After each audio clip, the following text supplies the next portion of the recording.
I'm going to admit all of the exhibits PT1 through PT38 into evidence, subject to the extent there are hearsay statements in them, the Administrative Hearings Office use of them will be limited as provided in Government Code Section 11513D, which spells out the limitations on use of hearsay evidence and applies by regulation, applies to water board hearings, including this one.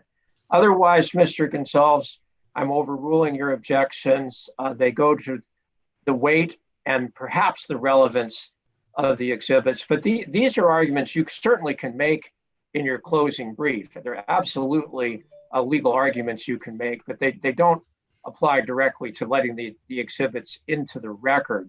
They apply to how much weight you think that the Administrative Hearings Office should give the exhibits when the Administrative Hearings Office is preparing its proposed order. So that is my ruling on those exhibits. And with that, we now will proceed. Oh, excuse me. Did you have something else to say, Mr. Gonzalves? I just wanted to say thank you. All right. You're welcome. So now we will proceed with the next step of the hearing. And I'm just checking. It looks like we do have our YouTube live streaming service going. I'm hoping it is. And obviously we do have the backup that we post the recording on our web, on our FTP site. And we have a link on our webpage to it as well. So to the extent members of the public don't hear now, they'll have a chance to listen later. So we're trying to have that as a backup. So now the next step in this proceeding is for Mr. Gonzalves to proceed with his direct testimony. And just to clarify, Mr. Gonzalves, at this time, we are going to consider what we have labeled as exhibits Gonzalves 1 through Gonzalves 39. Those were the exhibits you submitted in the initial round of submissions of exhibits. Let me back up. You submitted 1 through 37. We numbered some of those. I think you had numbered most of those, or maybe all of those. We just made separate files of them so they'd be easier to access. We obviously did not change any of the content of them. And then 38, we numbered. That's your written testimony, which has 5 pages of narrative, and then 7 more pages of text that begins with the heading Kevin Gonzalves, landowner, Winton, CA, draft response to SWRCB INV 9538. And then finally, there's a 1-page exhibit list. So all of that is in exhibit Gonzalves 38.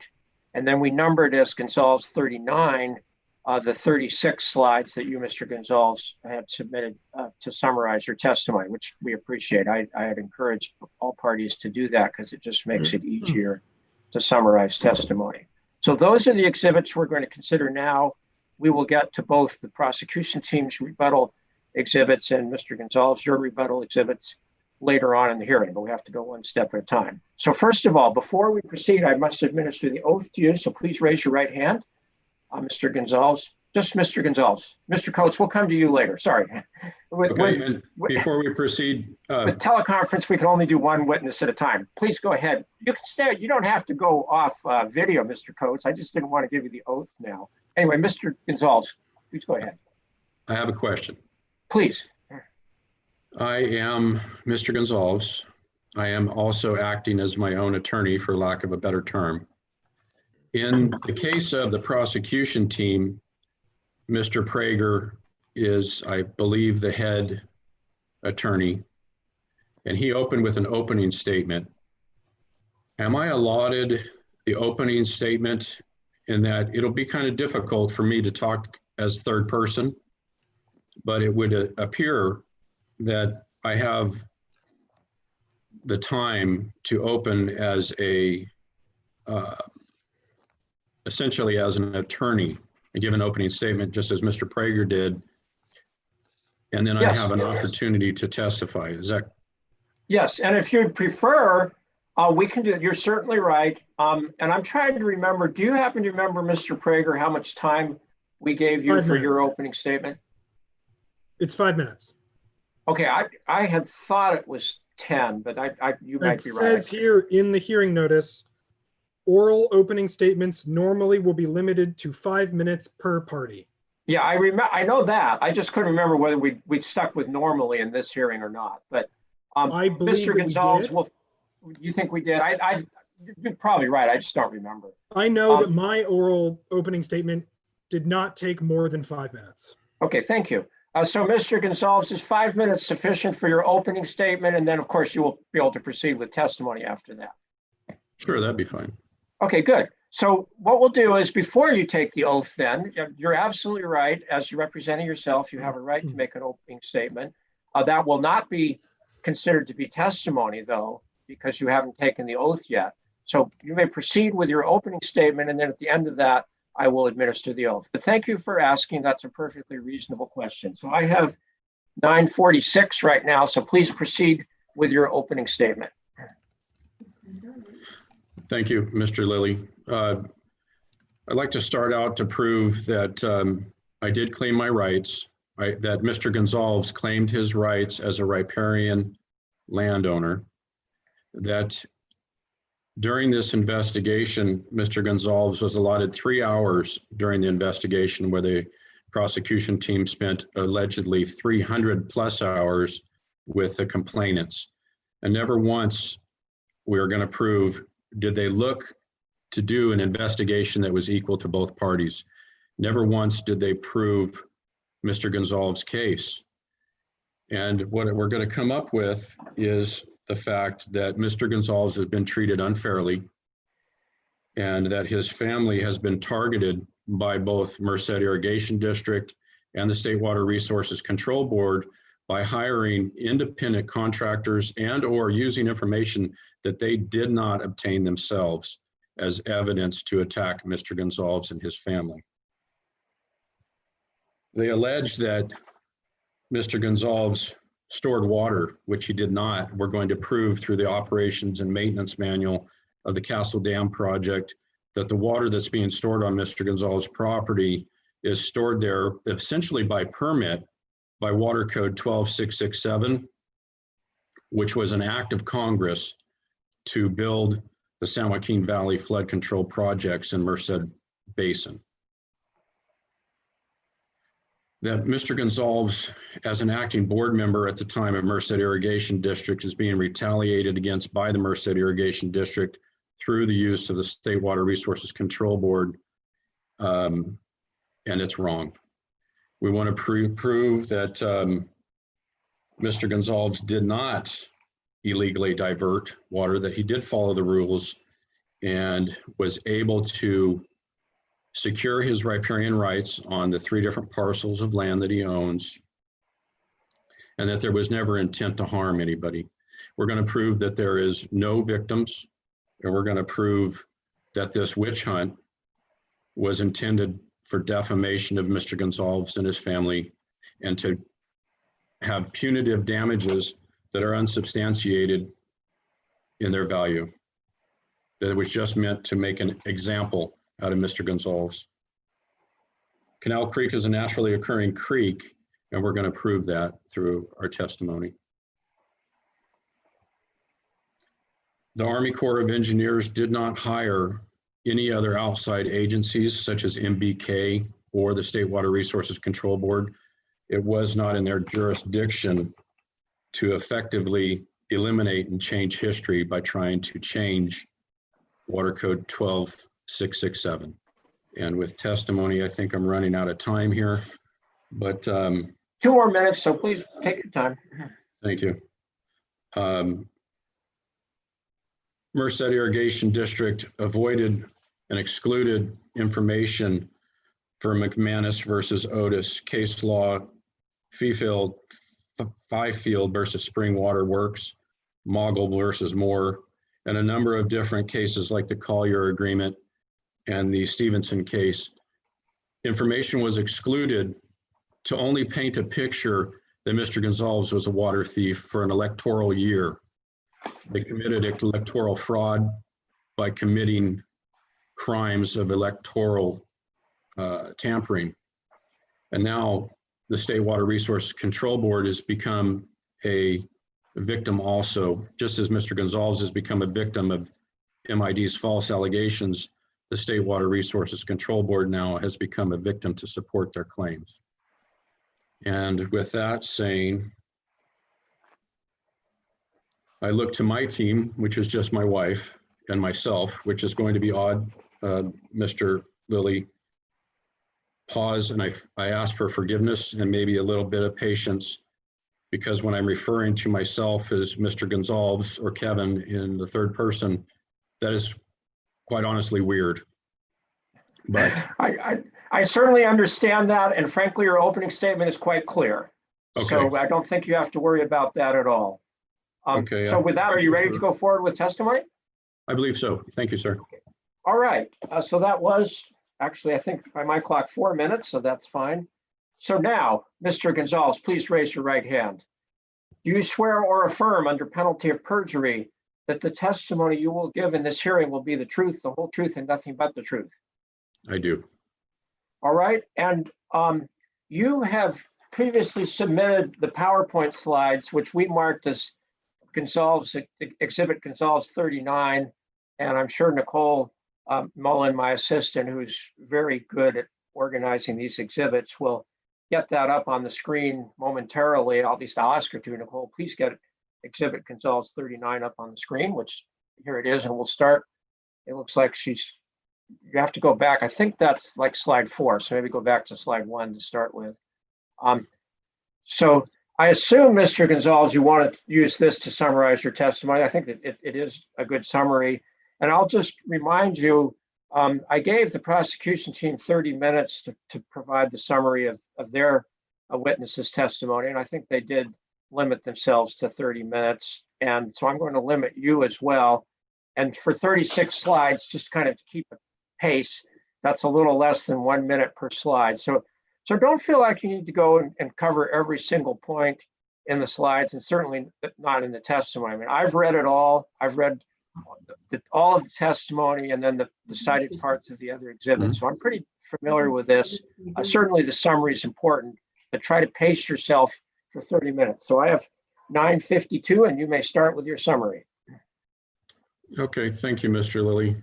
Yeah, 25 years of history is hard to complete in a few moments. 2,200 words is 30 minutes. In my notes, I started with some history. And I don't know that I need to touch on that right now. I will be open to question, and they can ask me questions about it. I'm not opposed to that. Yeah, I think we can go to slide 2, which does have some of your background, your qualification. So that's probably a good place to go forward. Sure, that's fine. Our family has been here farming for over 100 years, and I've done quite a few things in my lifetime. And never once have I actually been party to a witch hunt like what's happened to here. I purchased property in 1995, and this happens to be 2 different parcels that I purchased at different times in 95 and 96. Prior to ever purchasing that land, there was multiple landowners, and there was a project that occurred in that area called the Castle Dam Project. Little did I know that I was going to be answering to actions that occurred prior to my dad ever having helped me purchase a property. And little did I know that I was going to have to resurrect dead persons from the Peterson family to the Gordon Fisher family to the people that couldn't even testify from the Baker family. Little did I know that information was going to be recreated to try to change the course of history. And what I'd like to do is, because of my history of having been involved in ag my entire life, you know, the background qualification stands for itself. We don't really need to go over it, but I'm willing to answer any questions that you may have. No, I think we can probably just go on to slide 3. I mean, this is all pretty darn clear. And I will say it is a pretty impressive career. So let's go forward to slide 3. Thank you.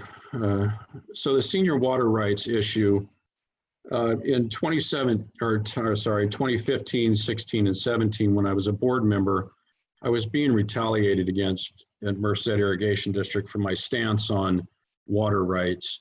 I had to do some research and find out that Canal Creek is a naturally occurring creek. It's been altered and it's been dammed 5 times before my property. Case law, water case law, including Collier versus MID, states that because Merced River is a naturally occurring river and Canal Creek is a naturally occurring creek, just as 8 other tributaries to the San Joaquin River, such as Bear Creek, Farron's Creek, Owens Creek, and a list that I've included later on. These are naturally occurring creeks that seemingly occur out of nowhere. And a little bit of geological reference that I've had to learn over time is, as a well driller also, I've learned that water moves through rock, sand, and gravel. Water also moves through lava rock. The hills that are below the Merced River, below the Sierra Nevada range, are all lava rock. This area is a alluvial plain, which means the water has flown historically of God-given rights. The water has flown through the Merced River, down through all its channels and tributaries back to the San Joaquin River. Now the Stevenson case, which is up on the senior white rights case, Stevenson case, which was included in the prosecution's team, states that riparian water rights pass through senior riparian rights and adjacent lands with riparian and natural creeks, such as Canal Creek. Upstream users, such as the Collier Agreement and other riparian owners that are listed with the State Water Resources Control Board, they have riparian rights above us and below us. And I'm here to testify that you cannot have riparian water rights above my property and below my property without first having riparian rights at my property. MID built 2 dams, Lake McClure and Lake McSwain, Exchequer Dam, and I believe the other one might be called Crocker and Huffman Dam. It stopped the flow of the natural flowage through Merced River and also through Canal Creek. By law, stopping water that is natural flowing means that the irrigation district that has an appropriative water right means they still have to deliver water to riparian landowners. It is separate from appropriative right users, and it is senior to riparian right users are senior water rights to appropriative water users. Can we go to the next screen? Okay, slide 4 is now on the screen. So a little bit of summary in the background.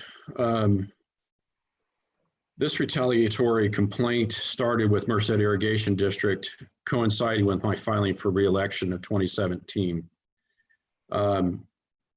MID wants to allege they mysteriously found out about Mr. Gonzalves or my riparian right, and they just mysteriously found out about this ponding of water on my property that they want to call a reservoir. I never constructed a reservoir. I never intended on holding water for later use, which is one of the allegations that the State Water Resources Control Board came up with. And I want to make it very clear that I am currently in litigation with Merced Irrigation District, and I don't think we should be violated for a similar water accusation. In 2017, on or about, I paid $204,986,000 to an MID wrongful administrative penalty. The charges were for unauthorized usage and unauthorized storage. I went through a sham of an investigation as a board member, clearly politically just to make me lose election. My attorney's fees were over $130,000 approximately, and now I face a proposed $165,000 penalty from the State Water Resources Control Board for the same issue that Merced Irrigation District already extorted $205,000 nearly from me.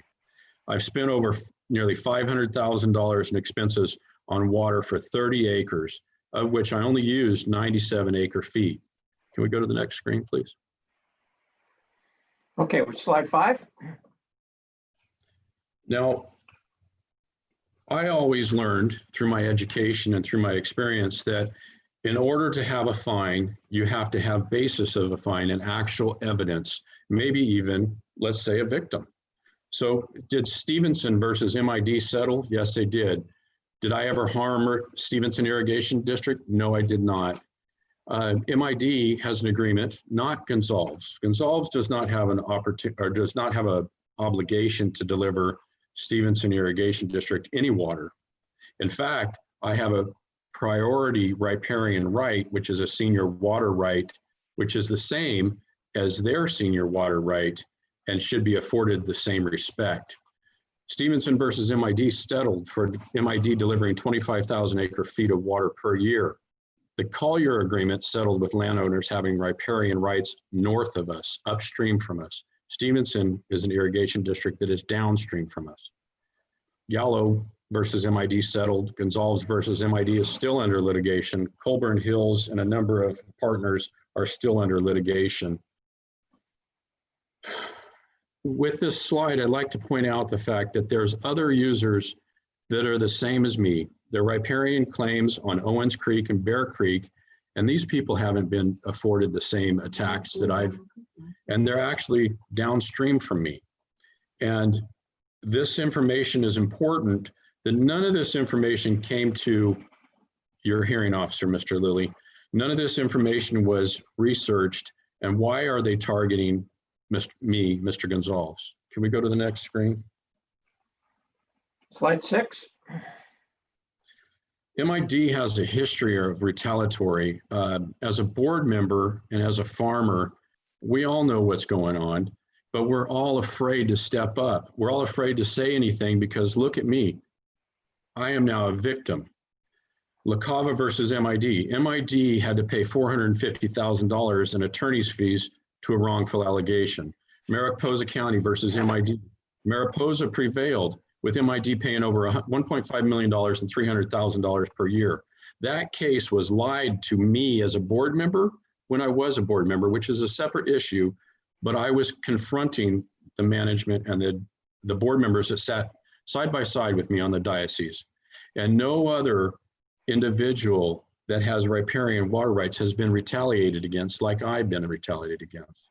This is the character of MID and the general manager and the board of directors. I adamantly oppose the direction of this, and I paid the price. That's why we're here. Can we go to the next screen? All right, slide 7 is now up.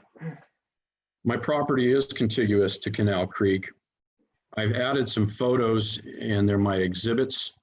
And as we've added exhibits, I've been a victim before of not moving all of my exhibits into testimony. So I'll make the statement right now under oath. Please, Mr. Lilly, when we're done, I want to move all of my exhibits into evidence before we're done. And I do have it in my notes to ask you that. So, but Okay, thank you for reminding me, and we definitely will cover that. I added a photo markers. You know, I've looked back at some of the history of these allegations against me, and some of the cases have been going for 10 years. And during COVID-19, it's been really, really difficult to do research at the county recorder's office. It's been difficult to get records of survey completed. Quite frankly, people can't do their jobs right now. And I want to testify that I've been fast-tracked, I've been attacked, I've been limited with my number of minutes that I can talk, all because of this is an MO of government, of Merced Irrigation District, and now the State Water Resources Control Board is trying to fast-track through evidence that they don't want to know with survey points and maps that they already had, by the way, that they submitted yesterday, that proves my case. When they do a legal, which is a legal evidentiary survey and recorded on record, they're going to find out that the survey shows my property has at least a minimum of 3 property lines in the water course of Canal Creek. Can we go to the next screen? So Damon Hess met with MID in October of 2017 for a meeting. MID scheduled on this purpose during the election period and presented the information under false doctrine. John Prager admitted that he worked closely with MID during the investigation, and no one ever contacted me for facts. A reasonable person would have said, Why did you not look at both sides of the evidence?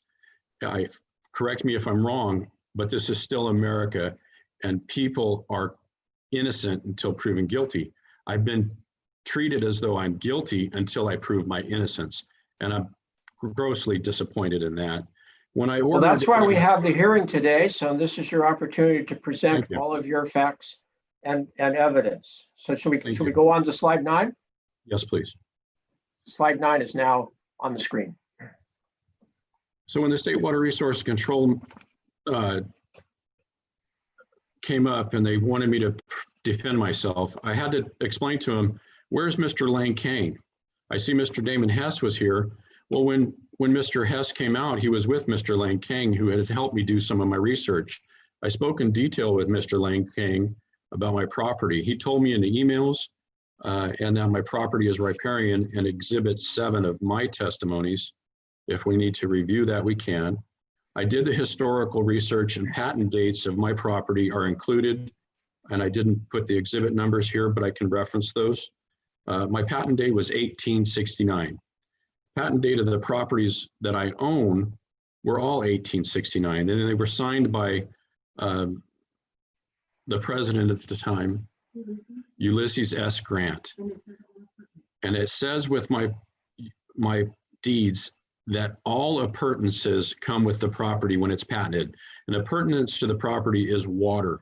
I don't know how to pronounce the term, usufractory or usufructure is water, is a riparian right that comes with appurtenances to the land. Canal Creek always existed, has always existed back to when Lewis and Clark did the initial mapping. And I submitted maps, Mr. Lilly, and I don't know if they went to Mr. Prager. So you had said that the maps that you found in the documents that I had to send to you because they were too large, were we able to get the historical maps? And those, my staff was able to scan those. We turned them into PDF files. They have been posted to the FTP site, and they're labeled as exhibits. And I put them because of the way our numbering worked, they ended up being Gonzalves 62 and 63, but they are now have been posted to the FTP site, and you will have a chance to offer those into evidence as well. And I assume Mr. Prager has been able to access those, but yes, they have been taken care of. Fortunately, we had a machine that could scan a large paper into a PDF file. Yeah, it was difficult. Thank you. Yeah, we've done that. So that's taken care of, and they are now there. So please proceed. We need to discuss that, we can. The damming of the Merced River caused impounding of riparian waters that normally would have flowed into natural water creeks, and one of those being Canal Creek. Now, there's 8 other tributaries to the San Joaquin River that are creeks: Owens Creek, the Bear Creek, and I have them listed. Did I list those? And the point being is that I've been accused of harming Stevenson. Later on, we're going to have to go over the fact that Mr. Hisham Atal made a statement of, we could have had used Canal Creek to deliver water to Stevenson. He later retracted those statements and said, we didn't deliver any water to Stevenson through Canal Creek. And I think you want to go on to slide 10. I think this is where you cover this. Okay. So let's put slide 10 up there, and then, I mean, you've already probably hit the first bullet point, but please elaborate as necessary. On this one, we'll stop with this one. Emails between Hisham Atal and Damon Hess. MID made no deliveries to Stevenson in 2015. And when MID made deliveries in 2016 and 2017, what are the dates? The information was never brought up. I can never dispute it because the information didn't exist. It was theoretical. And some of the information that I'm being told is truth and factual is actually on a farm that is theoretical. I'm telling you right here, right now, I was on the farm. I saw exactly what happened. I know what water was going by my property, and I'm the only one that can testify to it because I didn't see anybody else there standing next to me when I was irrigating. Now, MID made no deliveries to the San Luis Wildlife Refuge either, and that's in exhibit PT 27 on multiple pages. And they also forgot to allude that there's 8 other tributary creeks that they could have used. One of which, the biggest one, is filled through Bear Creek, goes through the main canal. And what is alluded to, or excluded, I should say, or intentionally omitted from MID and also from the State Water Resources Control Board, is the fact that Canal Creek is altered. Now, Canal Creek also exists in its natural state, but multiple times, at least 2 times, at the Rita Dam and the Parker Dam, does MID alter Canal Creek and utilize its channels to commingle riparian water and their appropriative water. And case law shows that when water is impounded behind Exchequer Dam, Crocker-Huffman Dam, the Rita Dam, and the Parker Dam, that water still has to be delivered as it would have naturally flowed. Now, natural flow could have ranged from 5 CFS up to 400 CFS in historical data. We need time to get that information into you. And because of COVID-19, it's going to be almost impossible to get other historians to testify to that. So I got to testify to it. I've done the research, I found it. Now, MID made no deliveries to San Luis Wildlife Refuge, as they said in PT 27. They also forgot to tell you that they could have used 8 other tributaries to deliver to both Stevenson and to San Luis Wildlife Refuge, none of which they showed any elevations of where they're only 50 feet in elevation, and our property is at 193 foot in elevation minimum. Who were the out-of-district users that MID conveyed water through Canal Creek? Hisham Mattel said, oh, well, we didn't deliver water to the 2 alleged people that we could have had victims for, but out-of-district people are not my responsibility to take care of. As a riparian senior water right holder, I don't have an obligation to deliver water to anybody else. Who were those people? Well, I can tell you who they are because they're ex-board members that are down below us, which receives preferential treatment. Did they complain? They didn't complain. MID didn't submit any complaint. Neither did State Water Resources Control Board say there was any victim. They couldn't produce it because it never happened. Our riparian water right is superior to any water sales made by an MID and then conveyed through Canal Creek. Those are out-of-district people and they don't have riparian rights to it. There was no victims, and the false claims of theoretical potential victims. And then they state, later I stand corrected, after they already made the slanderous statements. I'd like to refer to exhibit PT 27. Is it necessary or appropriate in my time usage to go back to that, or can we visit that and cross? Well, it depends. We can put it up. You're going to have to keep moving forward to fit within your time limit. Do you have a particular page number you want to get to, or do you want to come back to that? Well, it was exhibit 20. You 20. won't really be able to do it on cross unless Mr. Prager asks you a question about it. Okay, if it's okay with you, exhibit PT 27, page 4. Okay, well, I'll ask Nicole to put that up here. It'll take just a minute, but we certainly can do that. Okay, I think it's important to get in testimony. I don't want to lose my time. I'm really scared about not getting everything in the short amount of time. Well, as long as you keep going, it'll be fine. And I'm not going to hold you to the time it takes us to get an exhibit on the screen. That's not. I'll keep testifying then, Your Honor, Mr. Lilly. In this PT 27, there's 4 pages. On page 2, they show some pictures of Canal Creek crossing Santa Fe Drive. That's south. Okay, well, you want us to go back to page 2? Sure, there okay, it is. There we go. So this is a misrepresentation. MID is claiming that I have somehow an authority or a responsibility to deliver water downstream. I do not.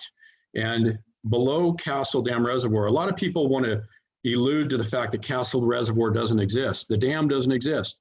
My property is upstream from a dam. It's also in the footprint of the flood footprint, reservoir. I didn't store water. The Army Corps of Engineers created a footprint basin of a storage area that whenever water travels through my property, past my property, there will be floodwater, and it will be described as floodwaters as it's described in the O&M manual of snowmelt. Snowmelt occurs through the spring and the summer, and snowmelt doesn't even stop ever because there is glaciers on the top of the Sierra Nevadas that always have water flowing through the Merced River. Merced River has never gone dry. This photo here is Canal Creek below Santa Fe Drive. It's about 8 miles below my property and below 5 dams. So can we go to page 4 now of that same exhibit number? Okay, we now have page 4 of PT 27 up on the screen. MID in the letter to Damon, first paragraph says, attached to the Stevenson adjudicated agreement that MID abides by for deliveries. Canal Creek is one of the water courses. They don't tell you there's 8 others that MID relies on for meeting that commitment. MID made no deliveries to Stevenson in 2015, but resumed deliveries in 16 and 17. Well, if they did, how did they get the water there? They're not saying that it was strictly through Canal Creek, and that's false and misleading. Then he says, I stand corrected. MID transferred water to the East Bear Creek unit of the San Luis Wildlife Refuge in 2018 and 19. However, made no deliveries to the refuge in either 16 or 17, which they're accusing me of stopping the water to them. Now, they also forget to tell you that there's 8 other naturally occurring creeks and a main canal, which they can pull over 1,000 cubic feet per second through and are at higher elevations to supply these areas. And in this letter on the next one, the third dot, however, there were transfers to out-of-district users. Canal Creek was used to convey some of these flows. Well, first of all, tell me who the people are, because I know who they are. It's an ex-board member that's south of our property that's out of district. No, they also don't tell you where it was at. Was it upstream? Was it downstream? It's irrelevant, and I would have to give testimony of objection to the State Water Resources Control Board even using this hearsay when they never looked at both sides of the information, that they just went for a witch hunt after me, and they never proved the fact that I'm innocent, that I didn't do anything. I didn't store water, and I drew water off my riparian right. Okay, we can put that exhibit down now if you don't mind going back to our redirect. Okay, let's go forward. We were on slide 10, but I think we're probably ready to go on to slide 11 of exhibit Gonzalves 39. Now I got a couple slides out of order here, but this one's okay. We did that Okay, one. we're on slide 11 now, so we'll go there. And you know, if you're ready to move on, just let us know. But clearly, MID has a history Mr. of Lilly, retaliation. I'm sorry to interrupt. Mr. Gonzalves, I apologize for interrupting you mid-sentence. Mr. Gonzalves, I believe, is on slide 11 of 36 slides, and he's been testifying for about 30 minutes. I know that we were going to give him about 30 minutes and maybe not be particularly stringent about adhering to that time limit, but unless Mr. Gonzalves starts speaking at 3 times his current pace, he's going to go for another hour. So can we just get a time check and maybe a ruling on exactly how much time Mr. Gonzalves has? Yes, I am keeping track of the time, Mr. Prager. We're not quite to 30 minutes, but you're right, we're getting close. And I'm going to give Mr. Gonzalves some leeway. It does take us some time to get the slides up on the screen, which isn't fairly counted against his time. And frankly, without having an attorney and the ability to, you know, I'll just say, put on a streamlined summary presentation, this is going to be challenging for him. I think he is doing a good job, but I'm going to give him some leeway. I mean, he's pointed out that in the past, in other forums, he thinks he's been cut off, and I don't want him to be cut off. But having said that, Mr. Gonzalves, I don't want this to go on forever. I think you're going into more detail than is necessary. And frankly, I think you've made your point about retaliation. I understand it. I don't know whether I agree or not, but I certainly understand your argument. Sure, it's just basis of why we're here. That's it. Well, water, it's marginally relevant because Water Code Section 1055.3 says that in setting the amount of a civil penalty, the Water Board is to consider various listed factors and then other relevant considerations. So it's marginally relevant, but I don't think you need to spend a lot of time on this. I mean, I'll just tell you right now,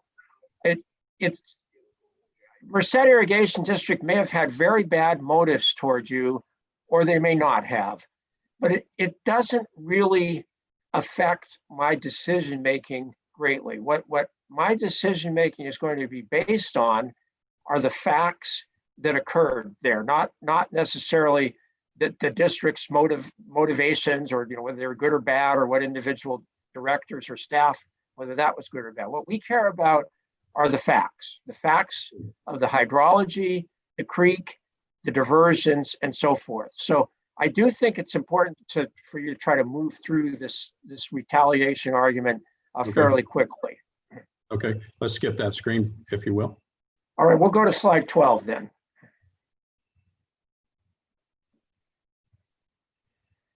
Okay, so the confluence of Canal Creek and Castle Dam Reservoir. Canal Creek is a naturally occurring creek. It comes out of the lava rock. Geologically speaking, water flows from the Sierra Nevadas in through Canal Creek. Just so you know, testimony was from Damon Hess saying there was no flows, but he wasn't standing at the source. He was standing at a different place. And information is important. I just went to Canal Creek at the Parker Dam. Water is still flowing through the Parker Dam in its natural state to this day in July, almost August of the summer. And snow melt is still occurring. And water can travel subterraneously under creeks and channels. And none of that was ever talked about in the confluences of Canal Creek and Castle Dam Reservoir. Castle Dam Reservoir is there on a naturally occurring creek because it's for flood control. Water naturally flows through there to protect water from flooding in Livingston, Atwater, and Merced. Canal Creek is vital to the Merced Irrigation District and the people of the community. Downstream activities, I have no effect on downstream activities. We could go to the next slide. Okay, let's move on to slide 13.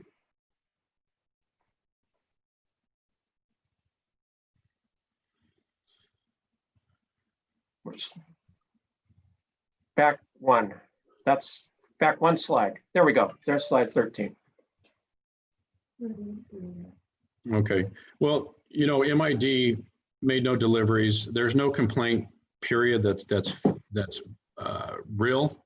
I've heard testimony about theoretical farms and the perfect theoretical conditions and the perfect flows. I used 97 acre feet, period. I used meters, both meters on the pump and meters on the flow, micrometers, mag meters, and nowhere was my information submitted. In fact, they said they disregarded it and called me a liar. And later on, they called me, you might have multiple pumps. Well, I'm sorry, farmers don't have time to swap pumps out and to change meters.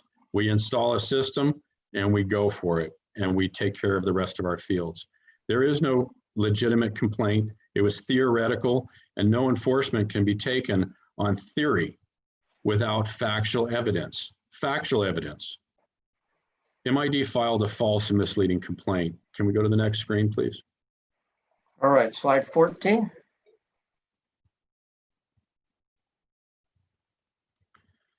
I can't be impounding water. Castle Dam Reservoir, a water code 12667, is impounding water, and water will always be stored on my property.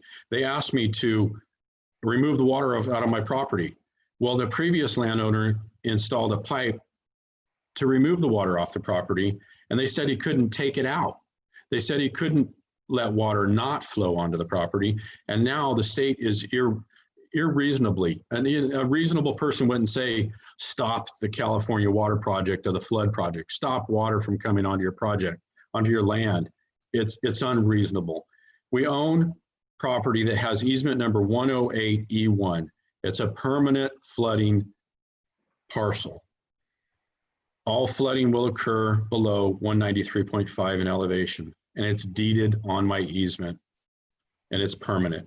I can't change that. Can we go to there's no illegal diversion. Can we go to the next screen? All right, now we have slide 15. So Mr. Hess submitted a blurry map photo trying to say that in the summer of 1993, there was no water on my property. I submitted exhibit numbers of a letter to the previous landowner due to flooding on your property in 1993. It's almost in the same exact form, shape, whatever you want to call it, on the property. It resulted in the U.S. Army Corps of Engineers purchasing a permanent floodage easement known as 108E1 as a result of ponding water on the property. It's a pond, not a reservoir. Filling into the gross pool within the footprint of the reservoir is specifically not allowed. Can we go to the next screen? All right, I think we're on slide 16 now, yes. So I myself, Mr. Gonzalves, am the owner of 4 easements. It was purchased from Williams Lance 107, is known as my 12-acre parcel. I purchased that in 1996. I purchased property from Gordon Fisher, which included 108 and 108E1. It's most notably important that there is over 18 easements purchased in the footprint of 13 or 18, I'm sorry, I'll have to go back and look at the exact number. But of those, 4 of them belong to the property that I purchased. Nobody wants to address the fact that there's 4 easements, 3 of which are temporary floodage easements, and it works. I can show you in a number of photos that the property floods temporarily, but the only one that's permanently flooded is the ponding area. The complaint in ACL is a non-issue. Can we go to the next screen? All right, slide 17. Beneficial use is touched very little and have actually avoided by the State Water Resources Control Board. Beneficial use is part of the appurtenances of water that comes along with a riparian property. It refers to reasonable quantity use of water applied to non-wasteful uses. And the second most important use is agricultural irrigation, wildlife maintenance and enhancement and recreational preservation of the environment and aesthetic value. Can we go to the next screen? All right, now we have slide 18. The U.S. Army Corps of Engineers Castle Dam project, I was told by their investigators that they spoke to Mr. Randy Olson. Well, I had my wife and I call, and I was on the phone also with Mr. Randy Olson, and he made the statement to us that any water flowing through Canal Creek upstream of Castle Dam will and always will be flood water.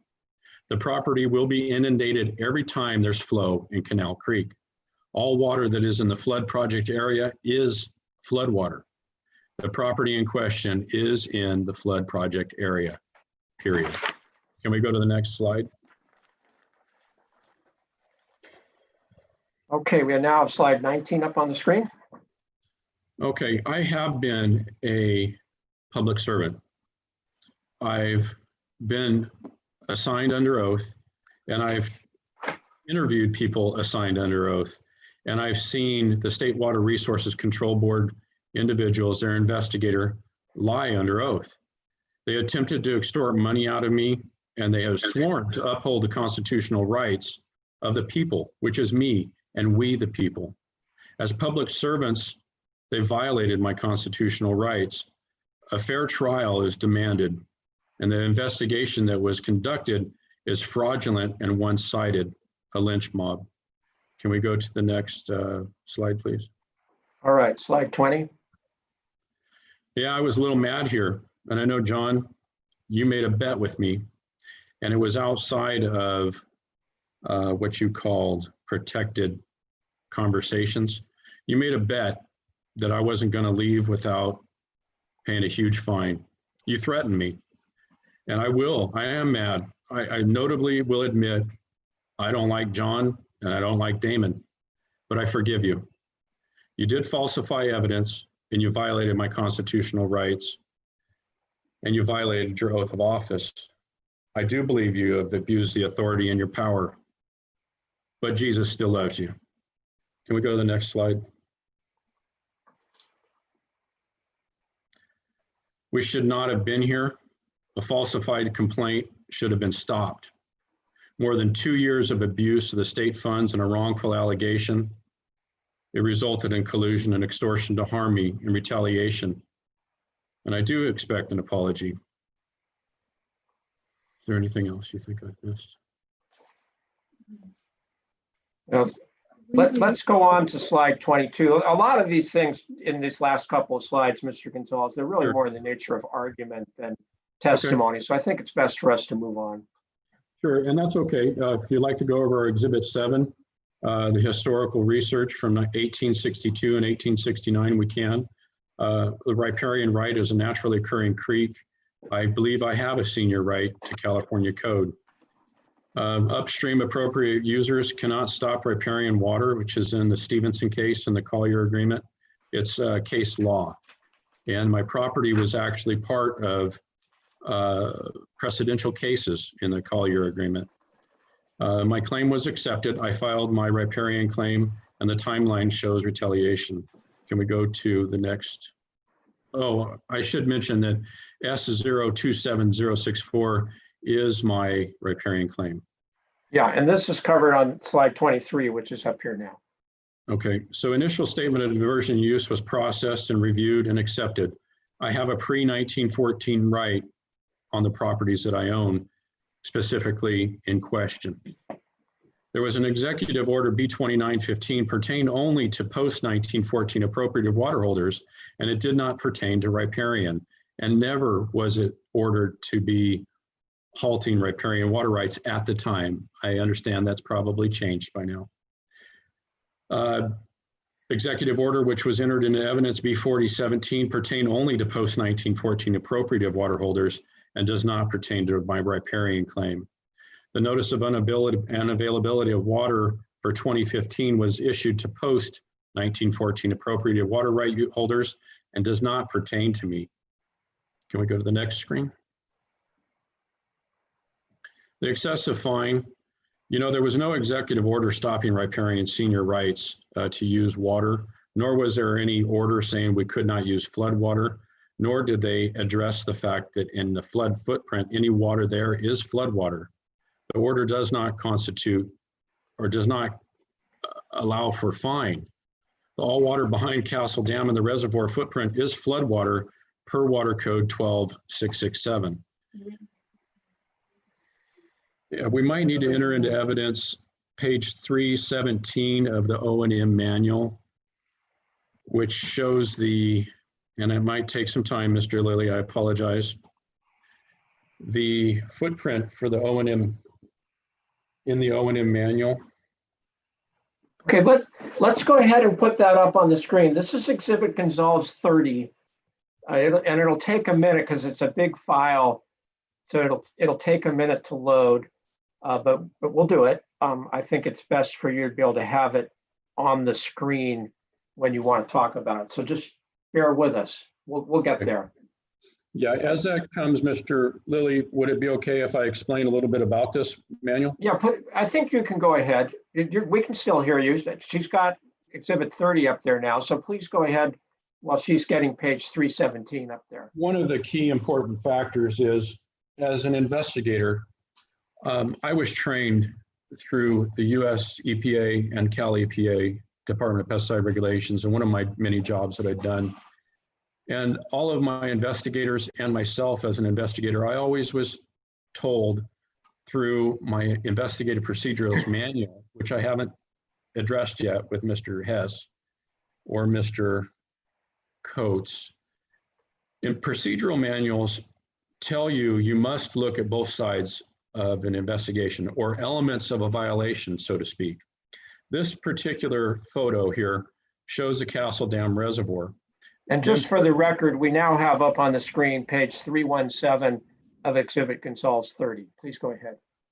Thank you. The most important part of this manual is that on your screen, you can see Canal Creek, the Rita Power Plant and diversions, Edendale Creek, the main canal, check structures, which shows that the main canal utilizes the natural flowing creek of Canal Creek. Down below to the left is Canal Creek turnouts. It shows some important numbers, October 15th to April 15th. That is the flood season. Some of these violations that they're alleging that I took and stole water can't be. It cannot be because our property is in the footprint of the flood control project. I never stored water. I didn't intend on storing water to be used at a later date, but I do have the right to use the appurtenances to the water that's at my property. Edendale Creek has turnouts, Parkinson Creek turnouts, Main Canal, Yosemite Lake, Farrens Creek. And then when we go below the Castle Dam structure or the bulkhead that's listed on the left center of the page, it's important to know that it's not my responsibility to deliver water. As a victim and a victor, none of this was brought into their investigation. And the biggest point I'd like to get out of this manual is there's another page I'd like to go to, Mr. Lilly, that is page 412. All right, we'll move to page 412. Of that same exhibit. And this is page 412 of Exhibit Gonzalves 30. This and I think she can make it a little bigger here. Yeah, there's my property is there. Listed. Yeah, and just so we're clear, my understanding is your property is what we will call the lower right-hand corner of this map. That's good. I'd like to go over the upper right-hand corner also. And I don't know if we can zoom in on it, but I could speak to it. If we can move it over to the right. It's some survey notes that are important. Yeah, she can probably make it a little bigger. So you want to look at the text there, and that's fine. Look at the it text. Looks readable now. Please go ahead. Okay. So the survey notes basically say that they're California State Coordinate System Zone 3. Elevations are referred to sea level, datum 1929, and that's important. The date of the aerial photography was 1978. The contour interval was 5 feet, and the original survey shows the drawing files that were set to the national standards of accuracy for topography. The note below that says grid ticks shown in these drawings should be used with caution. Caution, they may be in error as much as 10 feet due to new ties and recomputation of original surveys. Coordinate values shown for control points are only accurate to the decimal place indicated. Now, can we slide back to the lower right-hand portion? Okay. Thank and you. We might want to zoom out. Well, yeah, just go down a little bit more, Nicole, if you can, if it'll let you. Okay, there. Zoom out. That's where my understanding is the pond is now, but basically Sure. right about where what's in the center of the screen now. So please go ahead. And what I need to get into testimony, Mr. Lilly, is the fact that I'm not the original owner of this land, but my predecessors had time. Mr. Gordon Fisher is deceased. We can't interview him. That's the reason why we have statute of limitations.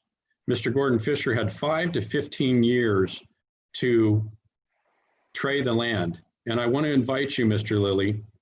Mr. Prager's already seen the lay of the land, and it looks nothing like this one-dimensional photo. The lay of the land is very rough. It is very sloped, and I did not change any of this land. And what I need to get at is my dad did build a roadway. It was authorized and is submitted as a permit number 16935. And I believe I submitted it into evidence as an exhibit. It's a permit for a roadway that people want to call a levee around a ponding area. It was approved in 2002 when the ponding area was still there.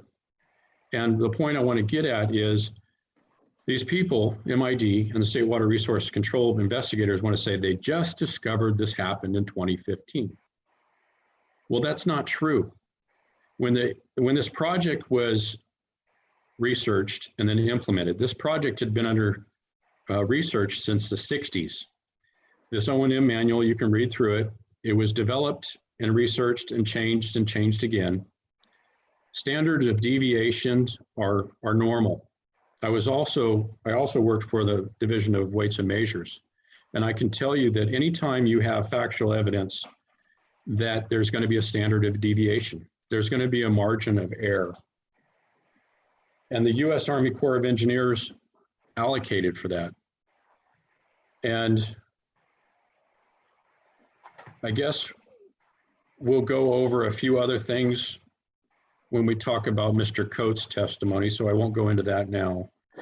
But I did not add at the opening, and I just reminded myself, Mr. Lilly, this is almost a question, just as it is testimony, that if the information that was received just yesterday includes surveys from MBK, I would like to move, and I guess it's a motion, so to speak, that you allow me to finish my record of survey to prove the points of intersection with Canal Creek on my property, the total elevations, because the total elevations have already been obtained by Merced Irrigation District, and they were excluded or omitted intentionally just to paint a picture. It's a form of trickery that MID has used, and now the State Water Resources Control investigators have used to smokescreen you, to not let you. So we will get to the exhibits that were posted on the FTP site yesterday. We're not there yet, so don't worry. You will have a chance to talk about them. And also, I will be asking you about your schedule for completing your survey. So we will get to that. So don't worry. I have pretty extensive notes here that I prepared yesterday, and I will cover those. But thank you for asking. So with that, do you want to go back to your slides now? And again, Yes, you know, we're coming on, by my count, you've been testifying for 50 minutes, and I have given you some leeway because I understand you don't have, you know, a lawyer helping you and all that, but we do have to keep moving forward. I think you've covered this pretty well. So can we go back to your slides now, or we can keep Exhibit 30 ready to go back to if we need to, but I would like to move on to the slides now if we can. That'd be fine. So and I think we're on slide 25. So we'll save that one so we don't have to open it again. We'll go back to Exhibit Gonzalves 38. And then we'll go to slide 25 in that. And it's going to take a minute. We have everybody in our office is working remotely, so it takes a minute for us to download exhibits from the State Water Board server, and particularly when we have a big exhibit like Gonzalves 30. So I think she's going to try to get to 38, but it looks like her computer may have frozen. Or there we go. There we go. I did a little filibuster to help give Nicole time, but I will just tell everyone here, she is extremely qualified in doing this. I don't know how she does it as well as she does, and I'm very grateful. And we are now back on Exhibit Gonzalves 39, slide 25. So please proceed. And let's, again, this is summary testimony, so let's try to summarize and keep moving forward. Okay. So I've owned the land for 25 years. I'm thankful, and I hope I can respect my parents and my grandparents for having taught me how to be a farmer. I'm not perfect in any way. I'm not claiming to be perfect, but I do know that this property that my parents helped me buy and helped me become a farmer with, I do know that I have a riparian claim on there, that the water around the property on Canal Creek is riparian in nature. And the right-of-ways that are on our property are not ownership, they're right-of-ways. Right-of-ways that Crocker and Huffman placed over our property are just that. They're a right to pass water over our properties. I submitted a document called the Crocker-Huffman deed. It's a huge document, over 181 pages. And you don't have to open it. It'd take too much time. But I wanted to show Mr. Lilly that we did our research. We went and we found the O&M manual that they said didn't exist, that our property didn't set in. And they also didn't submit all of the Crocker and Huffman deed, because in that deed is important to know. Yeah, so Mr. Gonzalves, I'm going to interrupt here. Sure. That's part of your rebuttal exhibits. We will Yeah. get to that. You don't Okay. need to cover that now. Okay. But don't worry, we will Okay. circle back to that when we get into rebuttal. So, Okay. and I don't know if you have anything else on this slide, but let's try to move forward through these slides now, and we'll come back to rebuttal. Okay. So our property has easements on it, and they're easements only. They can't sell our land because they never owned our land. The Flood Control Board has occasional flood easements on our property. We can go to the next slide. Okay, we're now on to slide 26. My dad passed away in 2014, and I took over full farming of our operations. And I was a board of director during that time in District 4. I'm sorry, I put District 7. That was an error, my fault. That was a different number. I was District 4. I've been facing retaliation for a lot of years now, and I'd like to have a decent night's sleep without having to wonder who's going to attack me wrongfully next. I did vote for Resolution 2014-14, which talked about water theft. And what I'd like to say is I never stole any water. I did the research. I know my property has riparian rights, and I claimed it. I claimed my riparian rights in S027064. And I also need to testify that floodwater is usable for beneficial use.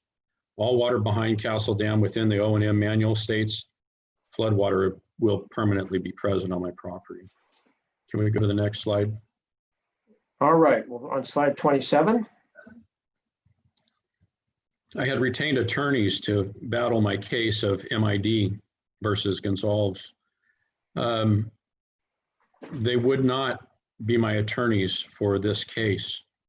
And there's some reasons why for that are not pertinent to this case right now. Yeah, please do not talk about your communications with your attorneys. Those are attorney-client communications. Those are attorney-client privileges, but Mr. Prager later on said he communicated with my attorney, and I want to make it very clear that my attorney was retained to defend me against MID, which is the same case we're trying again. And it shouldn't be the case. We shouldn't be trying the same case over and over again. This should be a state water resources control investigation, and it's not. We're using way too much information that came from MID and was not legally obtained by the state water resources control staff.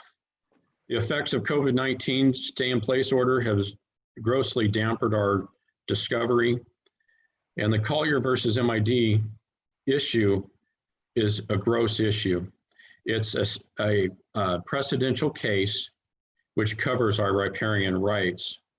And could we move on to the next screen, please? Okay, slide 28 is now up. Water stored behind Exchequer Dam is and cannot be stopped by the riparian water. The riparian water is commingled behind the dam and is our right to our property, infrastructure and appurtenance to our land.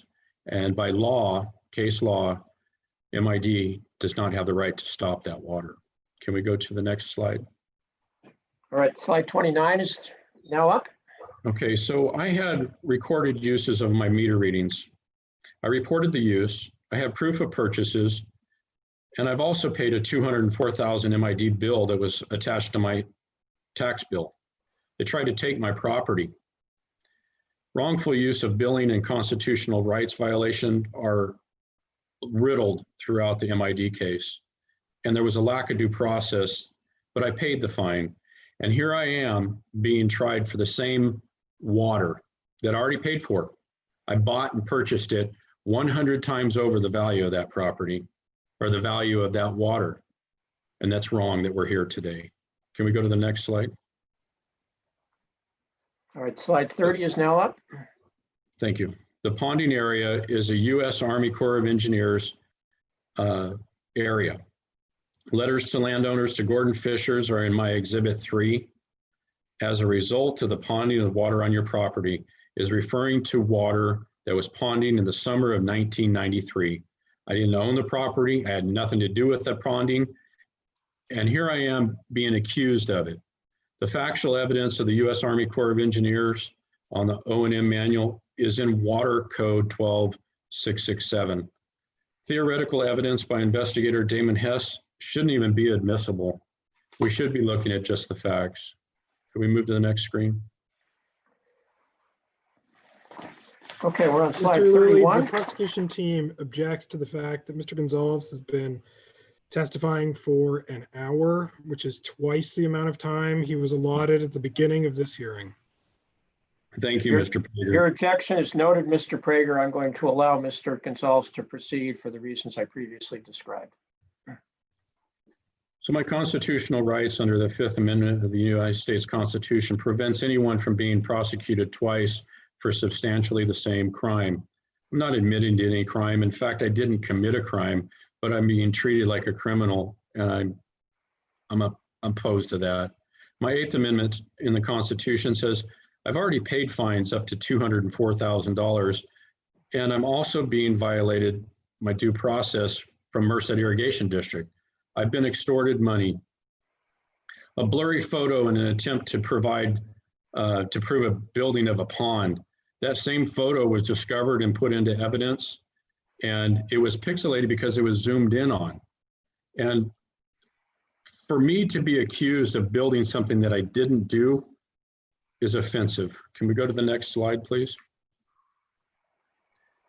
Records of survey have already been conducted by MID, but they were excluded and omitted from the initial investigation by State Water Resources Control Board. I requested the survey results and I didn't get them. I never had a chance to actually negotiate properly with Merced Irrigation District, and we're still under litigation. I found the meets and bounds, if I pronounced it right, I'm not sure, but the surveys show that my property enters and intersects with Canal Creek. The easements flow over my Gonzalves property, but Gonzalves is the owner of said land and intersecting Canal Creek and abutting Canal Creek, adjacent to Canal Creek and contiguous to Canal Creek. Can we go to the next slide? All right, we're on slide 33.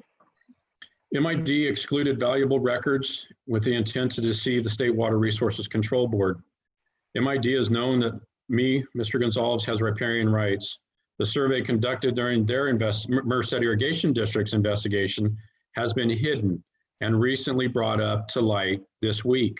I object to them bringing up information, but I'm glad to address it because it doesn't harm us. It only proves our point. The word draft covers boundary points within MID's submitted documents because they're trying to cover up the fact that our property enters Canal Creek. I would like to invite Mr. Lilly, if you want to come see the property, it's very rugged, but I will clear it as best I can if you'd like to come see the points. And that actually is also on my notes to talk about a potential site visit. So thank you. We assuming I read my notes, we will cover that point as well. Okay. I had been talking with my staff about that, and that certainly seems like something we're interested in doing. Thank you. We'll get there. Okay. So MID submitted false and misleading maps that were blurred and shifted to mislead you into believing no riparian connection existed. MID forced a settlement on me to cause harm to defraud my family. It's a conflict of interest. Their very own attorneys were my attorneys as a board member, and that's a problem because now they're actually working with the State Water Resources Control staff to augment their team, so to speak. Can we go to the next slide, please? Okay, slide 34 is now up, and we can try to rotate this if we can, but maybe you can just tell us what your point is on this slide. I think I know, and you can probably just cover it pretty quickly. Is that there's case law, Mr. Lilly. I'm not an attorney, so I don't know how to argue it, and I don't want to tell you how to do your job because I can't.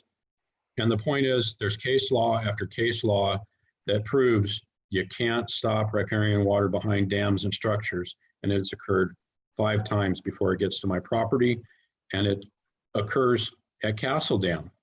And this is just a slide of one case law. That's it. Yeah, this is the sort of thing you can cover in your closing brief. Okay. So let's go on to slide 35. This is one of the false and misleading evidences that they said they're going to submit for evidence, but I can't use it. And that's wrong. Anything submitted can be used as evidence. And the word draft is clearly written over our property. They superimposed smoke screen, so to speak, to deceive you, Mr. Lilly. They want to make it appear that I don't have riparian rights, because they don't want to address the fact that I followed the rules, that I followed recording riparian rights, and I claimed it. And forgive me, my throat's getting scratchy. I have been talking too long. Yeah, we're almost to a break. Let's get through slide 36 and then we'll. So my property, if you can, I don't know how to point at it. The letter F on the word draft, if everybody can see that. Yeah, I can see the F. It's in white. Nobody wants to address the fact that that's my property. Everybody wants to focus down on the ponding area, which is fine. I'm not afraid of the ponding area.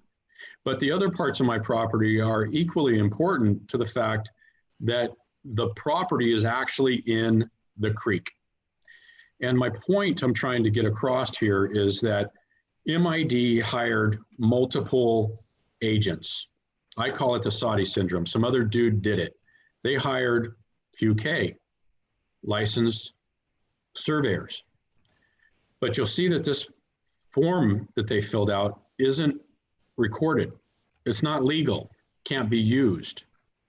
Time and time again, MID has hired people to conduct overlays, which we're going to address at a later point here, but the overlays can be skewed. They can be smokescreen. They can be a scheme to divert you from what's really going on.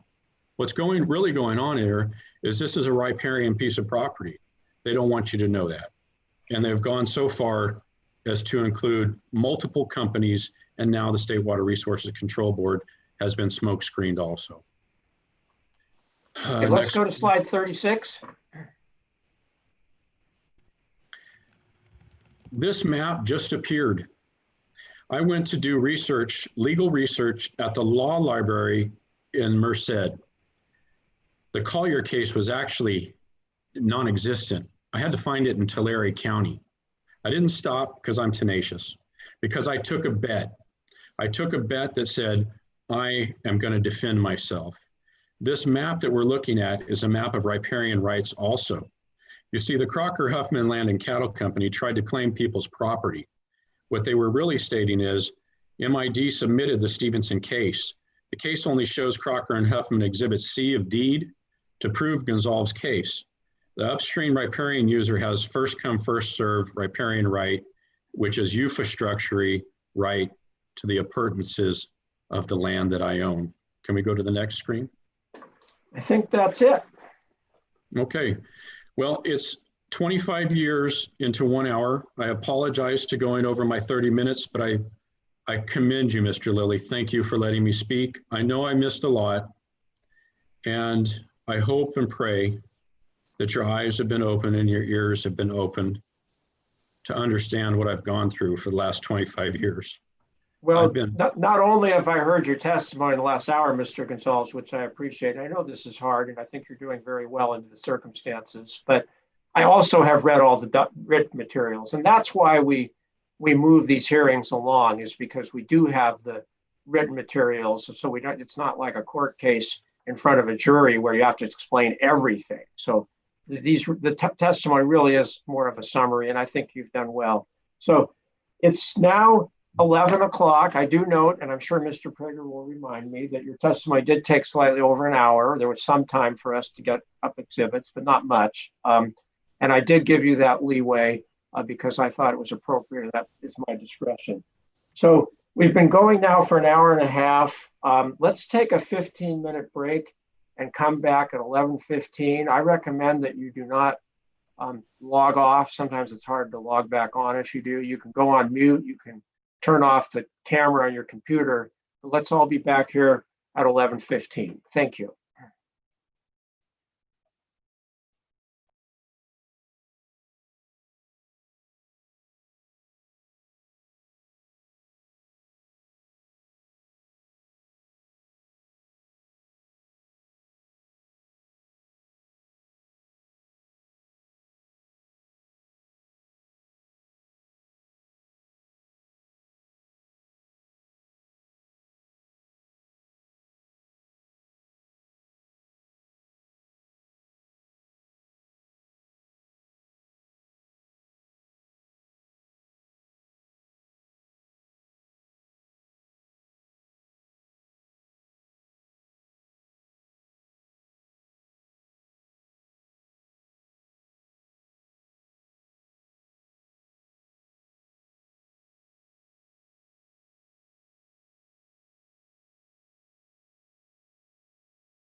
Okay, I'm back. So if everyone else can unmute and turn on their cameras, we'll get started here.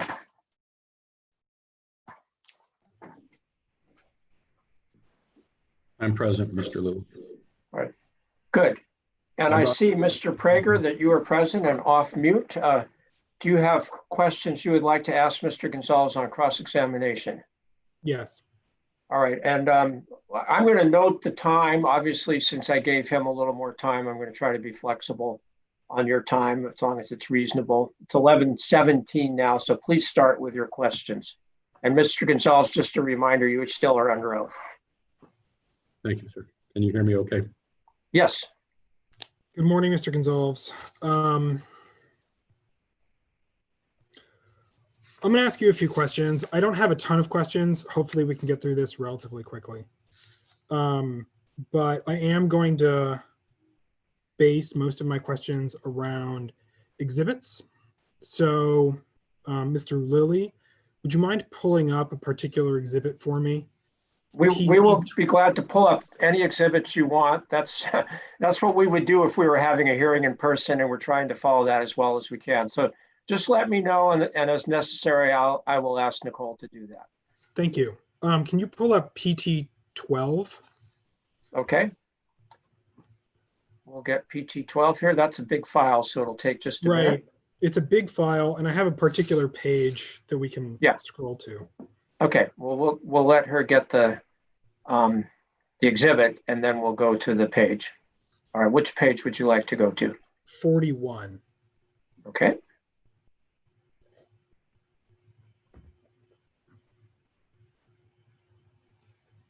Now, Mr. Gonzalves, my question to you is, do you recognize this document as the initial statement of water diversion and use that you filed with the State Water Board?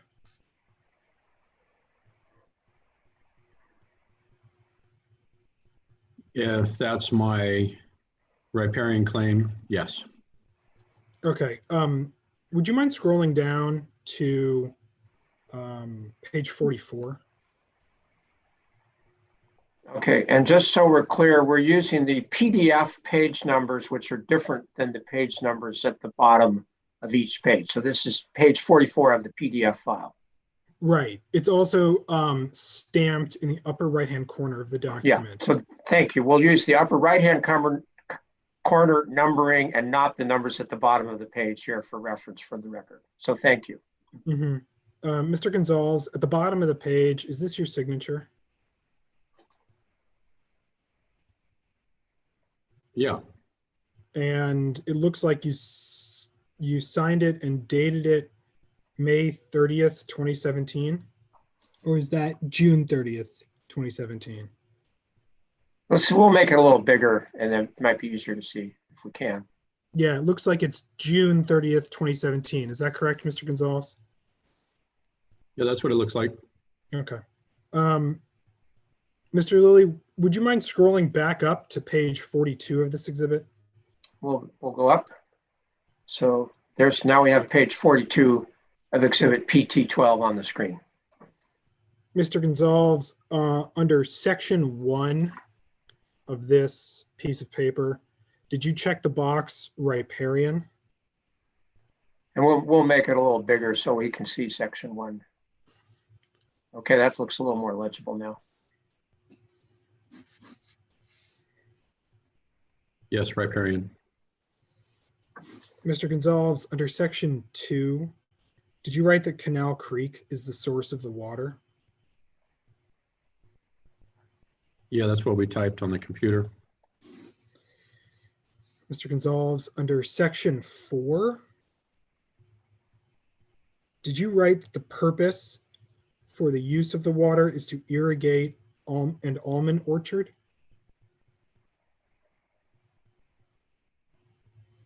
Yeah, I have almond orchards down there.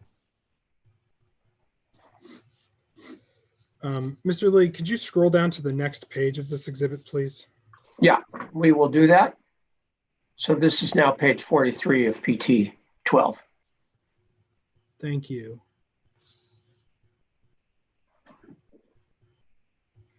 Mr. Mr. Gonzalez, I'm going to ask you about section 7 of this form, but section 7 is kind of big and it looks like it's divided into a couple of sections. One of the sections is labeled storage diversion information. And let's make it just a little bigger so it's a little more legible. Okay, that looks better. Thank you, Nicole. Okay, so now ask your question again, Mr. Prager. Excuse me, I think I may have disrupted your train of thought. That's okay. Mr. Gonzalez, my question to you is, under this section that says storage diversion information, did you check the box that says you divert to storage? Yeah, I did store. I did Thank click you. on that. Did you also check the box that says you divert to off-stream storage? Yeah, I mistakenly checked that box, but Okay, thank you. at the time. That's all the questions I have for this particular exhibit. And you know, normally, Mr. Prager, we would let Mr. Gonzalez come back to explain things on his redirect, but I'm going to, just because we have the exhibit here and he clearly wants to explain something, I'm going to let him do that. I know we normally don't do that, but Mr. Gonzalez, 1 or 2 sentences of explanation, but that's all, if you want to. Sure. That was my first time filling out the forms and I filled it out wrong. Okay. It was simple. All right. Thank you. You may proceed, Mr. Prager. Okay, so I'm not entirely sure how to continue cross-examining him if he's now responded under redirect.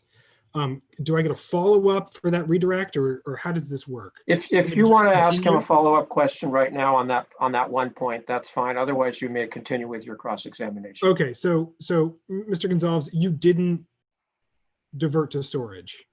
I'm sorry, you didn't check the box. Let me rephrase that. Just now that you said that you did it by accident, what were you speaking about? Yeah, I mean, I wasn't intelligent enough to know what I was filling out. And now that I've done all the research and I realize where you're focusing, I wasn't storing water. That was never the intent of it. And now Okay, that so find when out you that, checked the box that said I store water and I store it to off-stream storage, and then you signed it, you're now saying that you did that by accident. You didn't know what you were doing. You don't actually know how to fill out this form correctly. yeah, you know, yeah. I mean, I'm not Okay. perfect. As long as that's fine. That could be your answer. That's fine. Well, Mr. Gonzalez, I need to ask you about another you would say, separate I exhibit. still have my right to answer, don't I, Mr. Willilly? No, I think he we've just answered covered my this. question. I think it's time for, if Mr. Prager wants to move on, I think he can. I would Just like to make a move note, on. Mr. Gonzalez, make a note or ask your wife to make a note. If you want to explain further on redirect, that's fine, but I don't want to disrupt Mr. Prager's cross-examination at this point. So you can cover it on redirect if you need to. Mr. Prager, you may proceed with cross-examination. All right, I have another set of questions about a different exhibit. All right, tell us what it is and we'll put it up. Thanks. It's Gonzalves 8. All right.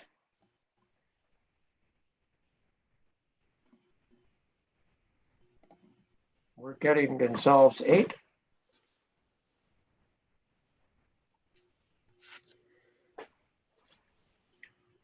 And tell us what page you want to.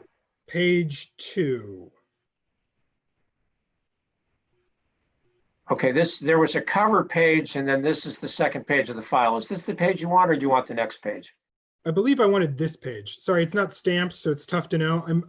I wanted this page. Okay, this is the page, and just for the record, at the top it says the Division of Water Rights initial statement of water diversion and use instructions. So please go ahead. Yeah. So, Mr. Gonzalves, this is labeled as Gonzalves 8. Do you recognize it as an exhibit that you submitted?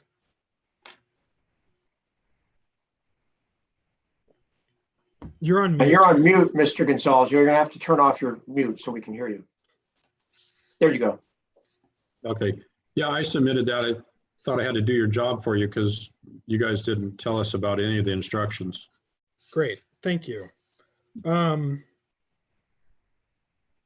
your written testimony, you stated that you relied in part on these documents to assert your riparian right, correct? And again, you're on mute again, Mr. Gonzalez. I'm not sure what happens, but you have to go off mute. There you go. So my speaker is supposed to be toggled by my space bar. Could you repeat the question? I was busy trying to Zoom. Sure, no problem. And In your you want written us to make testimony- this bigger so you can see it better? Maybe you don't need to. I think this is just a general question.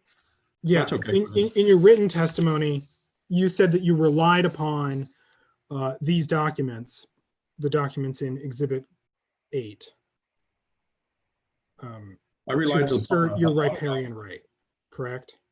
I relied upon a lot of documents. Right, but these documents in particular, you stated that you relied on them.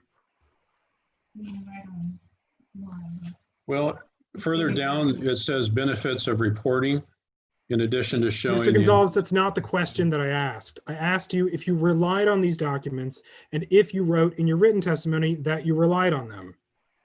Well, I don't like your attitude, Mr. Lilly. I mean, Mr. Prager. Sorry about that, Mr. Lilly. Please Push up. answer the question. Let's try. I think we can diffuse this. Mr. Prager, I think you can shorten your questions to ones that can be answered by Mr. Gonzalez with yes or no. And then Mr. Gonzalez, I think if he can do that, which I think he's trying to do, please just try to answer them with yes or no. And as I say, make a note if you think further explanation is necessary when we get to redirect. So, Mr. Prager, I know you're trying hard, but try to just make it a little shorter. And then I'm going to ask Mr. Gonzalez to try to answer it yes or no. And Mr. Gonzalez, just a warning, you went on mute again. So make sure you're off mute to be ready. So please proceed. Okay, we'll try again. Mr. Gonzalez, yes or no? Did you rely on these documents? Some of them, yeah.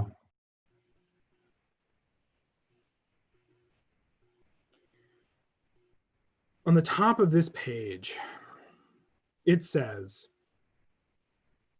Division of Water Rights, Initial Statement of Water Diversion and Use Instructions. Correct? Off, yeah. Okay. I'm sorry, I didn't quite hear that. Was that a yes? That's what it says. Yes. Thank you. Mr. Lilly, can you scroll down to page 4? Yeah, we'll go down, and that's. I think it's numbered at the top. It says page 3 of 5, but this is the 4th page of the file. Is this the page you want? Yes, thank you. All right, and let us know what part you want to ask questions about. And we'll make it that part bigger. All right. Well, Mr. Gonzalez, we've just established that you relied on these documents. We just established that these documents are labeled instructions. Now, under section 1, it reads type of claim. Do you see that portion of the document? Yes. Okay. Under type of claim, there are 4 separate paragraphs. Each paragraph lists a different type of water right. Do you see, let me ask the question. Do you see these 4 paragraphs? Yes, I'm looking at them. Thank you. Under the riparian paragraph, it's a big block of text. And let's make that bigger. Just I'm having trouble reading it. So we'll zoom in on that. One more zoom. There we go. Now it's a little easier to read. Please go ahead. Thank you. Mr. Gonzalez, does the last sentence of this paragraph read, riparian rights may be used to divert the natural flow of a stream, but typically may not be used to 1, store water for later use, 2, divert water which originates in a different watershed, 3, divert water released from storage, or 4, divert return flows from groundwater use? And Mr. Gonzalez, off mute. There you go. I see what you read. It's a yes or no question. Yeah, Does Mr. Gonzalez, that I think paragraph his say question that? simply is, does that sentence say what he just said? Well, it says what you just said, but that's. So Thank just you. the answer is yes. That's all I Ken. have. I'm going to move on to the next. That's a good technique. I'm going to move on And to you the know, and I'll next one. say, again, I'll just repeat, Mr. Gonzalez, if you want to explain this later, make a note, and then on redirect, you can explain this. Yeah, I'll have to object to that because he's trying to, the No, objection. that's why I give you a chance to explain. He's entitled to ask questions Sure. that require yes or no answers, and then you can explain when we get to redirect. That's the way the process works. Thank you.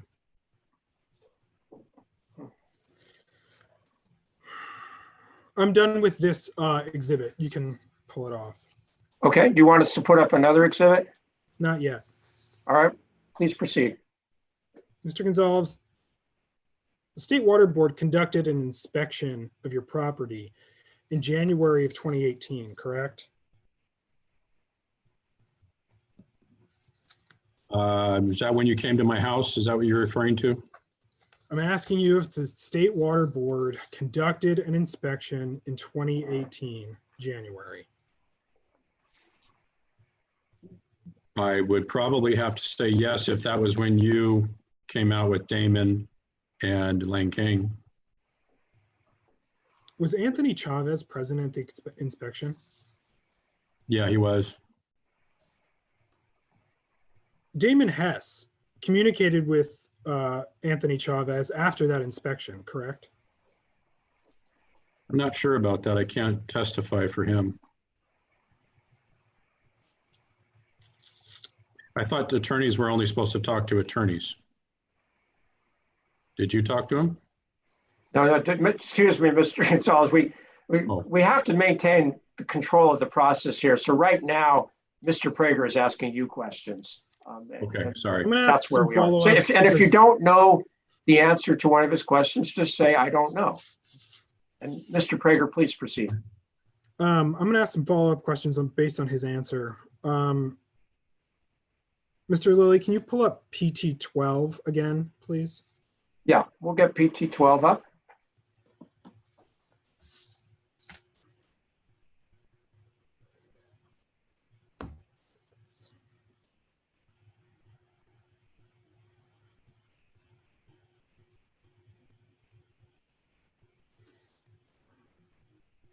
And what page do you want to scroll to page 54, please? Okay, we'll go to 54.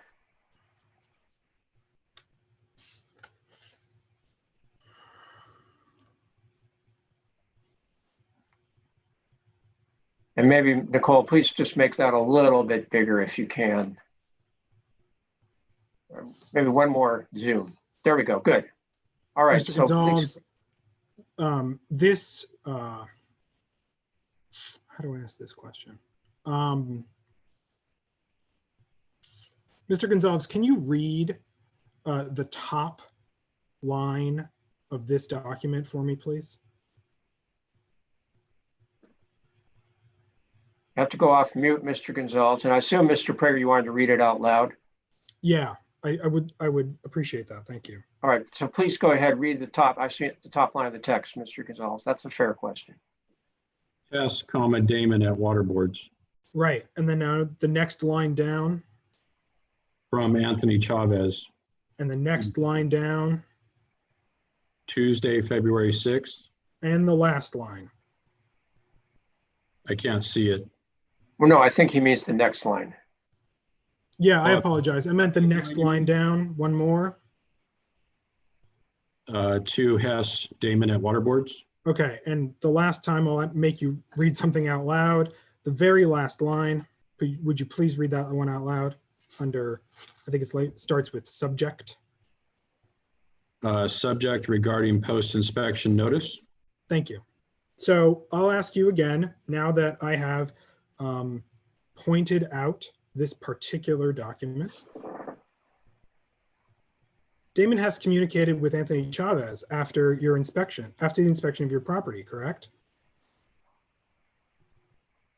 I think you mean that the other way around, Mr. Prager. you mean I'm that sorry. Mr. Chavez communicated with Damon Hess? Yes, that is actually what I said, or what I meant to say. Thank you. You had it backwards, but that's what the email seems to indicate. So, Mr. Gonzalez, the question is simply, did Mr. Chavez communicate with Damon Hess after the inspection? And I think that's a yes or no question. I'm not so sure that I can answer to that since he's not here to answer it. So the document would speak for itself. I can't attest to that. That's fine. That's a fine answer. The document does speak for itself. All right, that's all I have on this particular issue. Mr. Lilly, would you mind pulling up prosecution team 37, please? We will do that.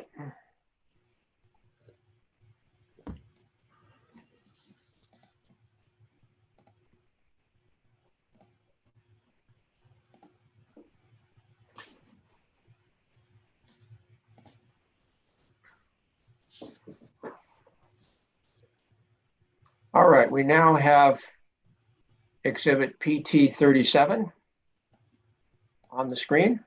Thank you.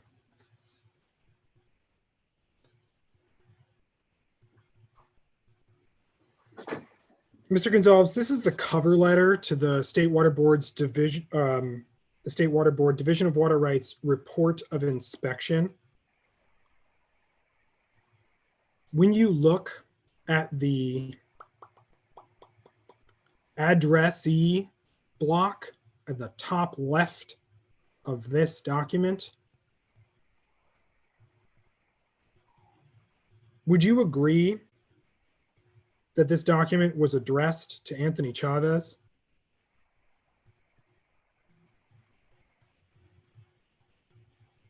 It looks as though. Thank you. That's all I have on this particular exhibit. All right. Mr. Gonzalves, you stated during your oral testimony this morning that you're currently in litigation with MID over a similar issue. That's correct, right? Yes, it's the same issue. Okay. Mr. Lilly, can you pull up Gonzalves Exhibit 37? Yes, we will do that. Just give us a moment. I don't think we've opened that one before, so it'll take just a minute to load it. There it is. We have the first page of Exhibit Gonzalves 37 on the screen now. Mr. Gonzalves, this appears to be a settlement agreement between yourself and Merced Irrigation District. Is that correct? It would appear that way, yes. Mr. Lilly, would you scroll down to, I think it's the last page of this exhibit, page 10. Okay, we will do that. And Thank you. Mr. Gonzalves, on the bottom left, under Gonzalves, is that your signature? Yeah, that's my signature. And it looks like it was dated December 20th, 2019. we Okay. can make it bigger so we can get the exact date. I can't tell whether it's a 20 or a 30. Yeah, okay, now it's easier. Go ahead, Mr. Gonzalez. I'll just make it quick. Is it your understanding you signed it on December 20th, 2019? Oh, yeah, I just object to it, that it's on the grounds of, Okay, this is just questioning. You'll have a chance to object later. He hasn't offered it into evidence yet. So it's not my okay. exhibit. It's Mr. Gonzalez' exhibit. Oh, He that's can feel right. free It's to already object all they admitted want. into evidence, so he is allowed to ask you questions about that. sure. Can you, Mr. Lilly, would you mind, you know what, actually, just as a side note, I recognize, Mr. Lilly, that you're not the one controlling these slides, and it feels rude to not address the person who's actually moving the slides.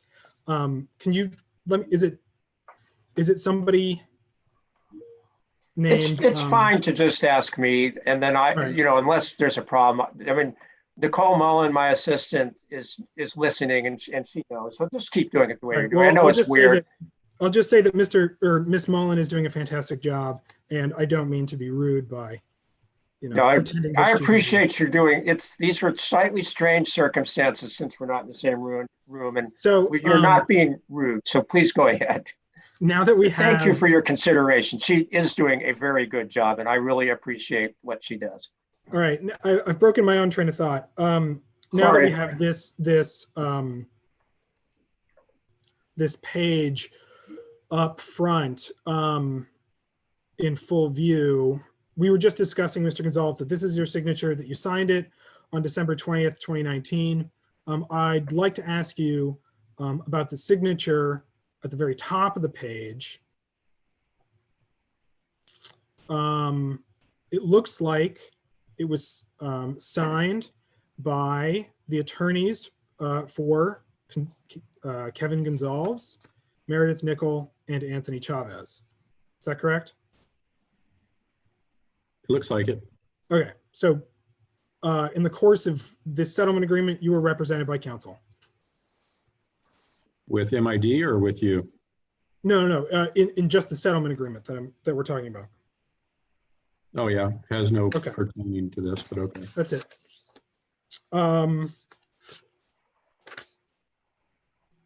We're coming down to it, Mr. Gonzalez. I only have a few more questions. Mr. Lilly, can you pull up Gonzalves Exhibit 17? Yes, we will do that.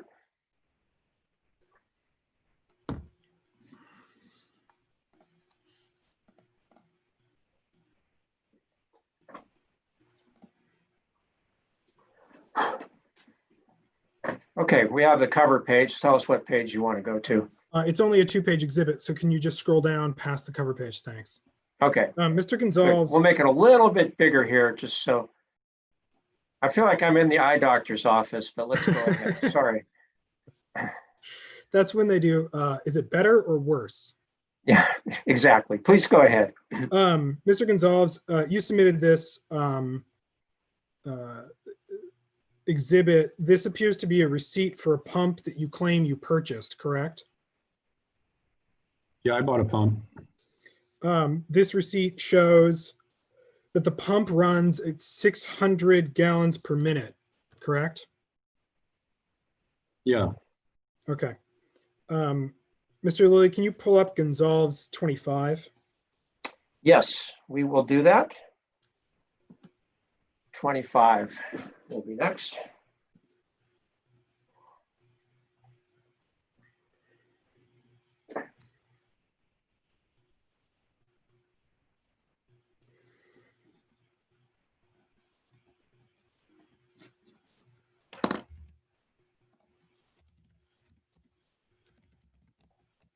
Just give us a moment. It takes a moment. We're going through so many different dimensions of cyberspace. It takes us a moment to get there.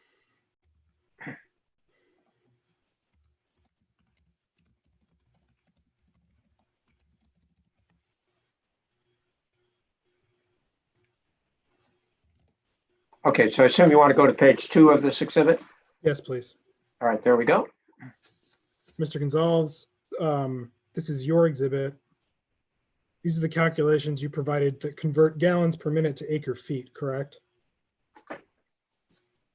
Yeah, I submitted that. And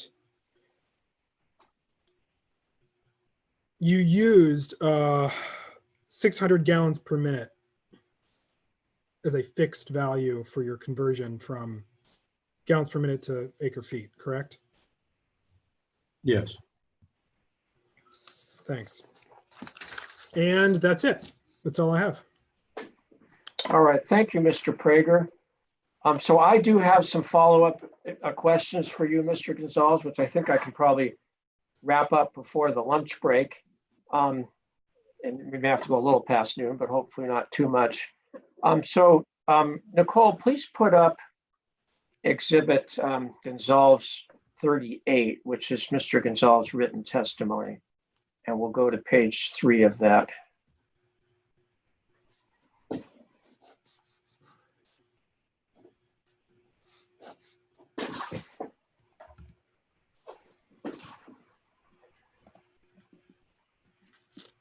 Okay, and then down, if you can scroll down to the bottom, please.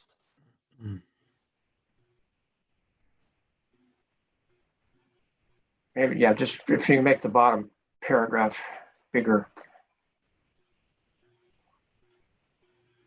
Okay, so Mr. Gonzalves, the very last paragraph here talks about some photographs and then the pond that's formed, as you say.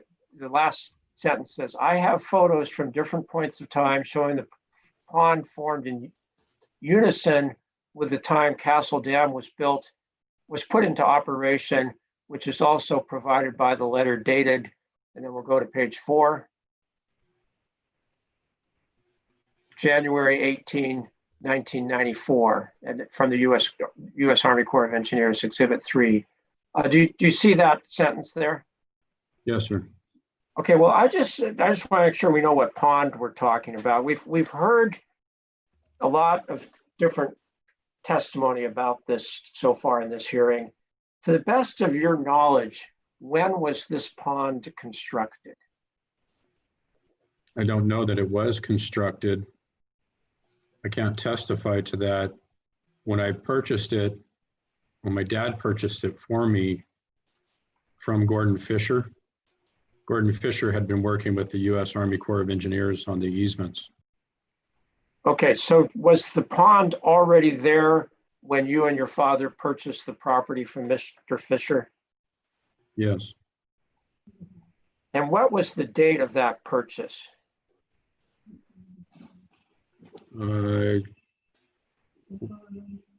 Yeah, I can look for the deed. Okay, well, I'm pretty sure the deed is in evidence, so I'll check, but it's basically whatever the date of the deed is. It's somewhere around April 95. Okay. Do you know, you said the pond was already there when you purchased it. Do you know why this pond was constructed? And I understand it was before you owned the property, but I'm just going to ask you, do you know why it was constructed? Well, you know, Gordon Fisher came to my dad and I remember talking to Gordon and him saying that they came to him to buy more of his land for easement. Our other properties were outside of the easement of the Castle Dam project. So a lot of farmers in the area were getting temporary floodage easements. And then when they came to him to say that it was going to permanently be submerged, he wanted to sell it. Okay, so they came to him means the Corps of Engineers. Yeah, they wrote him a letter. We submitted it. I think that might be Exhibit 3. Okay, I think it's one of those exhibits. Thank you. So do you know then who constructed the pond? No, I don't.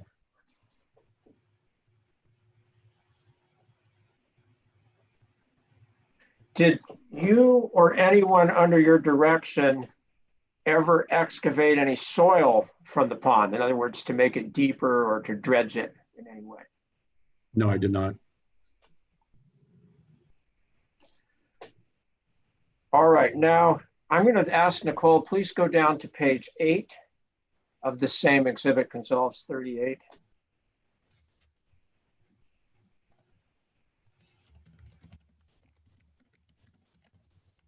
And it's PDF page 8. The pages don't have written numbers on. There we go. Thank you. And now we'll go to the last paragraph. If you can make the last paragraph bigger. Okay. The last, let me just see here. The last sentence, or the third sentence, excuse me, says, the only change to the property in that time frame was the roadway my father built on the north side of the easement area. Do you see that? Yes. And is that what time frame is being referred to here? After 1995. Okay, and it's not clear. So is it after 1995 or is it during that 2-week period referred to in the previous sentence? Oh, no, it couldn't have been built in 2 weeks, to my recollection. So it's after 1995, that's what you're talking about. Yeah. Okay. And please tell me, what did your father do to build this roadway? He hired a guy to go into the field from the field side and take the dirt to make a roadway. It's in permit 16, what was the number? 16935 on one of our exhibits from the flood control board. And so he took, basically the contractor took dirt from the field side and basically built up I'll just say the berm where that road is. Is that correct? Yeah, the berm or roadway, whatever they called it. And do you, go ahead. Well, basically, from what I recall, the field kept flooding the entire field on the bottom. And when he planted trees, the trees drowned in the summertime. I don't know if you've ever farmed in the Delta area or have you seen what happens there where the soil is below the water level, but essentially water was coming up and flooding the root zone. So how many feet did they add to that area, to the what I'm calling a berm or road, whatever you want to call it? How much did they raise the elevation when they did that work? I don't know for sure, but we can go out and measure it if you'd like to come out. The cuts are still there in the bank, and you can measure the levee if you like. You can see it. Well, I may ask you to point it out. Do you have any, I mean, are we talking 1 to 2 feet or 10 feet? Do you have any ballpark idea, or would you have to check? Yeah, it'd be over 5 feet. Okay. All right. Did your father make any other changes to the pond or the road during basically after 1995? No, after Gordon had submitted his permit, you're talking about Gordon had done some things prior to that, but no, I don't think my dad did. Okay. And did you make any other changes to this part of the property after you purchased it? No, the pipes that were told to be put in were put in at the other end. I don't know if anybody's talked about that, but part of the permit was that 2 pipes were installed to let the water go in and out of the temporary floodage area. And that's not this pond, that's a different area, right? That would be the whole field. Essentially, during the flood season, it does flood. The whole property on the bottom floods. Okay, and now I'm a little confused. So can you just describe as well as you can? Maybe we need, actually, let's go ahead and put up, this might help. Nicole, please put up exhibit Gonzalves 10, page 14.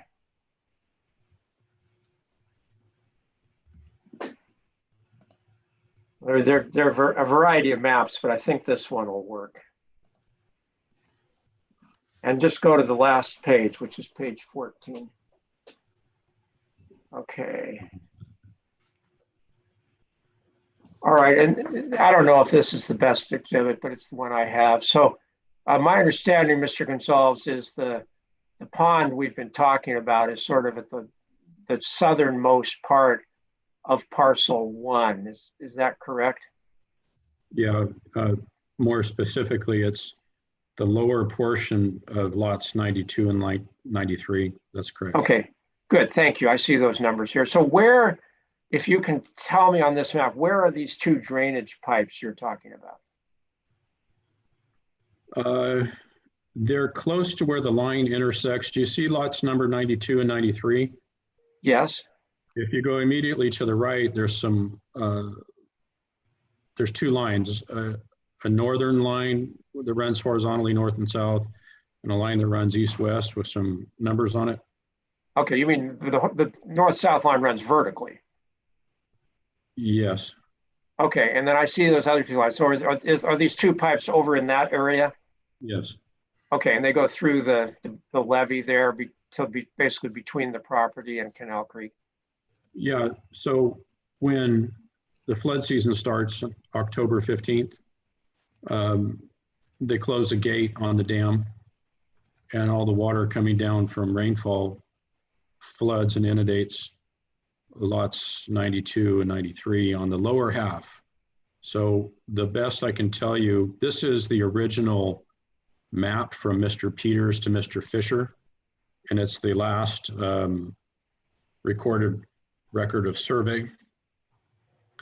And sometime, I can't testify when because I don't know when, either Mr. Peters or Mr. Fisher tiered that property. And the best I can explain to you is if you see it, that parcel one, just below the word parcel one, where it says 28.8 acres. Yes, I see that. That's an upper elevation of about 20 feet higher than the area below where it says area by compass rule. Not exactly sure what that says, but Yeah, we'll make it, I think we can make it just a little bigger. It looks like it says area by compass rule. yeah, it's a two-tiered parcel. Okay, so then they sloped it so the water would go on this map from left to right to those two drainage pipes? Correct, but it also slopes from north to south from parcel 2 down to parcel 1, and then from parcel 1 down to the Canal Creek. Okay, but sort of to the right through parcel 1 through those pipes into the creek. Yes. Okay, all right, thank you. That's helpful. Now, before 2015, did you receive water from Merced Irrigation District through a lateral that provided water to your property? Yes, I did. It's listed there off of, to the left of 90, well, it's in 91 and 92 lots, parcel 1. It says lateral, it's number 7. Okay, it's sort of, maybe Nicole, maybe you can make just a little bigger there. I know this is challenging because we keep going back and forth, but basically where it's sort of dotted and it says lateral. Yeah, it says lateral, and then as it turns, okay, where your cursor is, it says. Oh, yeah, okay, now I see lateral number 7. Yes. Okay, good. So I assume that's the general location of that lateral. Is that correct? Not really. That was where it's permitted on the deeds. C lots number 80 and 81 belong to the neighbor. It's Okay. a 40 parcel that Mr. Gordon Fisher used to own also. And when he owned it, that lateral was an open ditch, so he closed it into a pipeline. And the pipeline actually runs to the western side of 81 and on the southern border or northern border of 81 and 91 runs perpendicular. Okay. So it's pipelined instead of open ditch. And what you're making seeing on the map is indeed from that lateral on our deed says a 40-foot exception or a 20-foot exception. We can go back to the deed if you like. No, I don't. This is getting into more detail than I need. I just wanted to know, but that's the way you got water from Merced Irrigation District before 2015. Yeah, gravity flow. So the Escaladian is an irrigation ditch that belongs to Merced Irrigation, and it flows through lateral 7 by gravity to our property. Okay, and then when was that flow interrupted or stopped? The flow of water through lateral 7 to your property? About a month before we claimed our riparian right. Can you give me a month and year? Give me a second. June or July of 2015. Okay. So the landowner, I think this was in your testimony, the landowner basically did something so that water would no longer flow through that pipe to your property. Is that correct? Yeah, we were told by MID that we had to sue them. Yeah. I mainly need to know the dates of when you stopped receiving the water. That's the main thing. Yeah, it was about a month before we started pulling water out of the pond. Okay.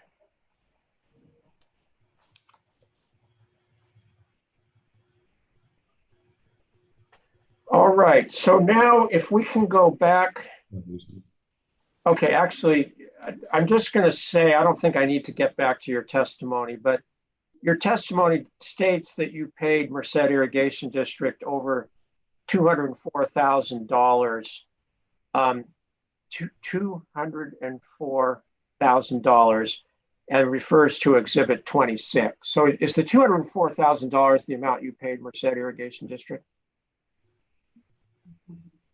It's closer to 205,000, but yeah, it was 204,980 or something like that. Yeah, okay. Yes. Yeah, I wrote it down here. Thank you. It's $204,982.82. Does that sound right? Yes, sir. I had to borrow that from my mother-in-law. Okay. So let's get Exhibit 26. Nicole, please put up Exhibit 26. Gonzalves 26.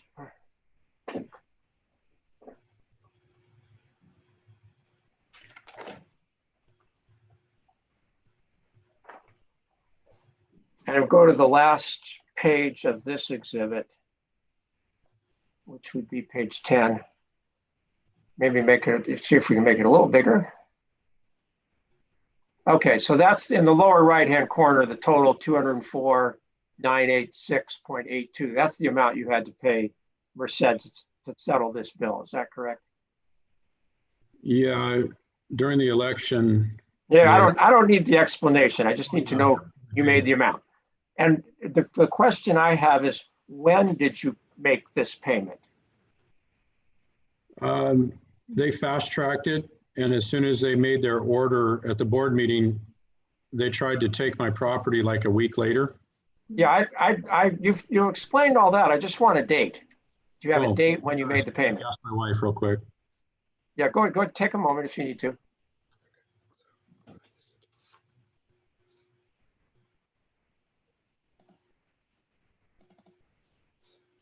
Okay, my wife thinks we were able to pay half of it in January of 18 and then the other half in February of 18 with tax roll collection. I think it coincided with tax roll collection. All right, so let's go, Nicole, please go to page 4 of this exhibit.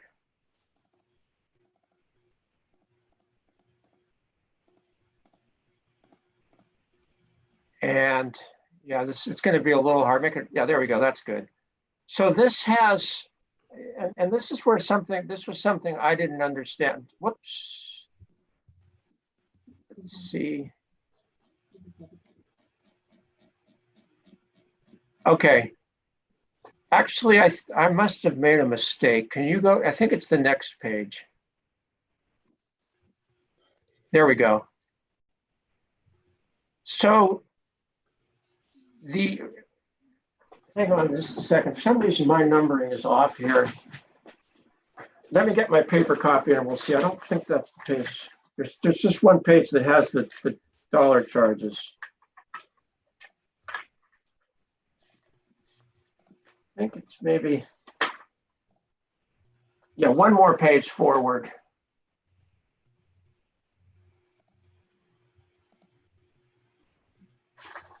There we go. And I've lost count. The pages aren't numbered, but this does say table 3 at the top, so we have it for the record. So, Mr. Gonzalves, my understanding, please tell me if this is correct. This shows that the charges that Merced Irrigation District assessed to you for water deliveries during the months listed in this table and for the years. Oh, wait, this is 2014. Well, I'll just ask. This is for 2014. Is that correct? Yeah, I didn't understand this, Mr. Lilly. I just paid it. They were. Well, the question I have is in 2014, you were receiving water through lateral 7. So yeah. Why were these charges occurring for deliveries in 2014? That's a good question, Mr. Lilly. I don't know. They shouldn't have done that to me. I've double paid for water. Okay. So, and I notice here in the column, it has water rate times 3. Do you have any understanding as to why they were imposing a water rate times 3 for water that apparently you were receiving through lateral 7? I don't understand it, but I paid it. They threatened to take my land out of extortion. And Okay. I adamantly said, I already paid for it, and I couldn't fight it. Okay, so let's go to the next page. And this is table 4.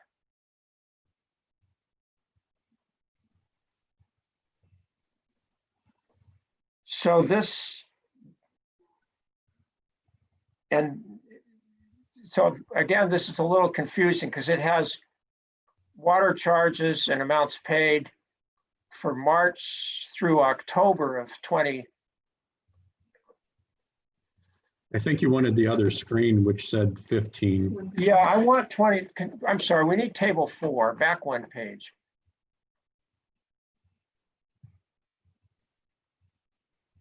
There we go. So this has March through October of 2015.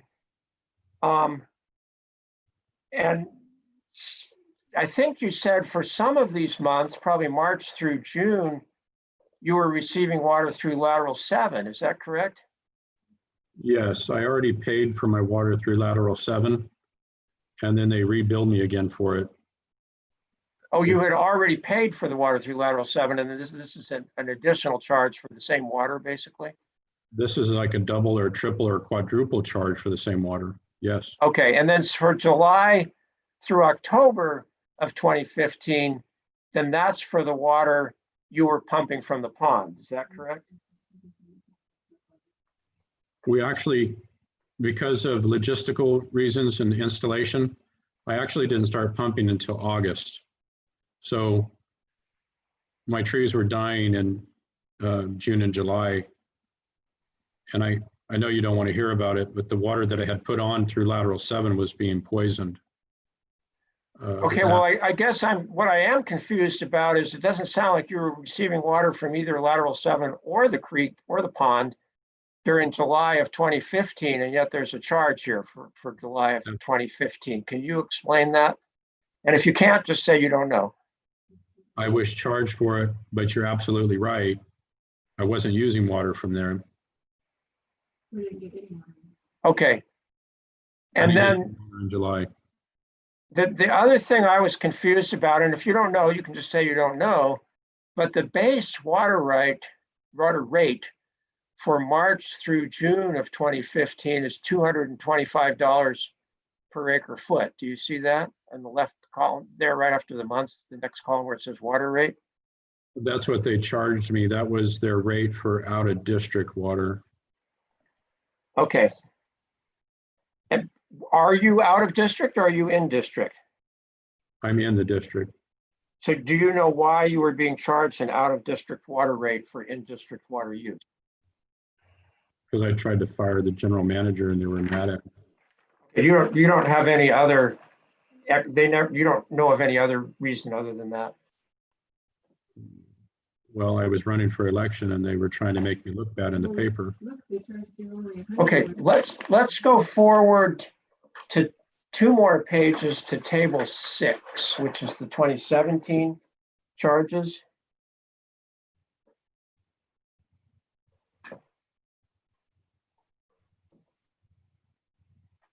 Now this, for 2017, excuse me, let me just check my notes here. Which months during 2017 did you pump water from the pond? And which months did you receive water from your new lateral that you call lateral A? Okay, we're going to look up that paper. Yeah, just take a moment, that's fine.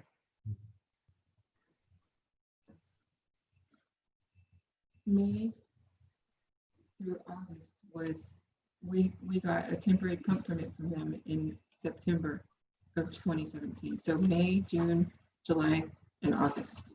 May, June, July, and August. Were which way were those? We were pumping out of the pond. We were pumping out of the pond then for riparian. Okay, and what about March and April? Was that also from the pond? No, we didn't pump any water then. It was heavy rainfall. Okay, In that I'm not, particular, so I guess you don't know why you have a charge here for March and April. no, that's what I was saying the whole time. I've been attacked and I didn't even pump water then. I So never. yep, okay. If you don't know, that's fine, but you No, I paid it. know. That's I didn't the take main any thing. water then. So for September and October of 2017, was that water received, were you receiving water through lateral? Those, looks like those are zero amounts there, so there wasn't any water then. So In September and October, we got what MID called a temporary pumping permit. They allowed us to continue pumping there. And I signed an agreement under, what is that called when you sign it under duress? At any rate, they started billing me again for it through my, they accepted my meter readings then. And they billed me for my meter readings. okay, so that was billed through some billing other than what is shown in this exhibit 26. Yeah, they renamed it. That property, since it had two other methods of irrigation already, one was ES 634, that lateral number 7. And then the upper portion of parcel, I might have to go to the map, the northern portion of the other parcel 1. Yeah, let's go back, Nicole, please go back to exhibit Gonzalves 10, page 14. And you can keep talking, but she'll get that up on the screen here in just a minute. So the best way to explain it is we had two sources of water that were gravity flow to the properties. Lateral 7 was cut off wrongfully, and then lateral A, that's on that map. Do you see parcel number 2 and it says Fisher Road? Yes. There's another lateral that looks similar to lateral number 7, but it's not on the paper. It comes into the northwest corner of parcel number 2, and that's account number ES 650. The ES stands for Escaladian, meaning the water gravity flows through Escaladian Canal. Okay, so when did you start receiving water through lateral A? Okay, they wouldn't let me use lateral A again until this year. We put a new pipeline in to replace that lateral number 7. I installed a $50,000 pipeline down the black line of, which would be the western side of parcel number 2 from Fisher Road down to, well, it goes back to where lateral 7 intersects section 91 or lot number 91. Okay, so you put in a new pipe there. When did you construct that pipe? Just this year. So it's sometime in 2020. Yes. And then how much did you say it cost you to construct that lateral A? Well, if I don't add my bill, sometimes farmers don't pay themselves. I paid over $45,000 to private contractors, and then I spent over 10,000 of my own man hours and dollars. And that was doing basically assisting the contractor? Yeah, I had to do the trenching, and I had to do the finish work, which would be closing in the ditch, grading. Okay, so I'm just trying to get this all figured out about where you got water from when. So what water source did you use to irrigate your orchards in 2018 then? That was the pond. Okay, so, and in 2019, was that also the pond? Yes, they were billing off of my meters. Okay, so have you submitted, I don't think I've seen anything, but have you submitted any evidence that indicates how much you paid Merced Irrigation District in 2018 and 2019 for water?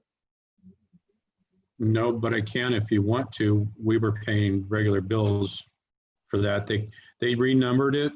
Remember how I said lateral number 7 was ES 634? Then they renumbered ES 650 off of lateral A, and then it was LI 956, I believe. So they've renumbered it 3 times, which creates a kind of a paperwork nightmare. it would appear to the untrained eye that I didn't pay for water because they renamed my bills 3 times.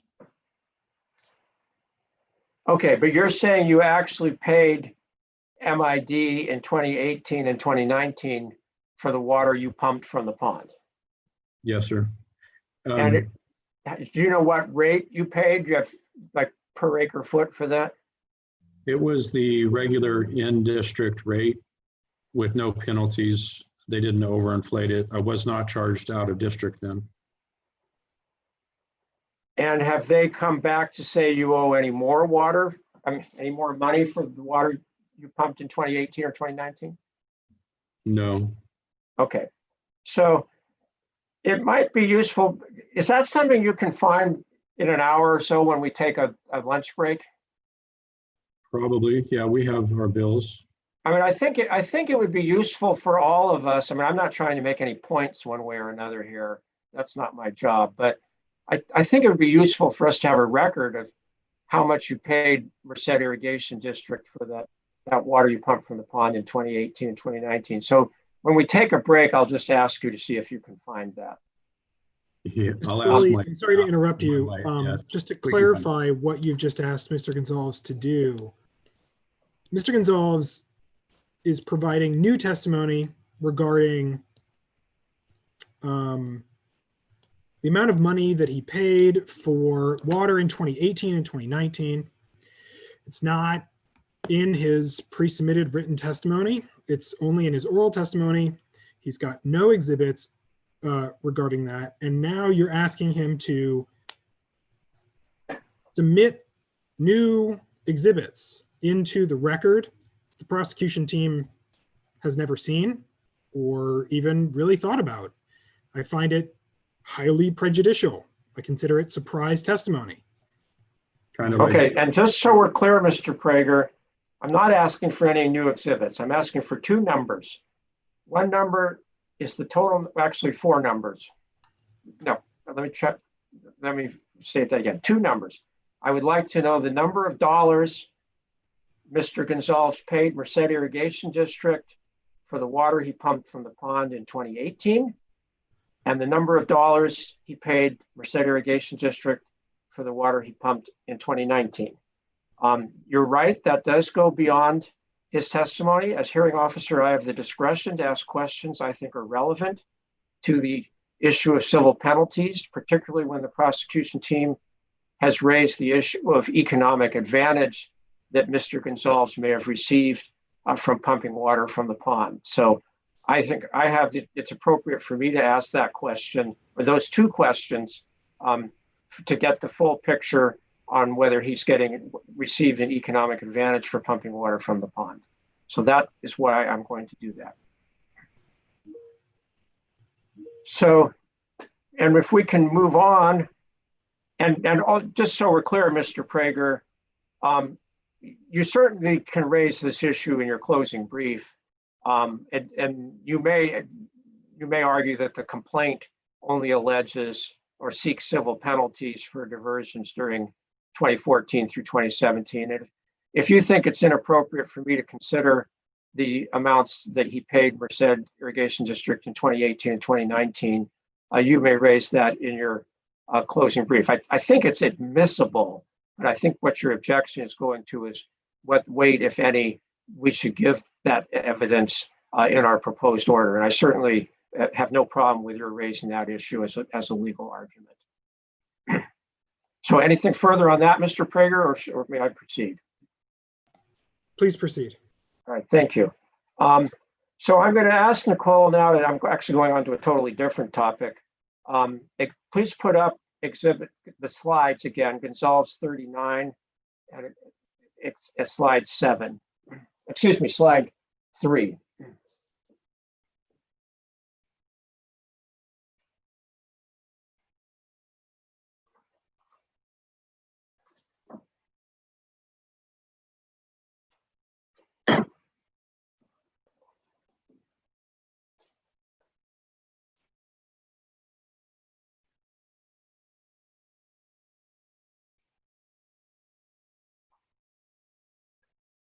Okay, so Mr. Gonzalves, you obviously have testified to this slide, and I just have a follow-up question. The very last sentence on this slide says, our riparian water right is currently under litigation. Is that referring to the litigation between you and Merced Irrigation District? Yes, that's correct. And Mr. Prager raised this question too, and I'm just confused, and I hope you can explain. Mr. Prager pointed out that you have a signed settlement agreement with Merced Irrigation District. So I'm confused. Is there still litigation pending even though you have a signed settlement agreement? It hasn't been ratified, so to speak. In that settlement, we were supposed to do certain things and they were supposed to do certain things, and they broke their settlement already. Okay, so are there any pending court proceedings, or is it just sort of in the stage of the parties disputing who needs to do what under the settlement agreement? I don't know. When they broke their agreement. Okay. And I think it's. If you don't know, that's fine. It's a legal question, and I know you have a lawyer representing you in that litigation. So I'll move on. If we can go to slide 9.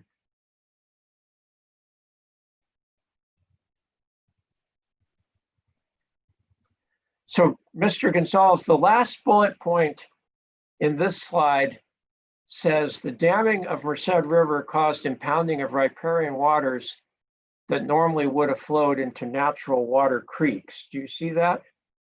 Yes. And I just will say I'm confused.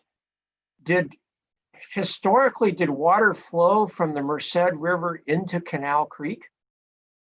Yeah. Geologically, it's hard to explain. You would almost have to visit the site. So imagine if you can see the Sierra Nevadas at 12,000 or 11,000 feet. It's either 10 or 11,000 feet.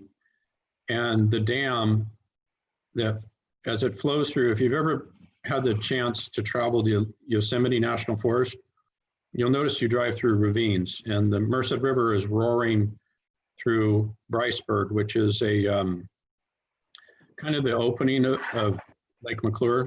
It goes through a wild and scenic protected area that's controlled by the Bureau of Land Management in Bryceburg. And the elevation there, I'm only going to guess because I don't have it right now, but for example, say you drop from 10,000 feet to 1,400 feet in elevation. Our property then is down at 193 to 200 feet.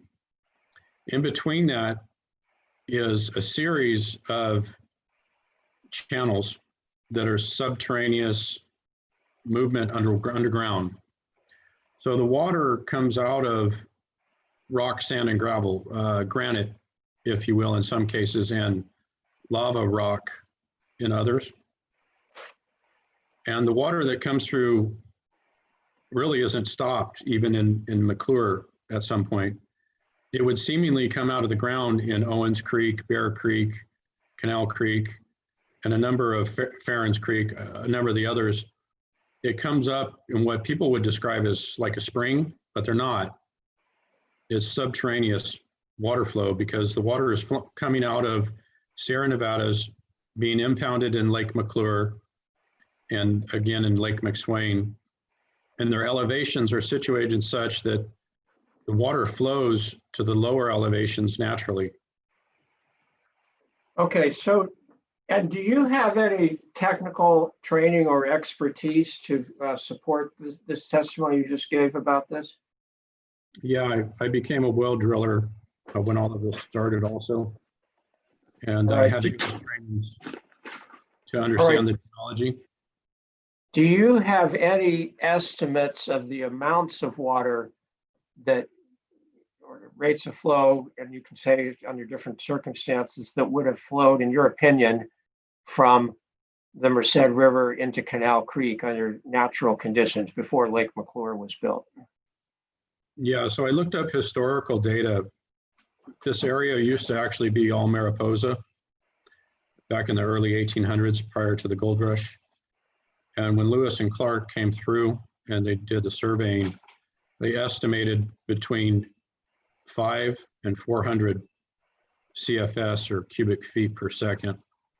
And it ranged from 5 cubic feet per second to 400 because of rainfall. And at the time when we did the research, there was also a Yosemite Valley Railroad that had records. They're closely guarded, and MID also keeps the records of that. They won't release it. So just so we're clear, that estimate you're referring to between 5 and 400 CFS is the flow in Canal Creek under natural conditions? Yeah, this is some journals. The journals that we found, and maybe when we submit the bills, Mr. Prager, you can object to it if you want. But having to become a historian and a well driller and a researcher, we found California State Agricultural Society, the year 1874. And I know I've complained that we haven't had ample time due to COVID to get all this information in.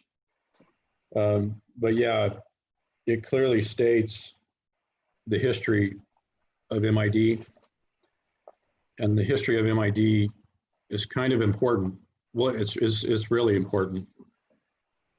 MID utilized naturally occurring waterways, as did their predecessor, Crocker and Huffman, and their predecessors, the Robla Canal Company. So there's a lot of history there that would take a lot more time to explain to you, but it is recorded. Well, and that's probably, I don't know whether it's relevant or not. But the numbers I've written down here are that you're saying that the historic testimony, and you said Lewis and Clark, I'm not sure whether that's who really was here, but whoever it was historically indicated flows between 5 and 400 CFS, depending on rainfall and so forth. So I assume the 400 CFS is during heavy rainstorms. Is that correct? I think it was as high as 1,000 during rainstorms. The 400 CFS was snowmelt. Okay. And that was, the snowmelt was actually all the way up until August. So snow begins to melt in the springtime around April, May, June, July, and August. Those natural occurring creeks receive snowmelt. And a lot of people don't realize that that's floodwater. All right. And then you mentioned Parker Dam, and I just don't know. What is Parker Dam on Canal Creek or the Merced River? Canal Creek. And so I assume it's upstream of your property. Where is Parker Dam? Parker Dam is the first upstream dam. It's at the intersection of Canal Creek and G grade, or what they call Snelling Highway. You could visit that if you'd like. Right. And then after that, there's another dam called the Rita Dam. They're both power plants. Is the Rita Dam upstream of Parker or downstream? It's downstream of Parker, but it's still north. It's the most recent upstream from my property, from Castle Dam. Okay.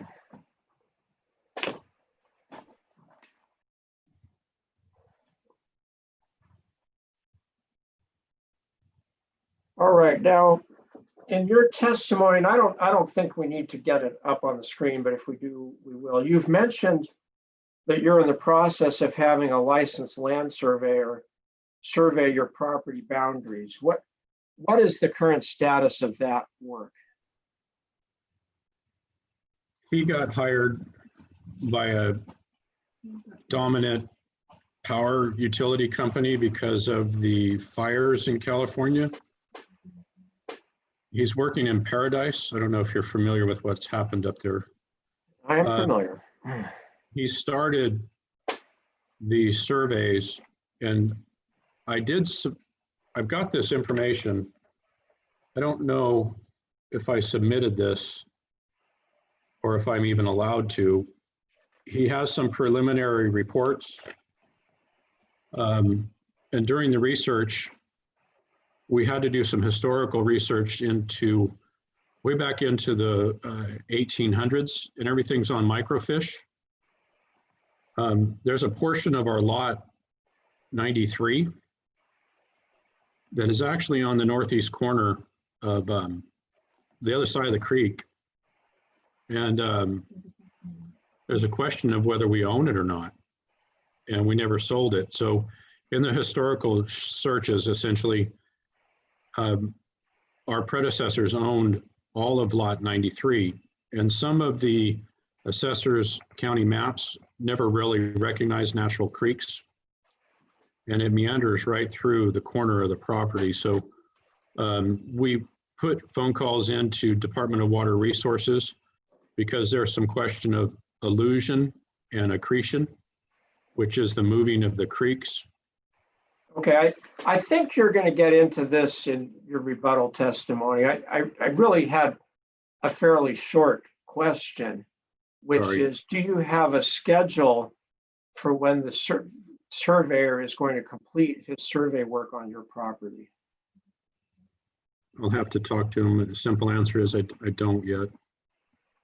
Okay, and I don't know if there's any way you can find out about that during the lunch break, but it's an important question to me because I might be willing to consider giving you some time to complete that survey, but I can't have this just be open-ended. So it does make a difference. And maybe I'll follow up on that after we have your rebuttal testimony, because I think some of it had some survey notes. Is that correct? Just yes or no. Did it have some survey notes? Yes. All right, so we'll follow up at that point.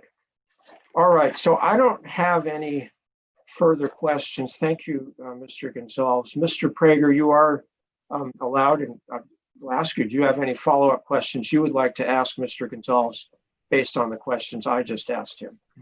Yeah, I have only a few. Why don't you go ahead then, please? Okay. It can be tough to read my own handwriting, so give me a second. Take your time. We're all doing the best we can here. Although that was probably a pre-COVID problem for you.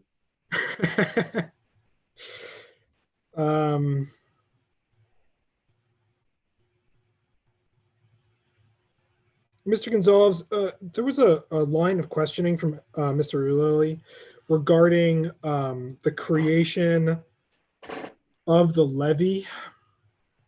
And it seemed to get a little confused about what exactly we were talking about. So I think to clarify the record, I'm gonna ask you a few questions about that. And let me know if you want us to put up an exhibit, which might help facilitate your questions. I'm getting there. To be clear, Mr. Gonzalves, when you talk about the roadway that was built on your property, you're talking about the northern boundary of the reservoir, correct? Well, it's the northern side of the pond. Right. That's what I was expecting. Okay. So when you testified that your father built that roadway based on or from dirt that he took from the field side, do you mean north of that levee? Yeah. Okay. So, Mr. Lilly, can you pull up exhibit PT12 and go to page 83? I'm sorry, which page number? 83. Okay, so Nicole, we'll get PT 12 and go to page 83. Give us just a moment.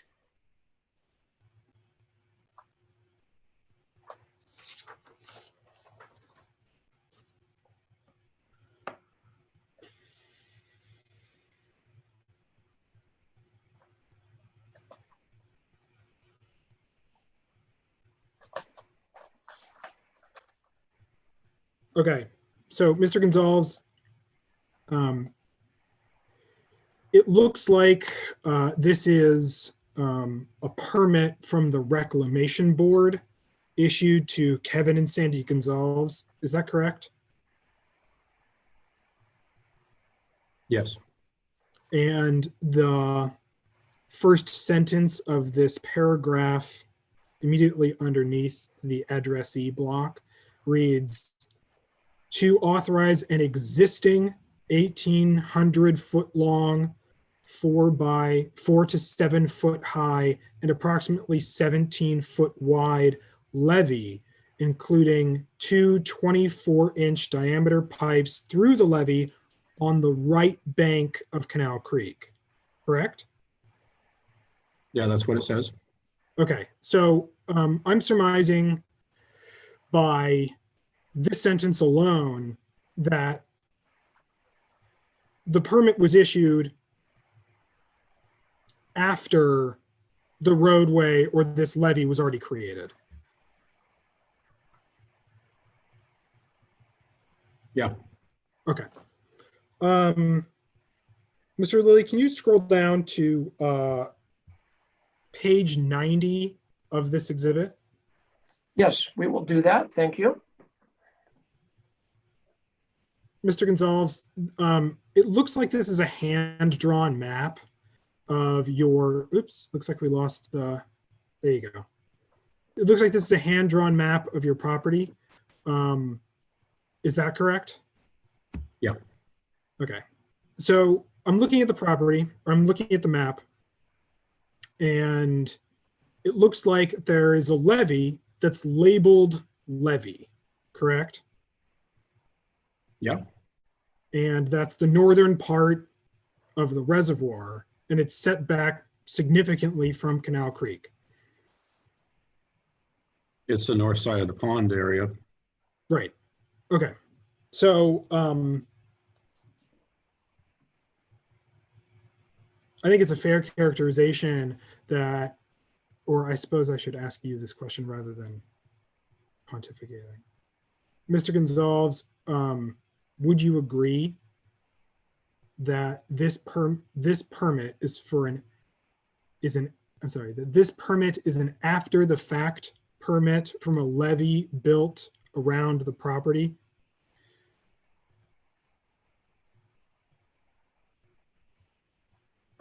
It's a permit that was obtained from Mr. Peter Rabone after he worked with my dad. Okay. You don't have to have a permit to farm your property. It's a right to farm. That's not my question. You should write that down. But this, Mr. Gonzalez, this permit does not allow or doesn't authorize any construction or creation of any berms or levees or pipes on the southern portion of the reservoir, correct? I think, Mr. Prager, we should probably go back to page 83. If you're going to ask him questions about the permit, we should probably have the permit up on the screen. So, Fair enough. Nicole, let's put page 83 back there. And if, Okay, yeah, so maybe make it a little bit bigger for those of us who have old eyes. Okay, so we're back on page 83. And let's look at that sentence that we read together again. This permit does not say anything about the southern bank of the reservoir, correct? That's correct. It does not authorize any construction on the southern bank of the reservoir. I didn't do any construction on the southern bank. And to be clear, this permit does not allow a pipe in the southern bank of the reservoir connecting Canal Creek, correct? Well, now you're getting into something that was referred to Mr. Gordon Fisher, and he's dead. He can't answer that. I can't answer. Okay, well, I'm not actually asking about what Gordon Fisher did or didn't do. I'm asking whether or not this permit allowed for the placement of a pipe in the southern bank of the reservoir connecting Canal Creek. And I feel like we've already established that it doesn't discuss anything about the southern portion of Canal Creek. So I just wanted to clarify that you agree that there is nothing in here about a pipe in the southern portion of the reservoir. Well, I don't agree with anything you say, but yeah, it doesn't say anything about a pipe. That's Thanks. not an issue. Okay. That's all I have on this particular exhibit. Mr. Gonzalves, you talked briefly with Mr. Lilly about your diversion of water from the pond in 2018 and 2019.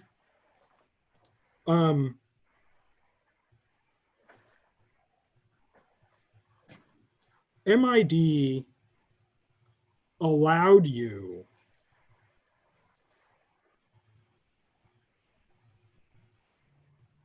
to divert water from the pond in 2018 and 2019, correct? You were issued I'm sorry, I'll let you finish. Excuse me. I'll let you answer that question. They allowed you to divert water from that pond in 2018, 2019, correct? Well, what really happened was they forced me to, by threat of issuing another $204,000 fine. They threatened to take my property from me. So we entered into an agreement. So you did or did not divert water from that pond in 2018 and 2019 under MID's direction? Yeah, I had a temporary pump permit. Thank you. You had a temporary pump permit. So that diversion was authorized.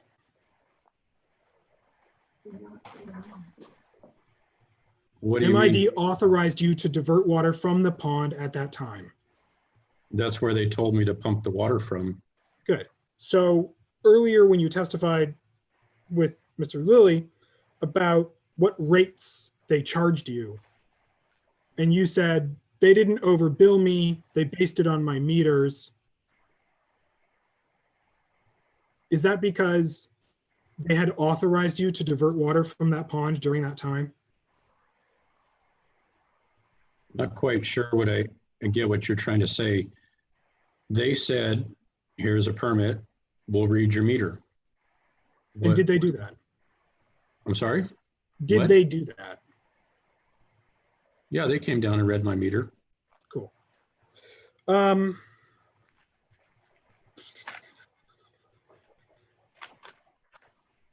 Gonzalves, you spent a little bit of time discussing Canal Creek and your belief that it is hydrologically connected to the Merced River. Do you have any experience as a hydrologist? When I took my well drilling classes, we studied geology, and I also studied geology in school, if that's what you're asking. Did you submit any evidence in this hearing regarding the hydrologic connection between the Merced watershed and Canal Creek watershed? The hydrological connection is not only connected to Merced River, it's connected to Sierra Nevada. That's not the question I asked, Mr. Gonzalez. I asked if you submitted any evidence. And just so we're clear, Mr. Gonzalez, I asked you about a slide where you had one sentence about the connection, and I think there's one sentence in your testimony about that. But I think Mr. Prager's question is there anything else in your written testimony about this hydrological connection? I don't think I had time to submit that, no. Okay, so the answer is nothing else. Nothing else. So your assessment is based on the classes that you took getting your well digging certification. Yeah, it's a lot more than that. But yeah, research and history. Okay.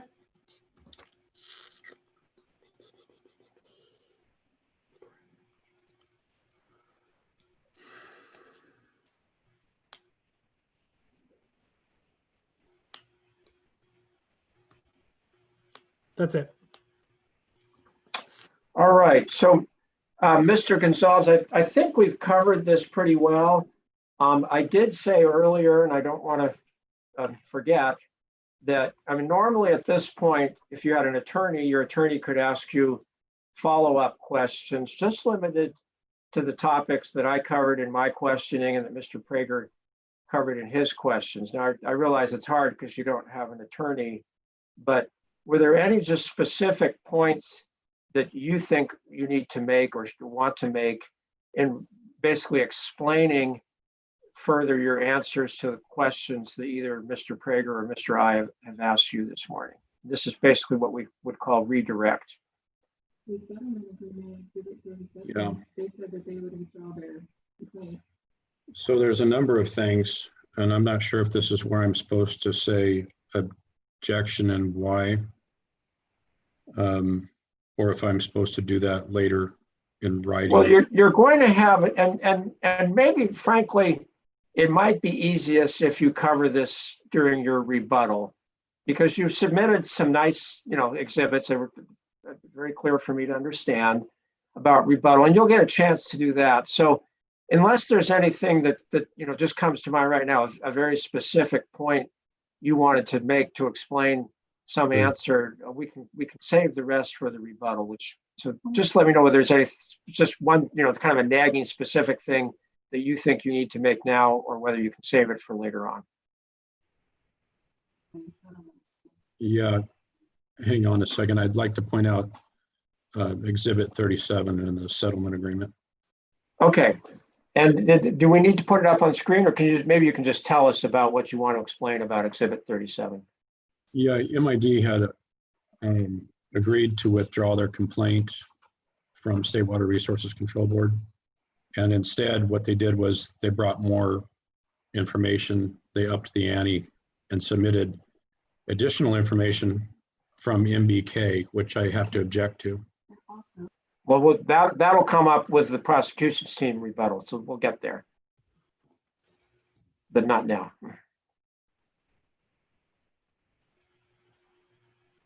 Okay, so kind of a glaring thing in the settlement agreement, which a lot of people skipped over, is they want me to give up my riparian water right. And that is going to hurt me, and it's going to hurt my children and my children's children, because it's not just my right, it's the right to that land. And that's an issue.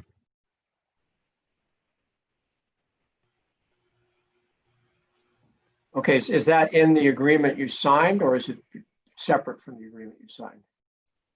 Yeah, that's in the agreement that I was kind of forced to sign, and I don't really want to go into that right now. No, I don't either. I just want to know if it's in the agreement or not. It's in the agreement, yes. All right. Okay, anything else you want to make any points you need to make right now? Well, I'm trying to tread lightly here because of the additional lawsuit that's ongoing.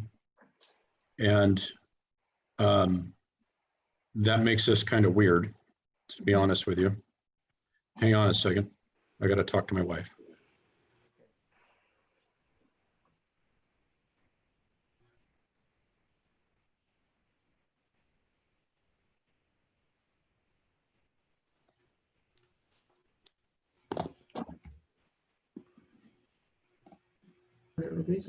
Yeah, I got two issues that I should rebut to rebuttal. One is, hang on a second. I got low blood sugar. Hang on a second.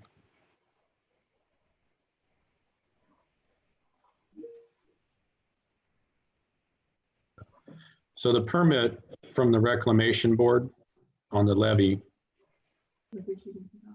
was issued in 2002, and the pond was already there. So they had an inspector from the flood. They've changed names, so forgive me if I get it wrong. I think they call it the Flood Board now, Flood Protection Agency. They came out, inspected everything, and everything was fine. And they did not submit another record of that. It was just verbal.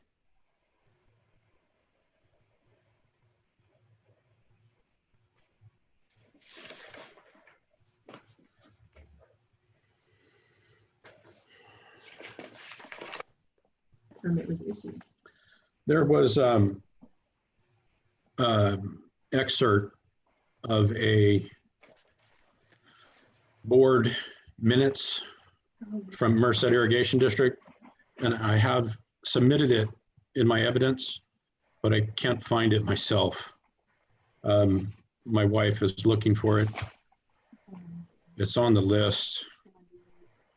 Okay, that's probably beyond the scope of the questions Mr. Prager or Mr.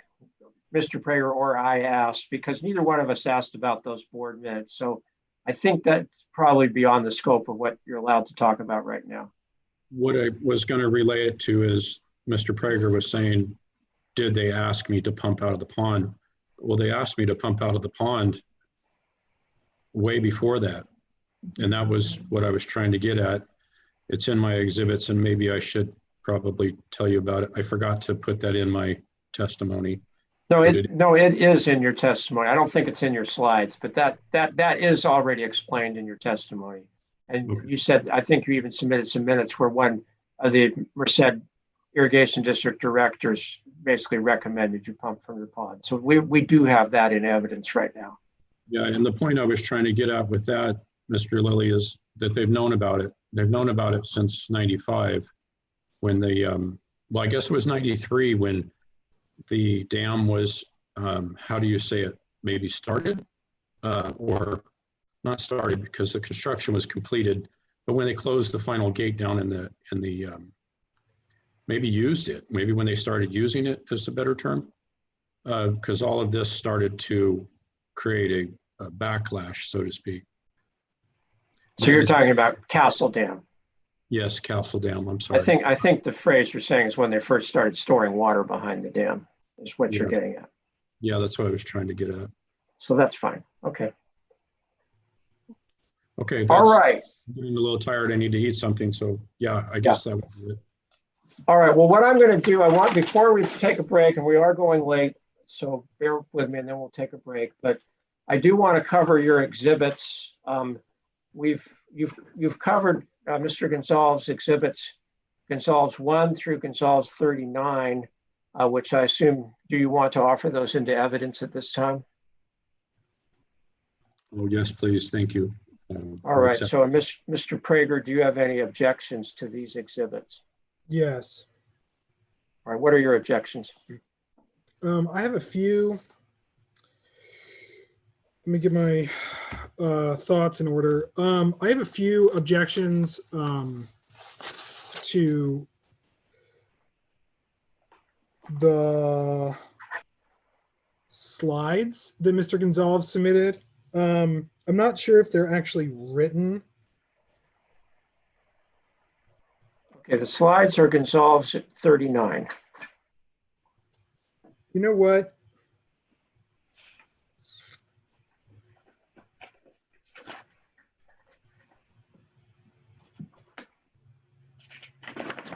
I'm gonna let that go. I'm not gonna object to those particular slides. I will, however, need to object to a portion of Mr. Gonzalves' written testimony. It's exhibit 38.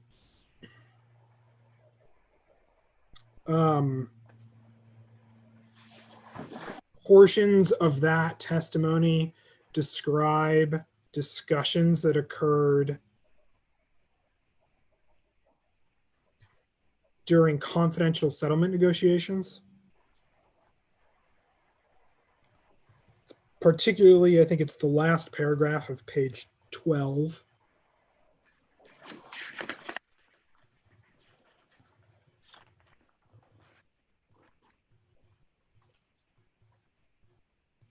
Mr. Gonzalves' testimony cites to statements made by members of the prosecution team during the context of confidential settlement negotiations. Prior to those settlement negotiations, both parties discussed the concept of confidential settlement negotiations at length, and both parties agreed that any information shared in the context of those negotiations would be deemed confidential. Prosecution team objects to the inclusion of this information in Mr. Gonzalves' written testimony. I'd also like to request, because it is inadmissible as confidential settlement negotiations, that it be struck from the record. Okay, I think it would be helpful, and maybe the best thing is for you to take time during the break to, I don't think it's on page 12, at least I didn't see it on page 12. Well, let me pull it up. Okay, we will pull it up. We're glad to do that. It's Gonzalves 38. I just need to know what specific text you're referring to. Fair enough.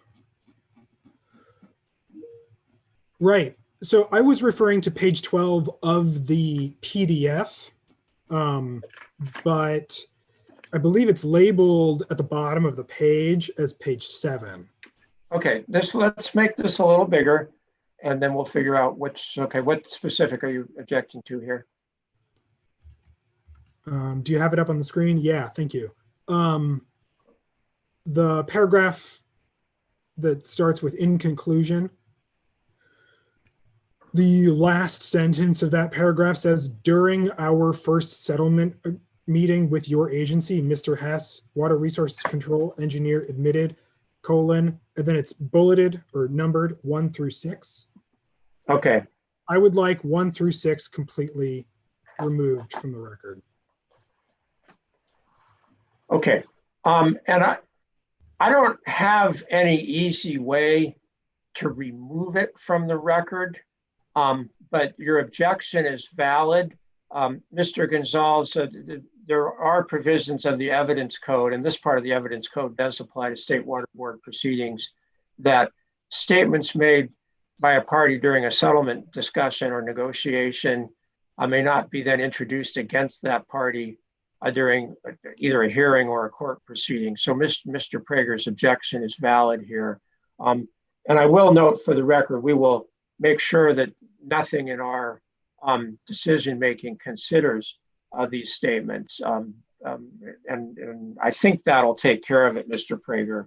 Thank you. Certainly, it's a valid objection. I'm just not sure mechanically. I don't have any easy way to white out part of a testimony, but your objection is sustained.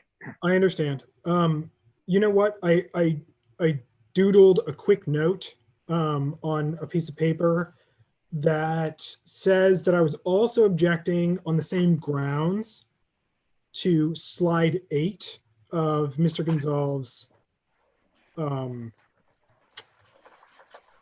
what do you call it? Oral PowerPoint presentation, on the same grounds that it covers the confidential settlement negotiations. Okay, this one, it's not clear to me whether this was, and I guess Nicole is going to try to get, please, Nicole, try to get up slide Gonzalves 39, slide 8.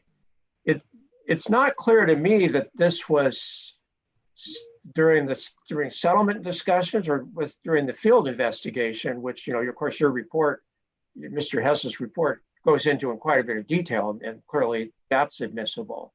So right. I can't tell from this can you elucidate on this whether or not October of 2017 was the field investigation or a settlement meeting? The field investigation took place January 2018. The bullet immediately above the section, the first bullet of this slide is referring to non-confidential settlement. It was not a confidential meeting. I believe Mr. Hess has testified that that meeting occurred prior to the submission of MID's formal complaint. Okay, and that's a meeting with MID anyway, so there's no settlement discussions with. That's correct. It's okay. I think I have an objection to the second bullet. Okay, and that's where I can't tell. I understand that you can't tell, but that was during settlement or during a field investigation, and because it makes a difference here. I recognize that. Mr. Gonzalez, I just have to ask you to clarify. This is your slide.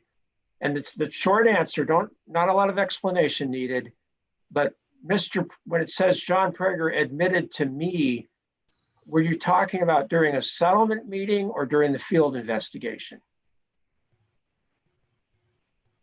I spoke with him at my house for about 30 minutes, and they were really kind of bolstering about.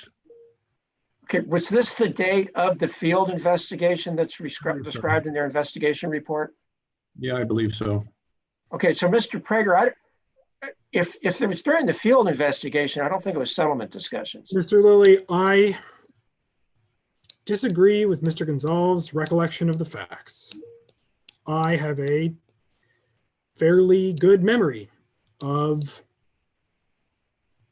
exactly where I was when I explained what bullet 2 says. So I can't tell you any more than that. Okay, well, and frankly, this doesn't confidential have, settlement negotiations, it and doesn't should have a lot of excluded. probative value anyway.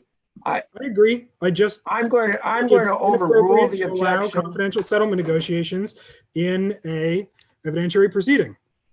And I'm overruling the objection because I can't let you testify.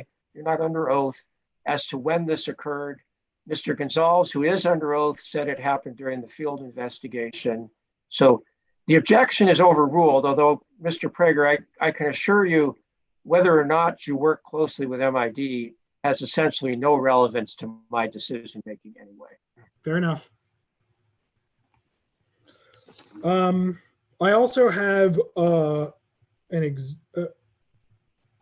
think I have an objection to a certain set of exhibits, but I need clarification first.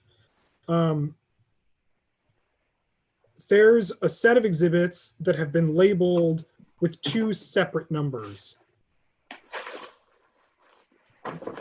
There's a set of exhibits labeled Gonzalves 49, 50, and 51, which are also labeled Exhibit 11. And I need clarification as to exactly what those exhibits are. Are they case in chief exhibits or rebuttal testimony exhibits? Okay, well, 49, 50, and 51 are rebuttal. 11 and are not being offered now, so we'll get to those later. Exhibit 11 is being offered now, so maybe we should put that up. I guess I'll just ask the question, do you object to Exhibit 11? Well, let me... This is Exhibit Gonzalves 11. And it's all my page says is survey unavailable due to COVID-19. That's all my page says too. I'm not objecting to that being admitted into evidence. All right. If I That's have all I have in the 49, record. If I have objections to 49, 50, and 51, I will wait until they are submitted as rebuttal.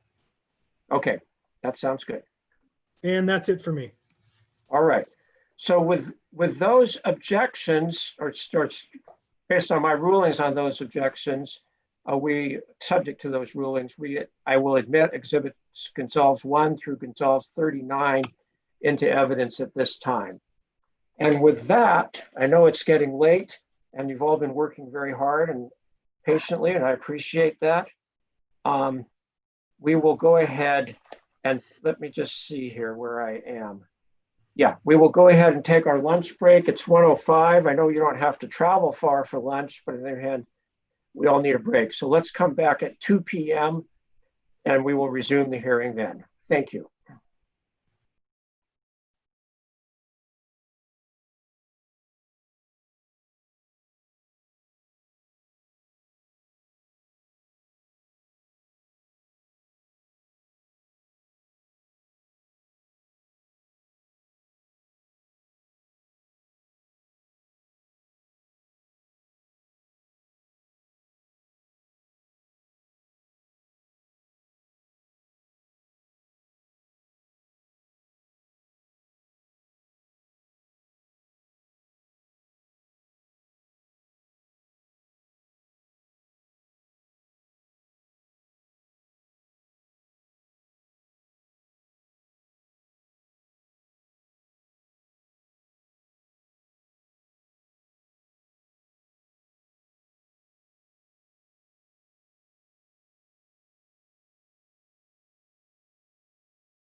Okay, we're gathering back. We're just waiting for Mr. Prager, and then we'll get started.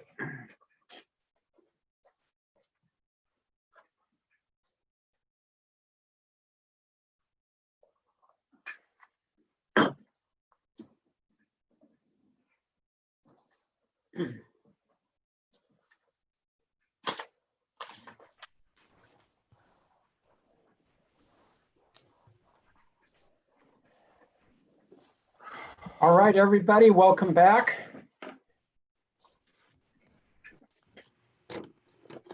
I will just note we finished the Gonzalves exhibits.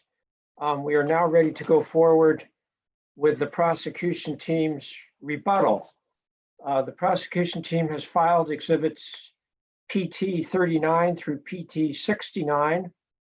Exhibit PT 39 is the written proposed rebuttal testimony of Damon Hess, and exhibit PT 43 contains Mr. Hess's slides to summarize his rebuttal testimony. Exhibit PT 40 contains the written proposed rebuttal testimony of Brian Coates, and exhibit PT 43 contains Mr. Coates' slides to summarize his testimony. So with that, Mr. Prager, are you ready to have your witnesses provide their rebuttal testimony now?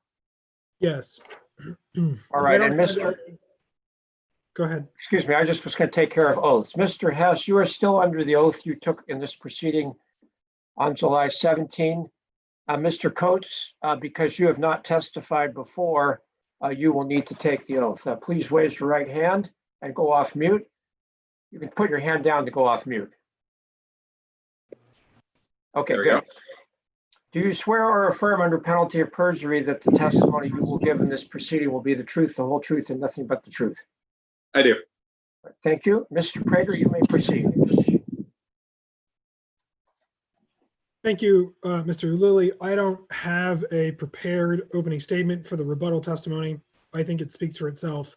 So Yeah, I'm not sure we even allow those, so you can just go forward with the summary slides. I will just introduce Damon Hess, who will give his summary slides first. And following that, Mr. Coates will give his summary slides.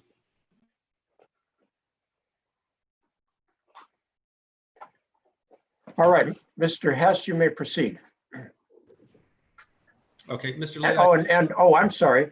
You probably want us to put the summary slides. I'm still getting back into the gear here after lunch. Nicole, please put up about exhibit PT 43. I do have one question about the process here. Sometimes there's very loud noises that happen outside. Would you like me to just leave the mic on or mute it for a moment if something happens? Well, play it by ear. While you're testifying, it's pretty hard to mute on and off. If there's a loud noise, you can just mute and raise your hand or something. How long do the loud noises last? Fire trucks and things like that.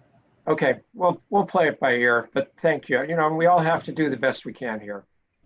So with that, we have exhibit PT 43 up on the screen, about to go into full screen, or first into slideshow view and then into full screen view. So give us one moment, and we have slide 1 up. So Mr. Hess, you may proceed. Good afternoon. My name is Damon Hess, Water Resources Control Engineer in the Enforcement Section of the Division of Water Rights. My rebuttal testimony is offered into evidence as exhibit PT 39. I've taken the oath and I have no changes to make to my testimony. My rebuttal testimony addresses assertions Mr. Gonzalves has made regarding the origin of the reservoir, the existence of riparian rights on Mr. Gonzalves' property, Mr. Gonzalves' ability to pursue a permit to appropriate water from the State Water Board, the method by which the reservoir fills, and Mr. Gonzalves' contention that we never contacted him after the inspection. Slide 2, please. We'll go to slide 2. Thank you.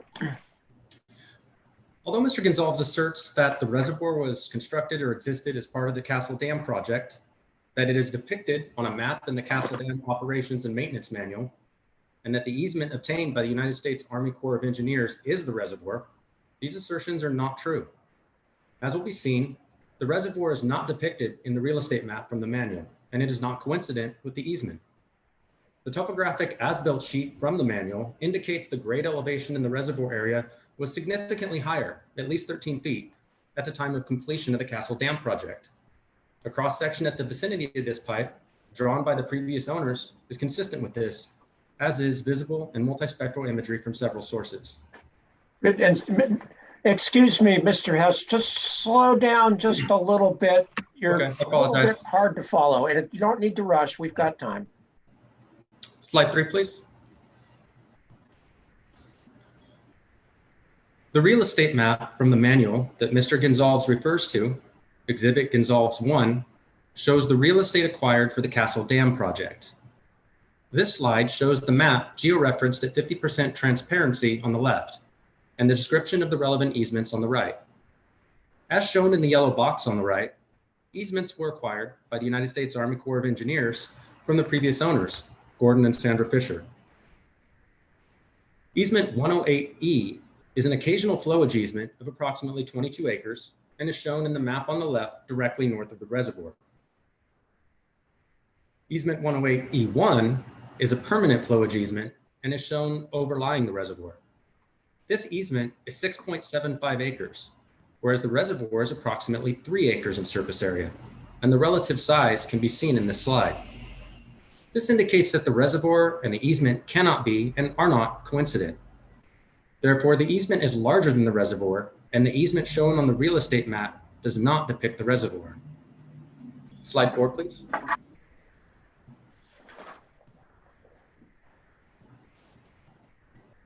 Okay, we're going to slide 4. There we have slide 4 on the screen. Similarly, this slide shows the map from the easement document submitted into evidence by Mr. Gonzalves, Exhibit Gonzalves 2, georeferenced with 50% transparency. This map is consistent with the previous slide in showing the reservoir occupies only a portion of the easement. The easement and the reservoir are not coincident. This map also shows the easement is larger than the reservoir, and the easement depicts an area on the property subject to flooding, not the reservoir. This is consistent with the real estate map included in the manual. Slide 5, please.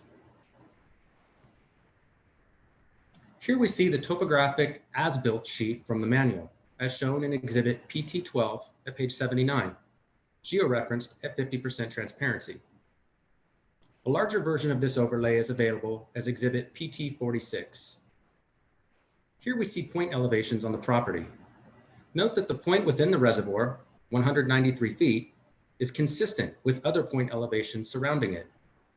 No reservoir is portrayed in this topographic map, and this map is stamped as constructed. This is consistent with the real estate map included in the manual and the map of easement 108E1. Slide 6, please. In addition to the evidence from the United States Army Corps of Engineers, the previous owners showed there was no reservoir in the exhibit submitted into evidence by Mr. Gonzalves as Gonzalves 4.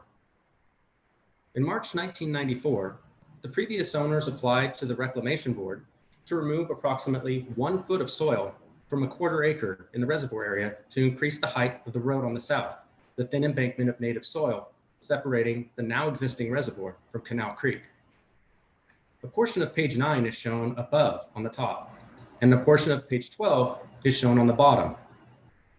Notice that in the image on top, the previous owners indicated the proposed work location on a copy of the map of the easement 108E1 from the United States Army Corps of Engineers. Both of these images show the previous owners indicated the proposed work was to be done in the vicinity of the pipe. Slide 7, please. To compare the conditions as described by the previous owners with the current conditions, the data from the survey performed by MBK engineers in April 2019 was imported into GIS, and a profile was created along a cross-section near the pipe. The resulting profile on the bottom shows a view with the direction of flow. Moving from left to right in this profile correlates to the path of the red line in the map above, moving from the southeast to the northwest. The blue line in the profile on the bottom indicates the ground elevation, and the red dashed line shows the projected elevation of the bottom of the uphill end of the pipe. The first dip in elevation on the left of the profile is Canal Creek, and moving to the right, the bank is depicted, and then the reservoir can be seen. On the far right is the roadway to the north of the reservoir, and then part of the orchard. Slide 8, please.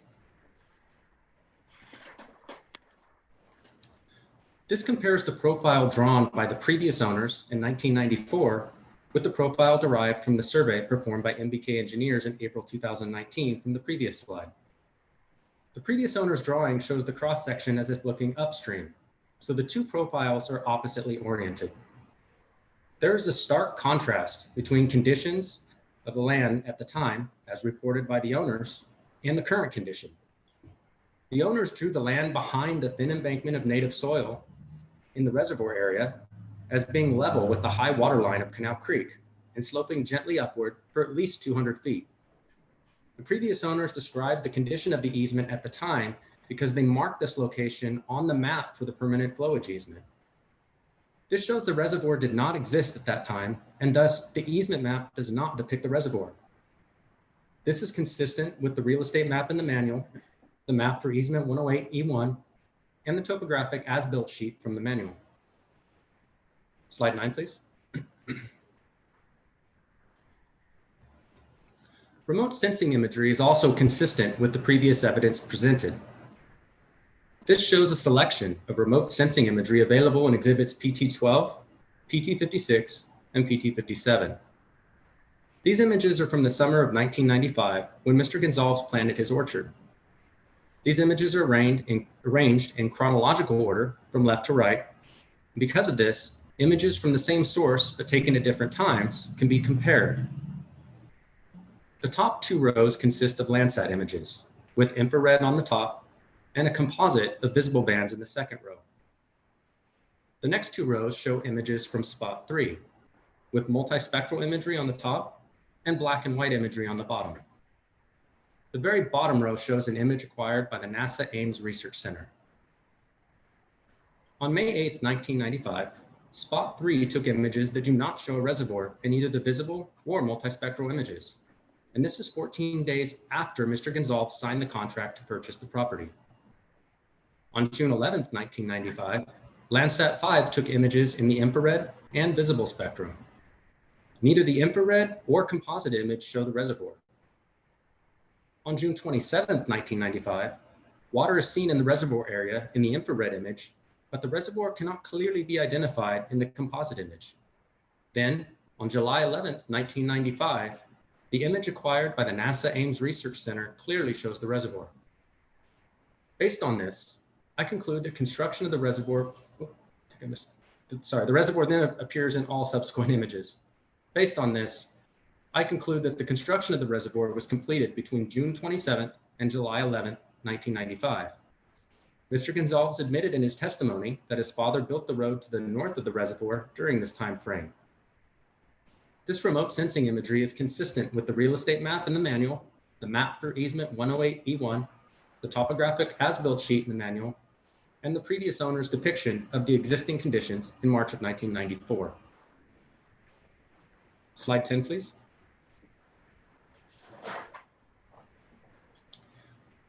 This picture shows the changing conditions of the land as they were when the Castle Jam project was completed and at the time of the MBK survey in 2019. Areas that have been lowered are darker, with the areas that have been lowered the most rendered as dark blue. Areas that have been raised are lighter colors, with the areas with the greatest elevation gain rendered in yellow. Slide 11, please. This supplements the previous slide by adding labeled contours. As can be seen, areas within the reservoir have been lowered up to 14 feet since the completion of the Castle Dam project, and the roadway and area north of the roadway are shown to have gained elevation. This is intended to convey a general sense of the changes that have occurred on the property based on surveys with different data resolution, and it is consistent with the real estate map in the manual, the map for easement 108E1, topographic as-built sheet in the manual, the previous owner's description of the existing conditions in 1994, and remote sensing imagery from several sources. Slide 12, please. In addition to his assertion regarding the existence of the reservoir, Mr. Gonzalves has also asserted that he has riparian rights on the property because he has a property line that intersects Canal Creek. Here we see a depiction of the land conveyed in the deed as Parcel 3. As can be seen in this map, the line intersecting Canal Creek does so far outside of Lot 93, and the land being conveyed is a portion of Lot 93. This appears to be a bounds description because the boundaries are described without measurements. Instead relying on the boundaries of Lot 93 in the plat, the described line, and Canal Creek, a natural monument. A review of this conveyance shows the line intersecting Canal Creek is not a property boundary, and thus riparian rights do not attach to the property based on this legal description because the line intersects Canal Creek outside of the land being conveyed. Slide 13, please. Mr. Gonzalves also claims he has riparian rights because his property is contiguous to Canal Creek. This parcel map was referenced in the contract for the sale of the property, the certificate of compliance acquired as a condition precedent to the sale, and it was incorporated into the deed.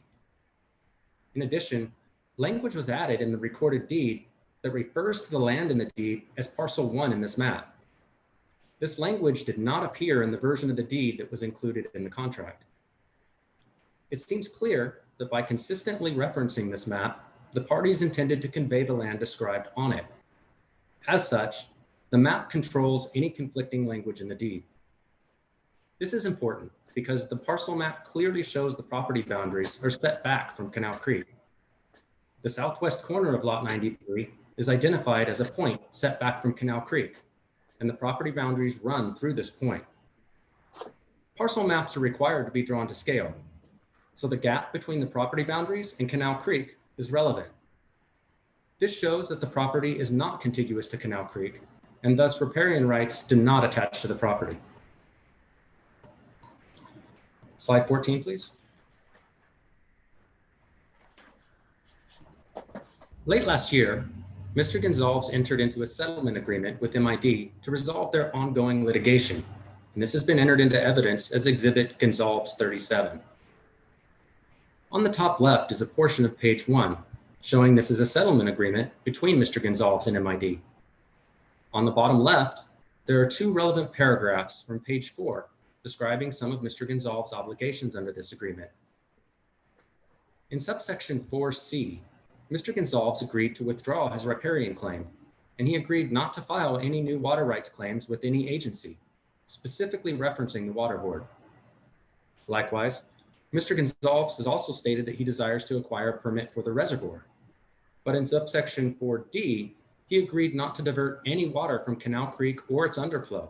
So pursuing a permit to appropriate water from Canal Creek conflicts with what he's already agreed to. On the right side, we can see the signatories to the agreement, and Mr. Gonzalves signed this agreement on December 20th, 2019, merely 7 months ago. Also notice in the top right, Mr. Gonzalves was represented by counsel when this document was signed. Slide 15, please. As described in more detail in Mr. Cordova's declaration, this video shows water flowing into the reservoir when water was flowing down Canal Creek. The water in the video is the reservoir, and the turbulent area is the pipe. Could you play the video, please?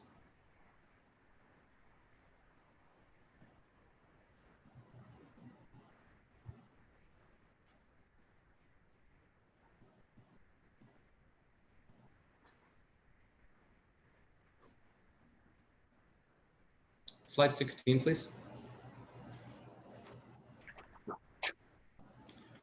This video shows water flowing from the reservoir into Canal Creek when there is less flow in Canal Creek. Can you please play the video?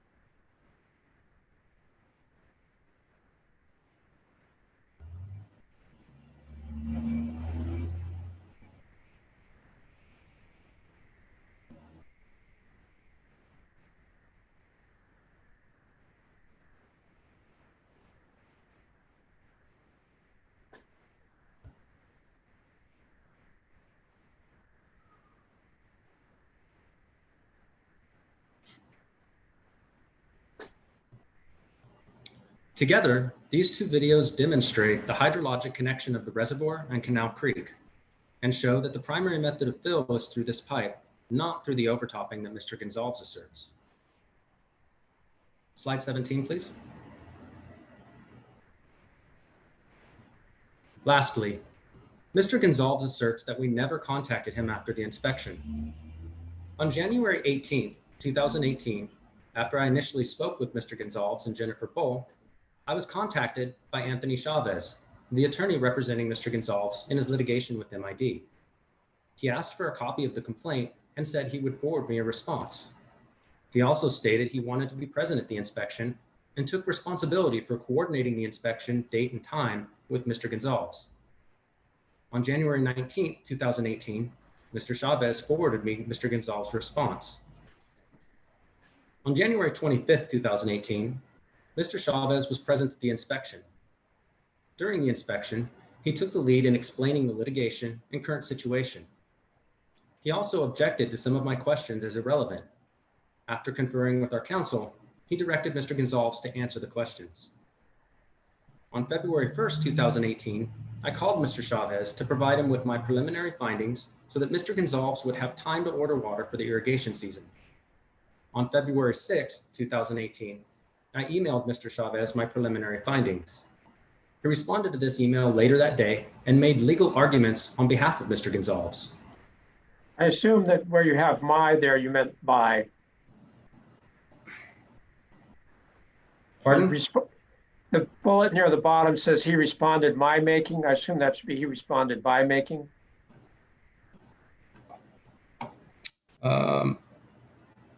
Yes, it is by. Unfortunately, PowerPoint doesn't do as great a job on autocorrect. I've had I a don't few. think it has a spell checker. It's no Sorry. big deal, but I just made a note on my copy. Yes, it should be by. My mistake. Hmm. Upon completion of my report of investigation, I mailed a copy to Mr. Chavez's office at Best & Creeker in Irvine, California, by certified mail. Based on the unsolicited initial contact by Mr. Chavez after speaking with Mr. Gonzalves and Ms. Bull, Mr. Chavez's actions of asking for the complaint and forwarding a response, his desire to be at the inspection and his coordination of the scheduling on behalf of Mr. Gonzalves, his presence at the inspection, the objections he made during the inspection, and the direction he gave to Mr. Gonzalves, the legal arguments he made by phone and email when I conveyed my preliminary findings to him, and his receipt of the report of investigation at his office by certified mail, it appears that Mr. Chavez was representing Mr. Gonzalves for the purposes of the complaint and inspection. I was never informed that Mr. Chavez was not representing Mr. Gonzalves from either of them until these proceedings were initiated. In conclusion, neither the real estate map included in the manual or the map for the easement 108E1 depict the reservoir, and both maps show the easement to be over twice as large as the reservoir. The topographic as-built sheet in the manual shows the grade in the reservoir area at the time to be consistent with the surrounding grade, and this is also consistent with the existing conditions as described by the previous owners in 1994 and remote sensing imagery acquired from several sources. Thus, the evidence shows that the reservoir did not exist at the time of completion of the Castle Dam project and is therefore within the permitting authority of the State Water Board. Neither of Mr. Gonzalves' assertions regarding the existence of riparian rights on this property are true. The legal description referring to a line that intersects Canal Creek does not show contiguity because the line intersects Canal Creek outside of the land being conveyed. The recorded parcel map also shows the property lines of Mr. Gonzalves' property to be set back from Canal Creek. As such, neither of Mr. Gonzalves' assertions show the element of contiguity, and riparian rights do not attach to the property. Although Mr. Gonzalves claims the reservoir fills through overtopping, video evidence shows the hydrologic connection between the reservoir and Canal Creek, and water flows between them depending on the flow in the creek. Since the pipe allows water to flow into the reservoir anytime water is flowing in Canal Creek above de minimis flows, the primary method of fill for the reservoir is the pipe, not the overtopping Mr. Gonzalves claims.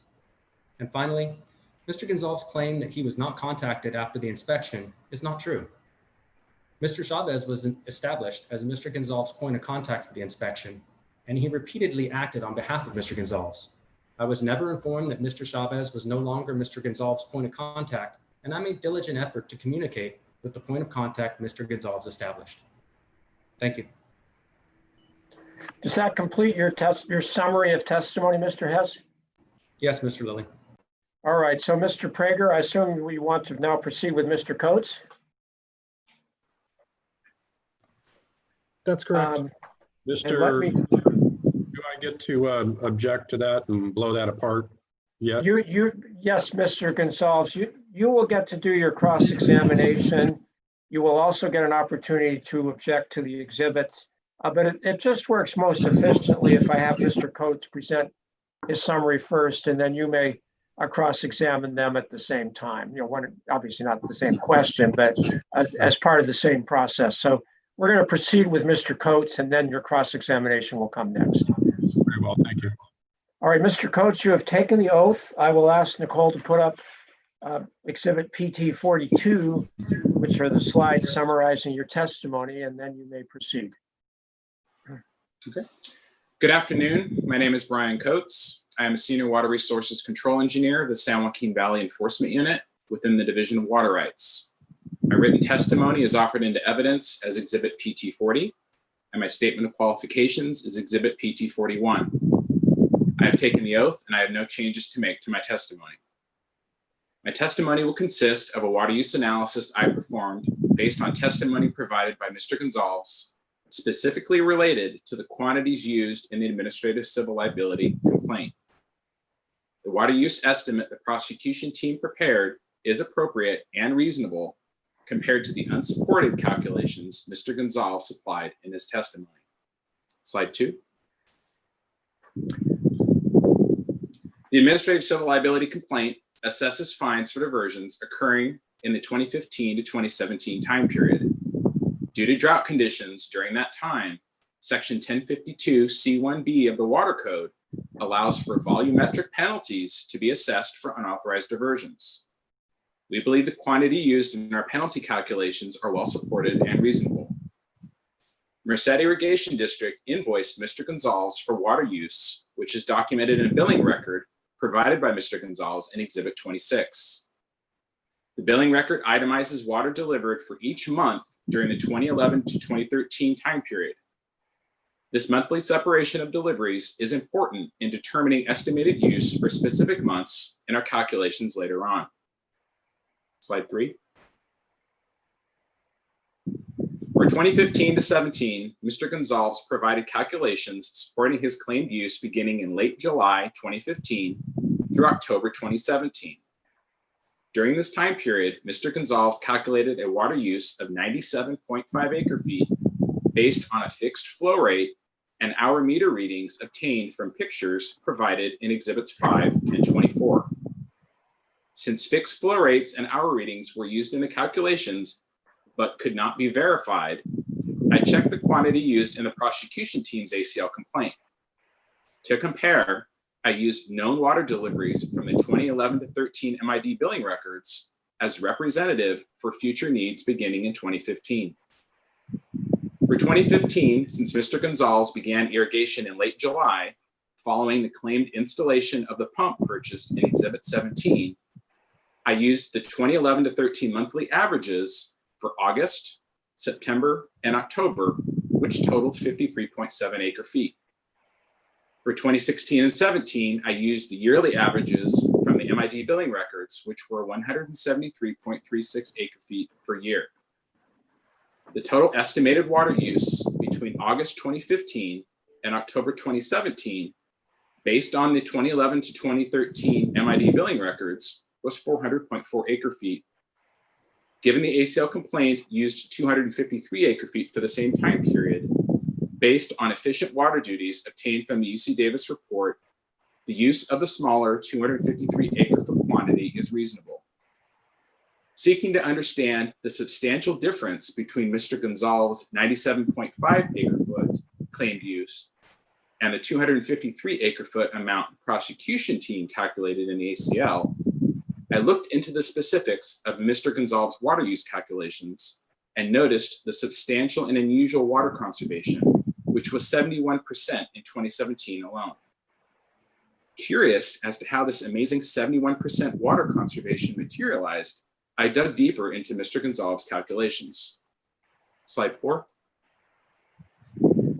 At first glance, the calculation method Mr. Gonzalves uses appears to be reasonable.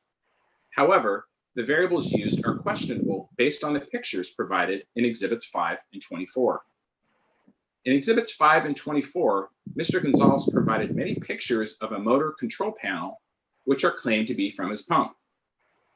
Within the pictures, various unverified odometer readings are reported, but also noted are the lack of a model number for the pump, a picture of the pump, or any discharge flow measurements correlating a motor speed to a flow rate.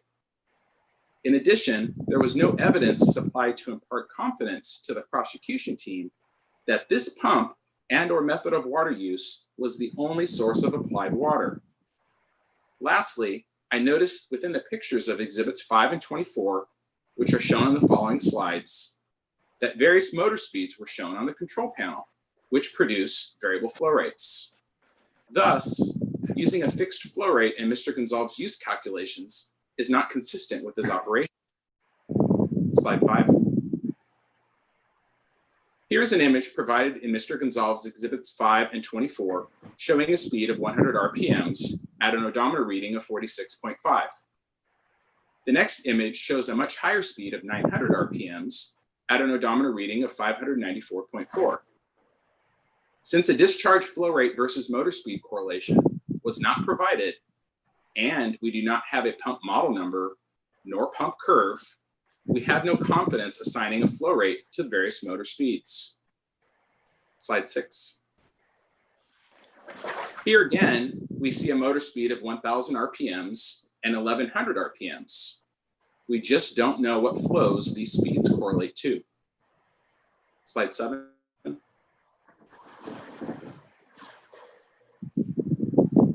Based on the unverified pumping hours, pump type questions, and variable motor speeds, the water use calculations provided by Mr. Gonzalves in Exhibit 26 are unsupported. We have no way to correlate flow versus engine speed, which is clearly variable as seen in Exhibits 5 and 24. Similarly, we have no assurance that the pictures of the control panel provided in Exhibits 5 and 24 represent the actual pump used and is the sole pump. Due to these uncertainties, the prosecution team's calculations based on water duty estimates found within Table 8 of the UC Davis report, which were conservative compared to the MID billing record estimates I prepared, are appropriate in the proposed ACL complaint. This concludes my presentation. All right, thank you, Mr. Coates. So Mr. Gonzalves, now is the time when you may ask cross-examination questions of Mr. Hess and Mr. Coates. And just as a reminder, this is the time for questions. You will have an opportunity to testify later if there are things you want to say in response to what they've said that you want to testify to under oath. But this right now is just for asking these witnesses questions about the testimony they have given today. Very well, thank you. Do we start with Mr. Hess? Yes, and just let us know which exhibits you want us to put up on the screen. Okay, If any. first, is this where I object also?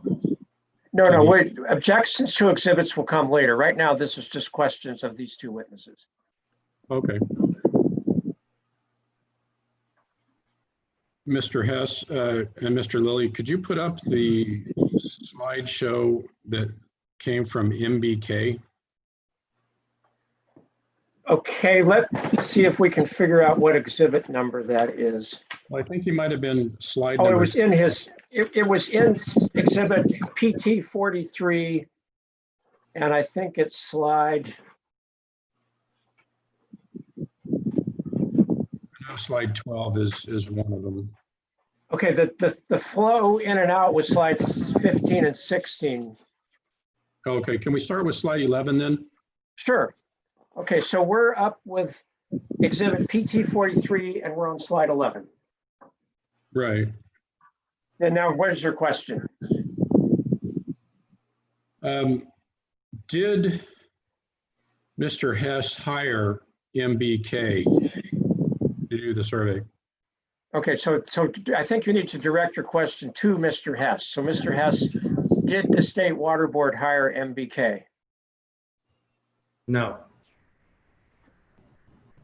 Were you present when MBK did the survey? Did you ask, was I present at the survey? It cut out. Were you Yeah, say present? it again, Mr. Gonzalez, just a little louder. We did sort of have trouble hearing you. There's wind noise. Could Mr. Hess mute until he responds?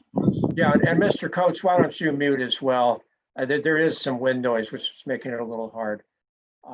There we go. So try again a little louder and we'll try to mute and unmute as we need to. Did State Water Resources Control Board hire MBK? And that's to Mr. Hess. Mr. Hess, I'm talking to Mr. Hess only. No. Were you present with MBK the day they did the survey? No. Can you verify the license of the certified surveyor with MBK? I don't believe that's in evidence. So no. Were you familiar with a company called QK? No. When did you receive this information from MBK?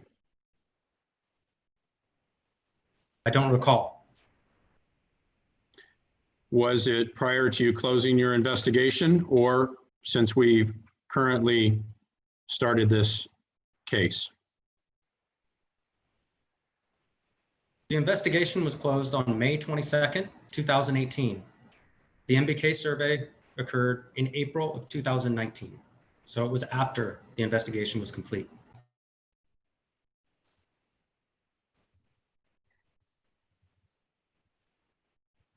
I see you started with some data from the summer of 1995. And I'm not sure what slide that was. Can we go back that showed the summer of 1995? I believe it was July 11th. Yeah. Did you, Mr. Hess, look at the summer of 1993?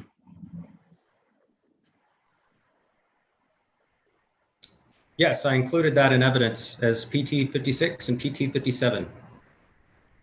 Mr. Lilly, can we go to the summer of 1993? And PT Yeah, 56, which I believe is page 51, 52, and 53. Okay, so we'll get PT, just bear with us, we'll get there. PT 56, and you want page 50 what, 51? I believe it might be page 51, 52, 53. Okay, first we'll get PT 56. This is a big file, so give us a minute. Okay.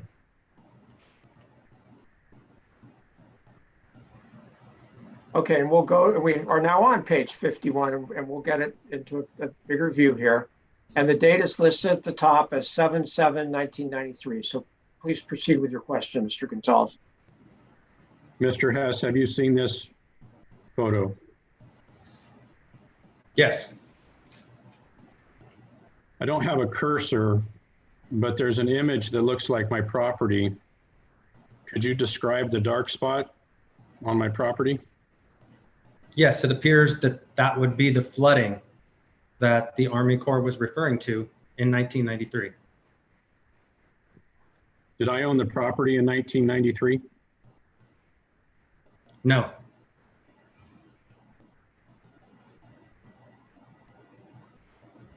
Slide number 12. Can we go back to? Yeah, we'll keep this one ready in case you need it, but we'll go back to PT 43 and we'll go to slide 12. Thank you.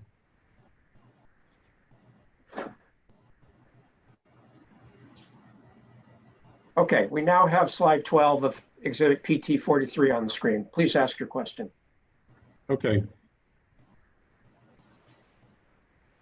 When did they, Mr. Hess, when did you receive this drawing with the yellow line? I didn't receive that drawing. I made that. Oh, you drew this line. Correct. Are you a certified surveyor? No. Did you walk into the point within Canal Creek to verify that point? No. On this map, Mr. Lilly, can you zoom in to the northeast corner of lot 93? Yes, we are doing that. Just give us a minute. I think maybe you want to zoom a little bigger here? Oh, that's pretty good. Your Yeah, cursor, slide down, Nicole, just slide it up, slide the image up a little. Other way. that's good. Okay, is that good? And if we need it bigger, let us know. Okay, so there's a description here of lot 93. And there's a Canal Creek, and there's a number that says north 89 degrees, 9 degrees east, and then it says northwest corner lot 93. Does everybody see that? On the northeast corner of lot 93? Is that question intended for me? Yes. Yeah, okay, so and I want to make sure I'm in the same place, Mr. Gonzalves. Is this basically on the other side of the creek where there's a vertical line and a horizontal line that meet each other? Yes, sir. It says northwest corner lot 93, although it sure looks to me like it should be northeast corner of lot 93 there. Correct, and that's the point I'm trying to get at. Okay, but anyway, we have the point here, so just ask your question now. I just want to make sure I knew where we were on the slide. Mr. Hess, did you verify if that property northeast of Canal Creek belongs to Mr. Gonzalves? No, there's no evidence that it belongs to Mr. Gonzalves. Is there any evidence that it does not belong to Mr. Gonzalves? Did you find a deed of sale? I didn't look at property that was not marked as your property. My property description describes the lot of 93. Would this be included as lot 93? Just read the map. Does that say lot 93? I don't understand your question. You're asking me if lot 93 on this map is the block? Yes, do I own lot 93? No, not entirely. How do you know that? You haven't provided any evidence that you own property on the other side of Canal Creek. I've asked you, yes, I have. Okay, we might have to go back to my deed. Mr. Lilly, I see where he's headed and trying to play stupid. No, don't, please, let's not make any personal comments. That's not appropriate, and I don't want anybody to do that. But if you want us to go to another exhibit, we will be glad to do that. Yes, sir, I apologize. I need to find my deed, which is in Gonzalves exhibit.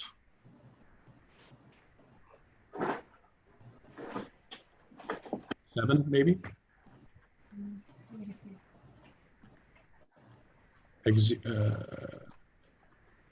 It's in exhibit 10 also. Okay, so which one do you want us to put up here? Exhibit 10, page 2 of 3. Okay, so we'll put up exhibit Gonzalves 10, and let's put up page, I think, did you say page 2 or page 3? Well, the lower left-hand corner reads exhibit A, page 2 of 3. I'm not. Okay, that's probably in the map at the very end. Yes. We'll get there. Down 2 pages, maybe. It starts with parcel number 3 on the upper left-hand corner. Are you looking for, okay, text or, okay, yeah, so keep going forward. I think it's an exhibit. Let's go forward a few pages. Keep going. Keep going. More. One, that one. Is that the page you want? Yes, sir. Okay. Mr. Hess, underneath the word parcel number 3, can you read that paragraph? Sure. All that portion of lot 93, map of the Merced River tract, in the County of Merced, State of California, as per plat recorded in Book 5 of Maps, page 25, records of said county, lying westerly of Canal Creek and northeasterly of the following described land, to wit. What is northeast of your yellow line? Can we go back to his slide number 12? Okay, we'll flip back. We'll try to. Okay, there we go. There's a cursor on the screen. I don't know if that's mine or yours. It's not mine. It's probably Nicole's. So you have to describe with words, I think. She puts the hand there to try to make it bigger sometimes. That's all. Okay. So the northeast corner, which is erroneously written down as northwest corner of lot 93. Is everybody at that point? Yeah, I see where you are. Okay. Is that northeast of your yellow line, Mr. Hess? Yes. Did you receive this July 17th, 2020? Receive what? Or when did you make this line?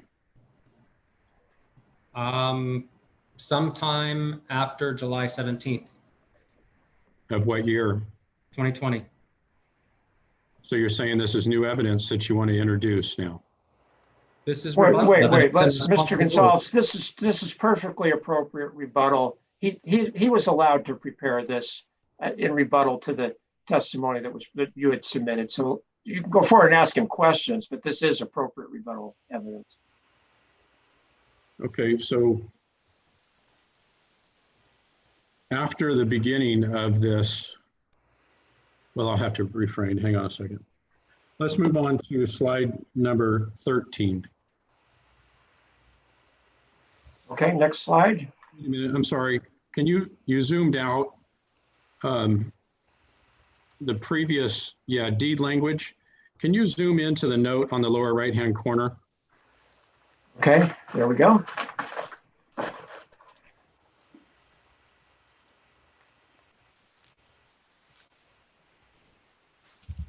So what is your question here? I just needed to see the date. Okay. That's okay. Sorry.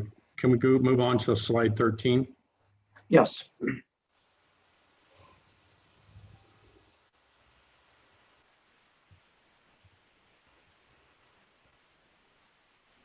There's another map in the black line area.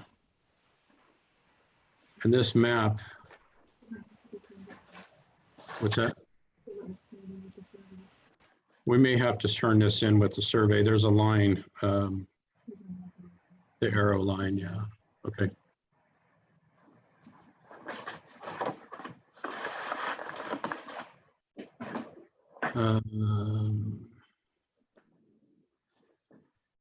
Mr. Lilly, I don't know how to explain this to you, and maybe I'm going to try to have Mr. Hess describe an area that is west of the northeast corner that I was just describing to you.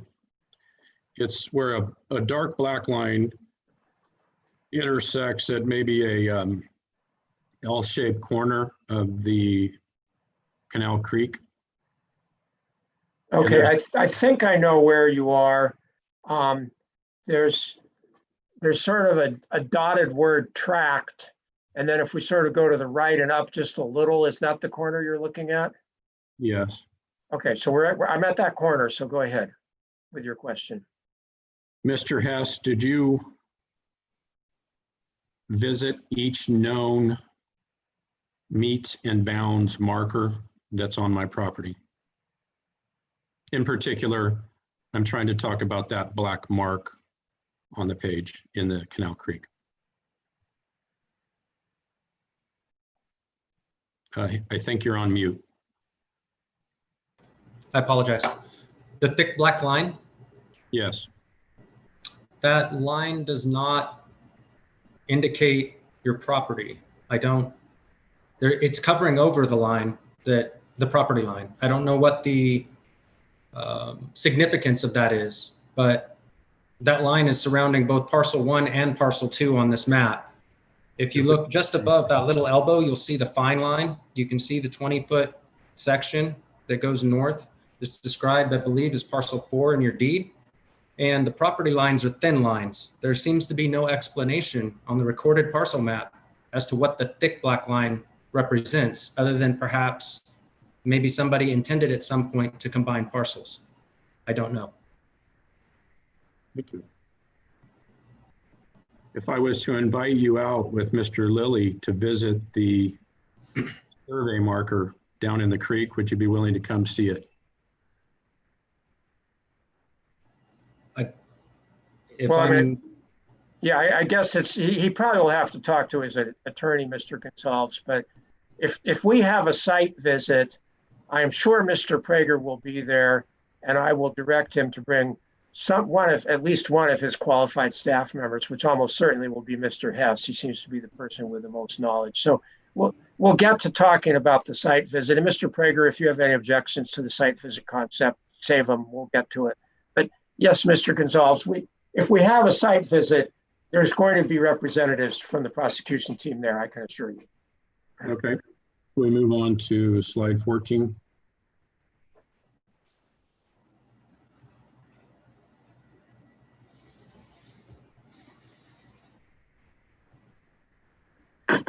Mr. Hess, in subsection C, there is a word that says relinquish water rights claims. Do you see where I'm at? yes, Do you believe I relinquished my water rights claim already? no,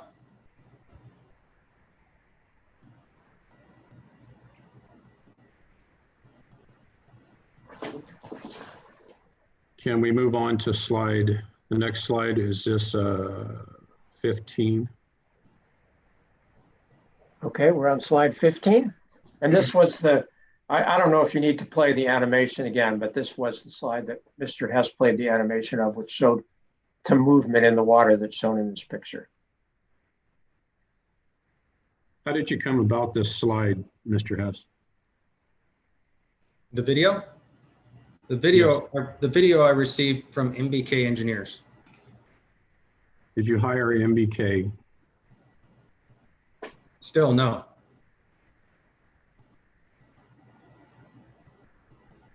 Were you present when they drained Canal Creek and the pond? No, Were you present when they refilled Canal Creek and the pond? no. Just going to interject and object to the last two questions. They assume facts not in evidence. Mr. Hess can't testify to whether or not he was at a particular place and whether or not something was occurring at that place if he wasn't there. All right, I think your objection is sustained, Mr. Prager. Let me just help. I think we can restate the questions in a way that will take care of it. So, Mr. Hess, were you present when the video in slide 15 was taken? No, Mr. Lilly. And were you present when the video in slide 16 was taken? No, Mr. Lilly. Okay, Mr. Gonzalves, do you have any follow-up questions regarding these slides now that I've asked those two questions? Yes, thank you. Did I ever tell you that the pond only filled by overtopping?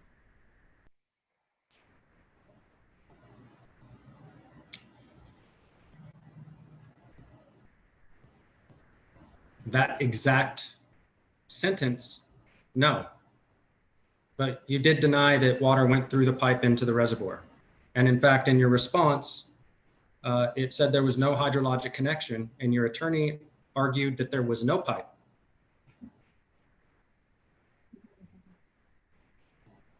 Let the record show that that was Mr. Chavez's mistake because he had been there with me when it was overtopping over the top. Okay, that's clearly for your rebuttal, Mr. Gonzalez, not for asking Mr. Hess questions. Thank you. The last part of your statement, was that statement that you just made, did that come from Anthony Chavez or Mr. Gonzalves? What statement are you referring to? You stated that the pond only filled by overtopping. Who made that statement directly to you? Mr. Gonzalves or Mr. Chavez? That was in your response. Consistently in your response. And Mr. Hess, you probably need to clarify what do you mean by response? Is this some written document or an oral statement? Yes, it's the 260-page response that was forwarded to me in response to the complaint that outlined Mr. Gonzalves' legal arguments and the facts of the case. Okay, do you happen to know, is that exhibit either a Gonzalves exhibit or a prosecution team exhibit? It's a prosecution team exhibit. 15. And thank you. Let's just get the numbers. I just want us all to make sure we're all talking about the same document.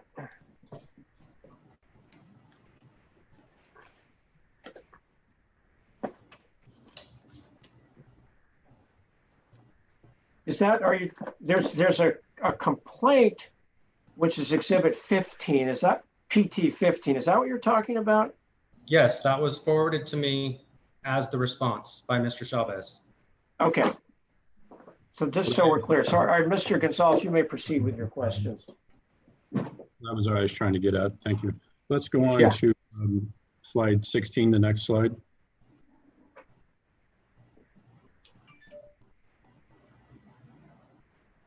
Which way is the water flowing? Into the ponding area or out of the ponding area? Mr. Hess. This is flowing out of the ponding area. So would it be reasonable for you to say that the water can flow in and out of the ponding area? Absolutely. That's been my contention from the beginning. Did Mr. Gordon Fisher or Mr. Peters install that pipe? I'm without knowledge to answer that question. Could they have installed that pipe? Objection. be a That's a strange- hypothetical. Mr. Hess cannot be responsible for answering questions on what could have hypothetically been done by the previous owners. All right, I'm gonna, wait. Hold it, Mr. Gonzalez. I'm gonna overrule the objection, but Mr. Hess, you only need to state if you know, and if you don't have any personal knowledge, you can just say, I don't have any personal knowledge. And this was about whether Mr. Fisher or the prior owner could have installed that pipe. I don't have personal knowledge, and my opinion is no. You have personal knowledge if Mr. Gonzalves installed that pipe. I don't have personal knowledge, but my opinion is yes. Opinion's okay now, but not before.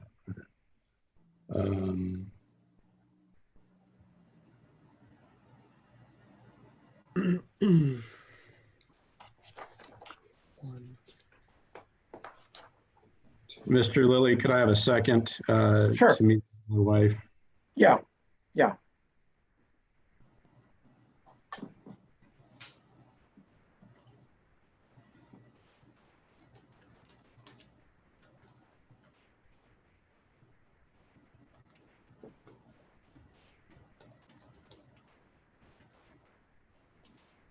Okay, I think we're done with Mr. Hess. Can we move on to Mr. Coates? Yes. So Mr. Hess, why don't you're on mute. Thank you. Mr. Coates, be ready to go off mute. And Mr. Gonzalez, would you like us to put up his slides, which are exhibit PT 42? Yeah, I had down PT 41 as testimony. Oh, yeah, we can put that up if you want. It's actually, I think it's PT 40 is his testimony. Would you like his written testimony, which is PT 40? Yes, please. All right, so Nicole, please put up exhibit PT 40.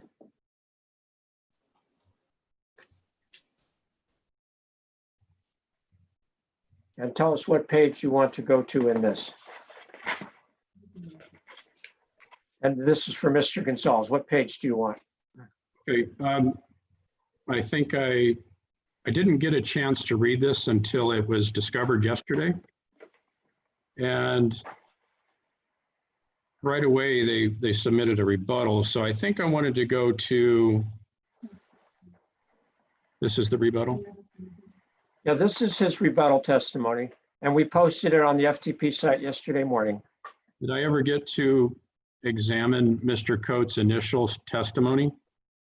There was no initial testimony. He did not appear on the 17th. He's a new witness, which they are allowed to do, but this is the first testimony he has submitted in this hearing.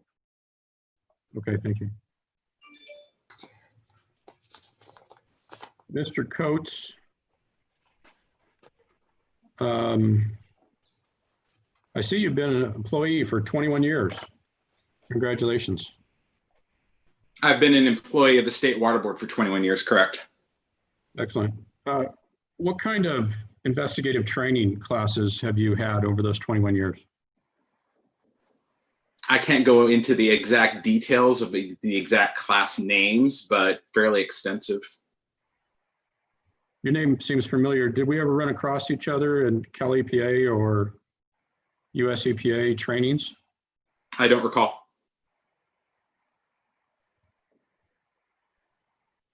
Do you follow a? Sorry to interrupt you. I'm sorry to interrupt, Mr. Gonzalez. I just have a delayed objection. I find Mr. Gonzalez' previous question to be highly irrelevant and a waste of time. And I'd like Mr. Gonzalez to stick to Brian Coates' written testimony. All right, the objection is overruled. It could have to do with a question regarding Mr. Coates' qualifications. So you may proceed, Mr. Gonzalez. Thank you, Mr. Lilly. During your investigative procedures or your review of evidence, how do you break down the elements of a violation or alleged violation in this case? Objection, that's particularly vague. Can Mr. Gonzalez narrow his question? Mr. Coates may be able to answer more effectively. Yeah, and maybe I can help out, Mr. Gonzalez. You just want to know what process Mr. Coates follows to basically split an allegation into details. Is that what you're getting at? Yes, I want to know if you followed a procedural manual. Okay, so Mr. Coates, why don't you just tell us if there's a particular process or manual that you follow when you're conducting investigations in water right matters like this one? No, there is no procedural manual. So how do you know how to investigate an alleged diverter?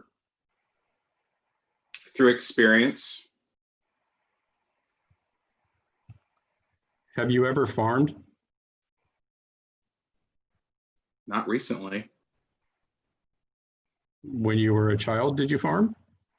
I'm sorry, I must object. How is this relevant? And that objection is overruled. It clearly can relate to his personal knowledge for things like how cropping practices, irrigation, and so forth. And Mr. Coates said not recently, which allowed Mr. Gonzalez to ask whether Mr. Coates ever had been a farmer. Correct. I think the question, if he's looking at, I need to know what his definition of farming is. Okay, so maybe you should explain that, Mr. Gonzalez. Can you explain what you mean by farming? And then we'll ask Mr. Coates if he's ever done that. A farmer tills the land. A farmer irrigates the land. Have you ever irrigated land? I've irrigated land in my backyard, yes. More than an acre? More than 40 acres? Wait, No. one question at a time. More than an acre? No. Okay. In your testimony, your written testimony, you infer that I may have changed pumps multiple times. How many pumps do you think I have? I don't know. Do you think it's standard procedure for farmers to install pumps and remove pumps? As I said, I'm not what you would define as an active farmer, so I wouldn't know. Did you ever visit my property? No. Did you ever see the pump I have on my land? No.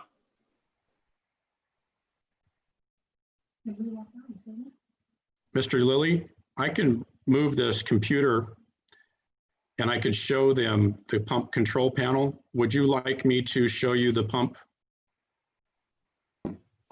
No, I don't think I do. That's probably beyond, well, I don't know whether it's beyond the scope of the questions Mr. Prager asked Mr. Coates or not. There were some questions which showed, which had pictures of meters. And I think if there's something regarding the control panel, well, first of all, Mr. Coates has said he has not seen the pump or the control panel. So I don't think you're going to be able to ask him a question that's relevant or that he could answer. I think this is probably something that you can testify to. If you want to make a point about what the control panel can do or not do, that's going to be a lot better for you to do as part of your testimony. Okay, can we look at exhibit number 26, slide number 3? Okay, and is this PT 26 or I'm sorry, is this your 26 or their 26? It might be his PT 41. It was a photograph of my control panel. Okay, I think this is, let's just get the right page. I think we're looking at exhibit PT 42, which was Okay. Mr. Coates' slides. And let's go to slide 5 and see if that's what you're looking for here.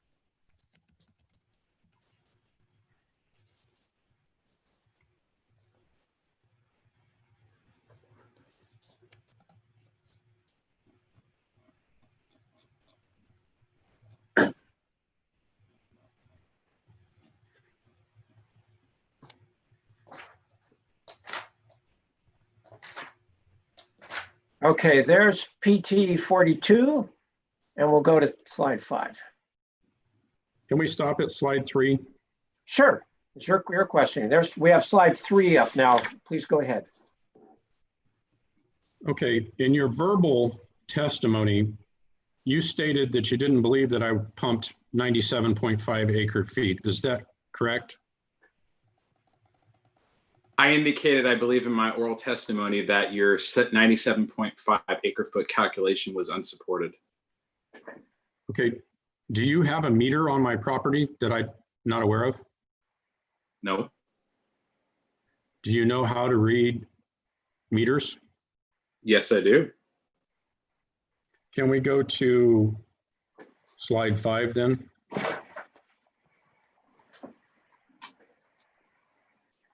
Okay, go ahead. I just was going to say slide 5 is on the screen now. In your testimony, Mr. Coates, did you refer to this meter as an odometer? Yes, I did. Can you read the words, the letters in the middle of the screen, what they say? Engine speed and runtime. Below that is a gauge. And in the middle of that gauge, it says RPM times 100. Do you see that? Yes, I do. Do you think that's an odometer or an RPM gauge? I think it's both. The number that's underneath on the right-hand side where you labeled it 900 RPMs, there's a number of 594.4. Do you see that? I do. Would that be an odometer? It appears to be, yes. The meter on a larger surface that appears to be running 900 RPMs, do you know what that meter is symbolic and used for? That appears to show a motor speed. Are you familiar with pump curves? Yes. Does an engine start at full pump flow? No, it does not. The top of a pump curve, or the maximum capability, do you know that when a pump reaches its maximum flow rate? I don't know the exact maximum flow rate unless I actually have the pump curve to review. Correct. Are you aware that I have a pump curve on the door to this pump? Since I've never seen your pump, no. How can you make allegations or considerations if you never saw my pump? you didn't supply the necessary evidence. If you had supplied a picture of your pump curve, then I could have maybe used that. How many pumps do you think I have on my property? As I've never been to your property, I don't know. Objection asked and answered. Mr. Gonzalez asked that exact same question about 5 minutes ago.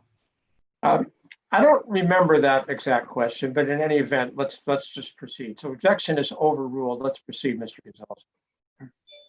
So slides number 4 and 5 are both photos of motor control panels. Is this 4 or 5 that we're looking at?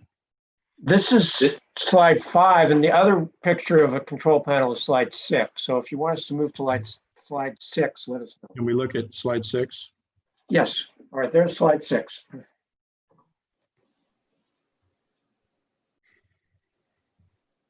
Mr. Coates, do you think farmers wake up and think about lawsuits every day? I wouldn't know. I'm not a farmer. Thank you. Do you think when an individual is irrigating their field, they're thinking about documenting all the necessary elements for you to view and prove at a later date? I can't say.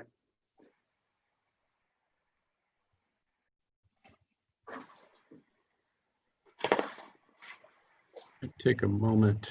Mr. Lilly, I need to talk to my wife for a second. Yes, please. Yeah, if you want to go on mute, that's fine. And we'll just stand by here. Please take a minute or two if you need to. I'll give Mr. Coates a chance to relax and get a glass of water if he wants, or a drink of water if you have one handy. I'm going to.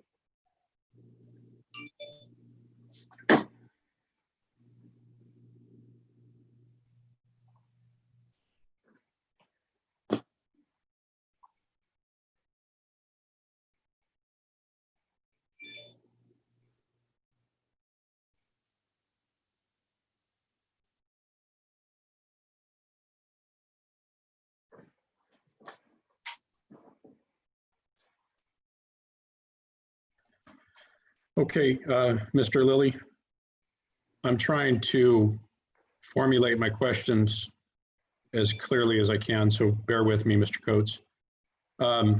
You said you're not a farmer and you haven't been to my property. Correct. What type of farm did you base your assumptions off of? Which assumptions are you referring to? The water use. You came up and said that I reasonably used, what was your number now? It dropped 100. No, I based my water use estimate on the billing records provided by MID in your exhibit, right? Exhibit 26, which covers both parcels. Okay, so I'm expressing to you, Mr. Lilly, and to Mr. Coates that MID's billing was overbilling me and off of a different pump. So Mr. Coates, how do you know that I wasn't billed off of a pump that was twice the capacity of the pump that you're looking at here? Objection. Mr. Gonzalez is testifying regarding how he thinks MID has billed him. I'm going to ask that Mr. Gonzalez reframe the question. Yeah, I think, Mr. Gonzalez, that the problem is you're sort of making an argument and asking Mr. Coates to speculate, neither of which is really appropriate here. So is there a way you can just ask him a specific question about what he knows or doesn't know?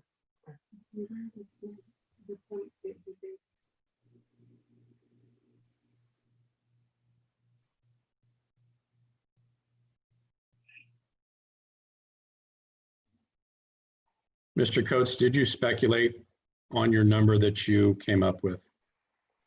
No, How can you say you came up with the number if you didn't visit the site?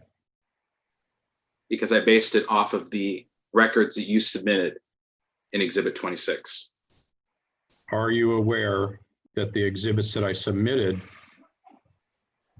in the MID billing were off of a different pump?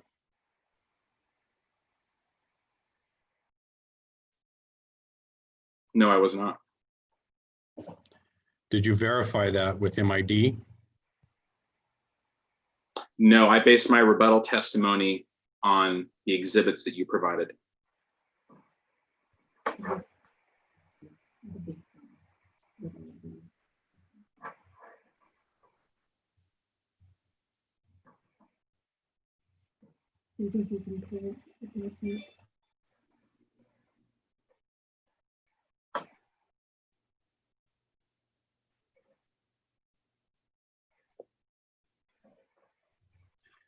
Mr. Coates, in your opinion, I guess, or your expert testimony, do you think it's easier to pull water from a gravity flow surface or from pushing water from an elevation 20 feet lower? Could you please rephrase the question to ask one question at a time? Sure. A pump that is 20-foot elevation higher, receiving gravity flow water from 10 feet higher, pushing water downhill at 1,200 gallons per minute is equivalent to a pump that is 20 feet lower, pushing water uphill and has a capacity of 600 gallons per minute. So let me help out, Mr. Gonzalez. I think, and if this isn't what you're getting at, you can tell me, but I think, Mr. Coates, that the question is, if you had one pump pumping water basically like that through a lateral, so it's a gravity flow with perhaps a pump boosting the flow, is the flow rate going to be the same, greater, or less than if you have the same capacity pump pumping water from a pump up into a field with a 20-foot elevation gain? Is that what you're getting at, Mr. Gonzalez? That's close. Yes. Okay, I'm trying, but if you can answer that, Mr. Coates, please do. If you say you need more information, you can say that as well. I don't know. That seems like a very convoluted calculation that I would prefer to do on paper and think about it. Well, I think, Mr. Gonzalez, I think Mr. Coates is trying to answer your questions here as well as he can, but I think the problem is a question like that. There probably are some other relevant facts to make a complete hypothetical question. And I think he's legitimately hesitating because he says, I don't know all the facts to make a comparison like that. So I'm not sure this is that critical, but if you think you need to say more on it, go ahead. Otherwise, we can move on. Okay, can I rephrase my question then, Mr. Lilly? Yeah, please try, but try to keep it short, and you might need to split it into a couple of questions. Okay. What pumps more water, a 1,200 gallon per minute pump or a 600 gallon per minute pump? That depends on a lot of other factors.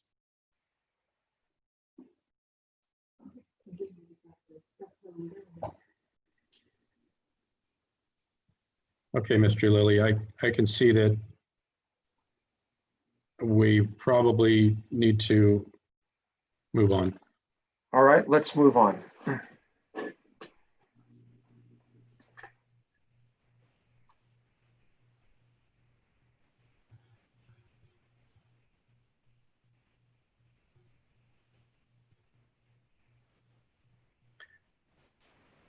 Mr. Lilly, today we heard the testimony of Brian Coates and Damon Hetz in rebuttal. At what point do we interject our objections?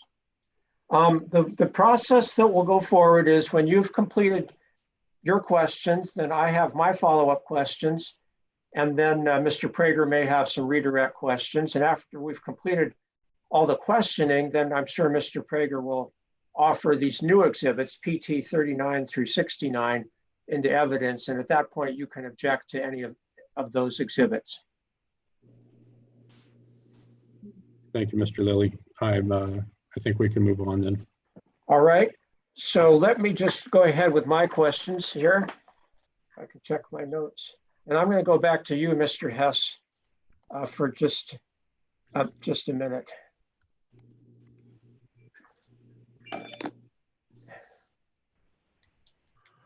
And so, Mr. Hess, my question is, and we've heard the dates from Mr. Gonzalves as to when he's stopped pumping water from the pond and started receiving water directly from a Merced Irrigation District lateral again, which I think he said was at the beginning of the 2020 irrigation season. So my question for you is, are you, and again, outside of any settlement discussions, are you aware of when Mr. Gonzalves started receiving water directly from an Merced lateral and To clarify, Mr. Lilly, you're referring to after the reservoir, correct? After he stopped Yes. the reservoir and I'm calling it the pond. I think reservoir is sort of a conclusory term, but I think you know what I mean. Do you know when he stopped pumping water from the pond to irrigate his crops and started using water received from Merced Irrigation District directly instead? I would have to speculate, but I would say it was likely after February 6, 2018, because that's when I sent the email to Mr. Chavez and told him that it did not appear that Mr. Gonzalez' riparian claim was valid and that he needed to order water for the coming year. Okay, I was just getting more into the facts, but we'll move on. Nicole, please put up Exhibit PT 46 on the screen.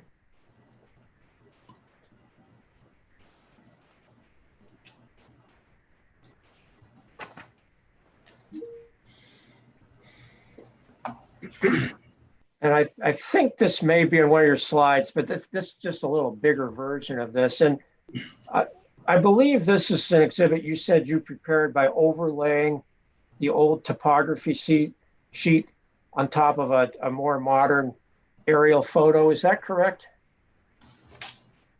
That is correct, sir. Okay, and the problem I had, and I don't know if you can help me, I tried to get the date of this topography sheet by looking in the lower right-hand corner, but it looks like it says 14 June, but then I can't tell what the year is. And I just wondered if you knew what was the year of this site topography sheet.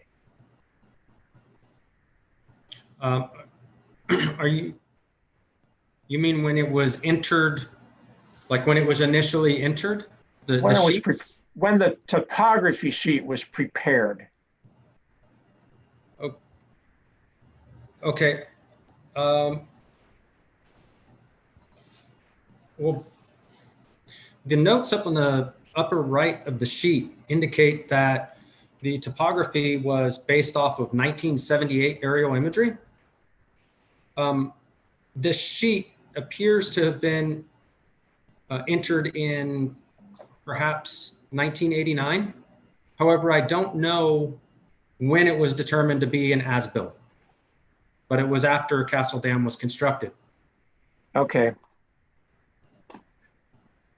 All right, now let's go to Exhibit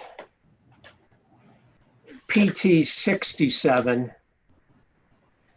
And again, I apologize if these also are in your slides. I just found your actual exhibits a little bigger and a little easier for me to read. So we'll put up PT 67. And I just have a simple question. There are a whole bunch of yellow elevations on here, and I just couldn't tell which datum are these elevations. Are they the 1929 datum or the 1983 datum? These would be the 1983 datum. Okay. And then if we can go to Exhibit 53, PT 53. I think I know the answer, but I'm going to go ahead and ask the same question, whether these are which datum is used here. So PT 53. Okay, so what datum are used for these, the yellow numbers on this exhibit? What datum? Just to clarify, and this would also respond to the previous slide as well, you're referring to vertical datum? Yes, I think your testimony said that there were two different, I think it's either geological survey or geodetic survey datum, a 1929 datum and an 83 datum. And I just want to make sure I know which datum is being used in these yellow numbers. Yeah, there's The vertical datums are 1929 and 1988. Horizontal datums are 1927 and 1983. Okay, so what are the yellow, what year is the datum for the yellow numbers here? These would be based off of the 1983 horizontal datum and the 1988 vertical datum. Okay, and that's the same for the the slide we were looking at, exhibit PT67. Right. Yeah, okay. So now, if you can tell by looking at the profile at the bottom of this page, what is the elevation of the Canal Creek bed at the place where the profile path intersects the creek bed? The invert is at 189.371 feet. Okay, so that's the elevation of the creek bed channel at that point. Is that correct? Yes, that is the bottom of the pipe on the uphill side. Oh, wait. No, that's not what I'm asking. I'm just asking the bottom of the Canal Creek bed. I don't have that in evidence. I would have to retrieve that for you. Okay, well, but can you tell from looking at the graph? I mean, I know you can't tell to the nearest thousandth of a foot, but can you tell to the nearest foot or two what the creek bed elevation is there? No, sir, I can't. Okay, I mean, it looks to me like it's around 189 or 190. I just want to know if I got the right ballpark or if I'm not reading the figure correctly. It should be slightly less than the red dashed line. Okay, and that's because the creek bed is a little lower than the pipe invert. Yes. Okay, and that's to its nearest thousandth of a foot. Is that the bottom of the pipe or the top of the pipe? That's the bottom of the uphill side of the pipe. Okay, thank you. So now if we can go to your testimony, PT 39, exhibit PT 39, page 9.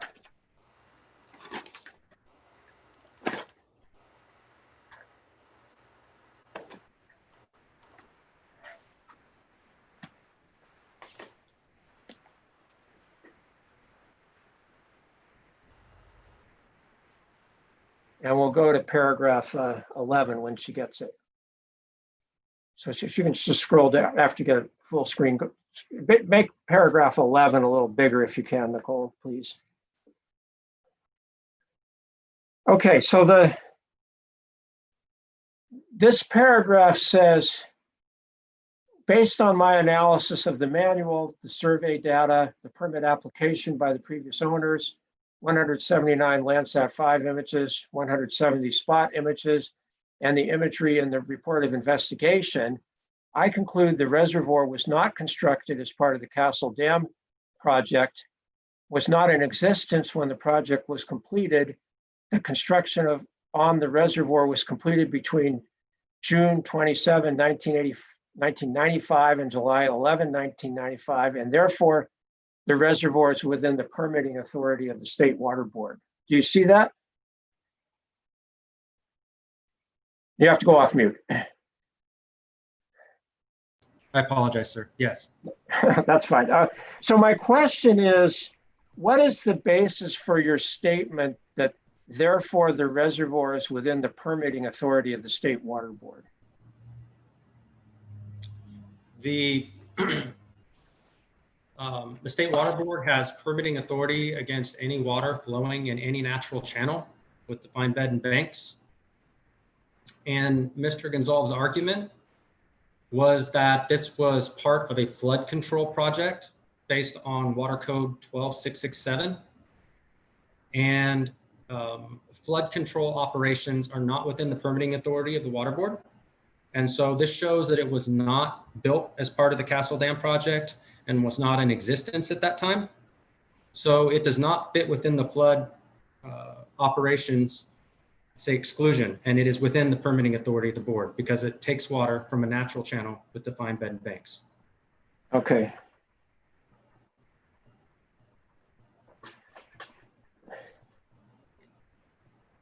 Now, related to this, Mr. Hess, we have heard, and I'm just going to use the example of 2018. Mr. Gonzalves testified in 2018. He had an arrangement with Merced Irrigation District under which he pumped water from the pond, which, as you have explained, most of that water came from Canal Creek, and he used it to irrigate his field, and he paid Merced Irrigation District for that water. You hear this morning when he testified to that? I'm paraphrasing, but that was basically what he said. Yes, sir. So my question for you is, did Mr. Gonzalves or Merced Irrigation District need any water right permit from the State Water Board for that diversion or rediversion of water from Canal Creek under that contractual arrangement?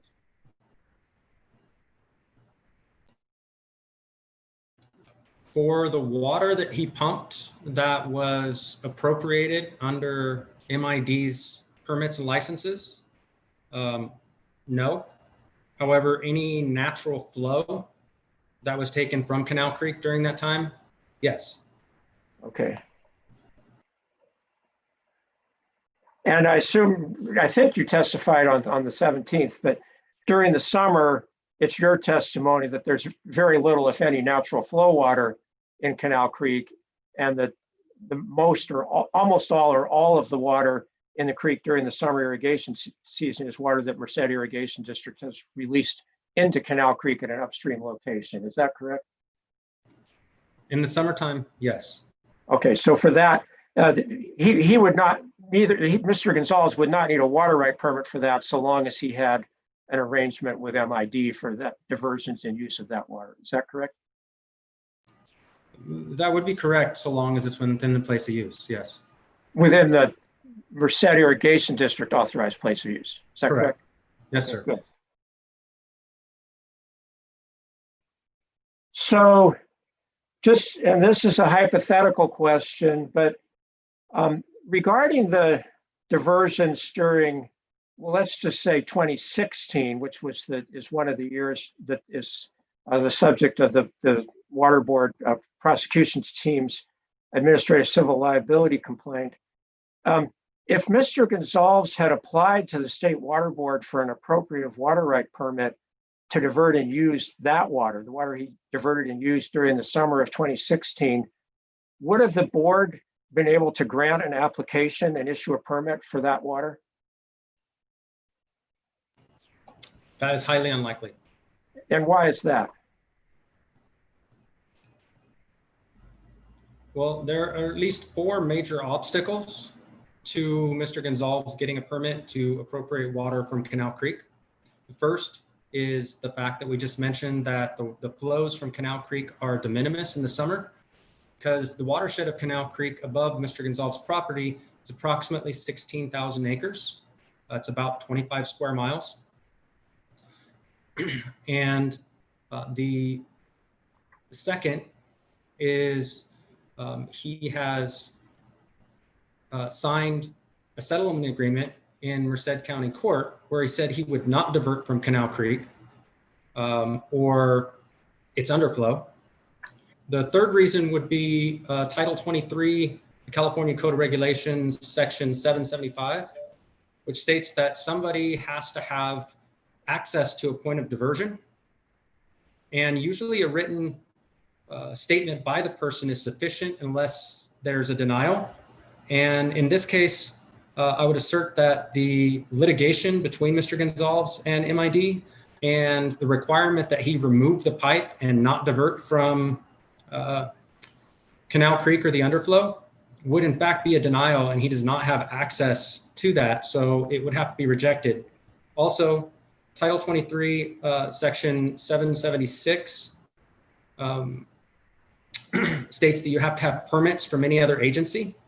And being that this is within a permanent flow easement from the Army Corps of Engineers, any encroachment would have to be permitted. And it would be very likely that a pipe or any kind of connectivity in that area would need to conform to Army Corps standards. And this pipe does not look at all like it conforms to Army Corps standards. It doesn't. It just looks like a pipe that was installed. So there's 4 major hurdles to Mr. Gonzalves getting a permit. It's not impossible, but it is extremely unlikely. All right, and just, I mean, I know what you mean, but I want to make sure it's clear on the record. Your point number 1 was that the flows in the summer are de minimis because of the small size of the watershed. And I just want to make sure we're clear. You're talking about the natural flows in Canal Creek, not imported water. Is that correct? Correct. And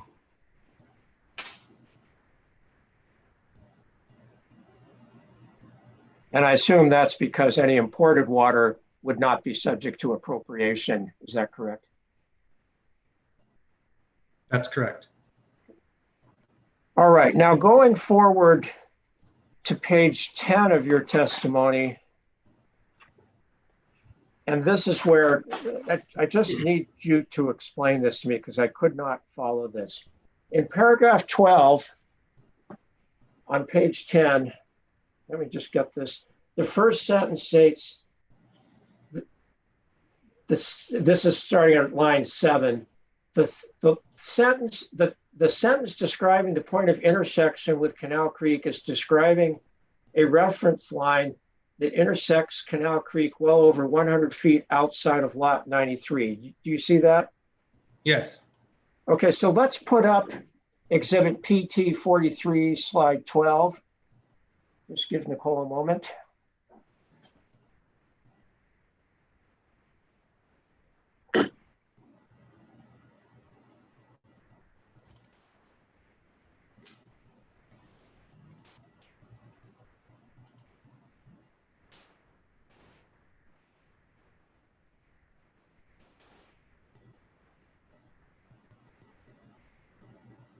Whoops.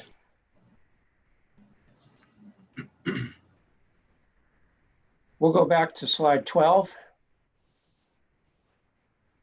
There we go, and make it big, which she will. Okay, and Nicole, maybe you could just sort of enlarge the bottom half of this map. I mainly want the part with the yellow line on it. So, and yeah, just shift it over. Right. Yeah, excellent. So, and again, I'm not trying to trick you up here, Mr. Hess. I just could not understand where the 100 feet outside of lot 93 is. And we don't have any pointer here. So can you just describe to me where you're talking about that 100 feet being outside of line of lot 93? Okay, the yellow line has 2 different distances on it. Those are just calculated in GIS. They're not legally binding distances. It's just measured in GIS. And the 860.7 feet is from the northwest corner of lot 93 to that point of intersection on lot 93 on the eastern side. The section of line outside beyond that, the one says 166.56 feet. That is the line, that's the part I'm referring to. The line intersects Canal Creek approximately, well, it's well over 100 feet outside of lot 93. Okay, so that's where I'm really confused. Is the boundary line of lot 93 shown then on this figure? It's the vertical line. Oh, it's the vertical line. Lot Okay. 93 is the vertical square. Then you can see the other lots. They're in a grid. Okay, but so Mr. Gonzalves also owns the lot, which I don't think has a number on it, but whatever the lot is to the right, which would be to the east of lot 93, he owns part of that lot as well, correct? He has not given any evidence of that, and that's not in his title. Okay, so that's where I was confused. And I think you may have alluded to this earlier. So is it your testimony that kind of the heavy, dark black line is not actually the border of his parcel, but in this vicinity, that the border of his parcel is that vertical line that's the eastern boundary of lot 93? No. Okay, but please explain. I'm sorry if I'm just plotting here, but I just don't follow this. Please explain what's going on here. Okay.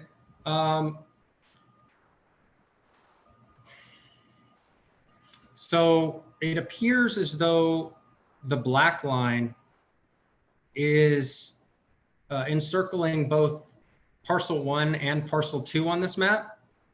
At the very top of the hashed yellow polygon, you can see there's a horizontal line there. There's numbers, says like 118.73. That is the northern border of parcel 1. And then there's a section, a very small strip next to the black line that goes north to the road. And so that would actually be parcel 1, and that's shown in other exhibits. Okay, so I'm sorry if I'm just not getting this, but if Mr. Gonzalves owns the property that's generally within the heavy black line in this area, which clearly includes that part to the right of lot 93, isn't that the relevant inquiry, is whether that parcel borders Canal Creek, not just whether lot 93 borders Canal Creek? Absolutely. So I guess I just don't quite understand then, what's your point that the yellow line goes over 100 feet past the east boundary of lot 93, if he in fact owns some of that land to the east of lot 93?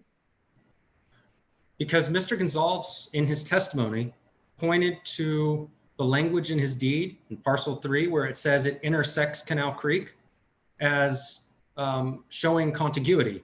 And this shows that does not show contiguity. That line is outside of what's being conveyed in that language.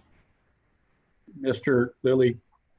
Wait. You'll get your chance, Mr. Gonzalves, but I have to work with Mr. Hess first, and then you'll get your chance to testify. So, okay, well, maybe I don't need to belabor this, Mr. Hess, but I thought the conveyance language in the deed includes more than just lot 93, right? The conveyance language in the deed is parcel 1.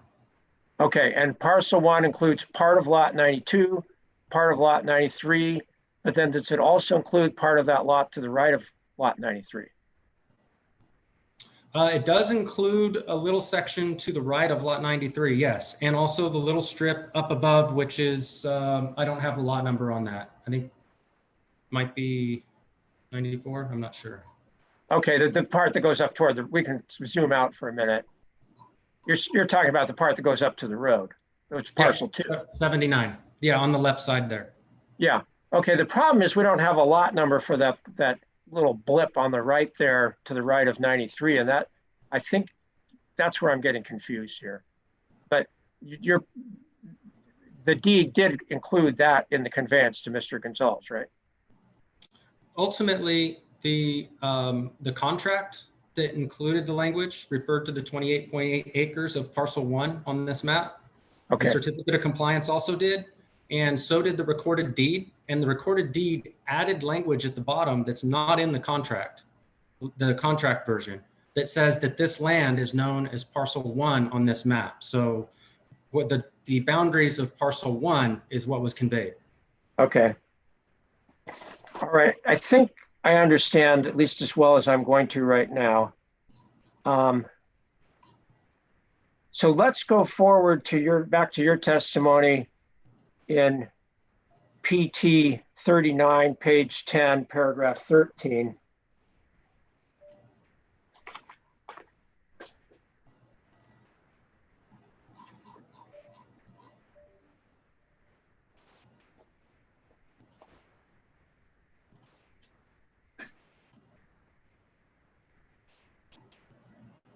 So we'll go down to paragraph 13 here.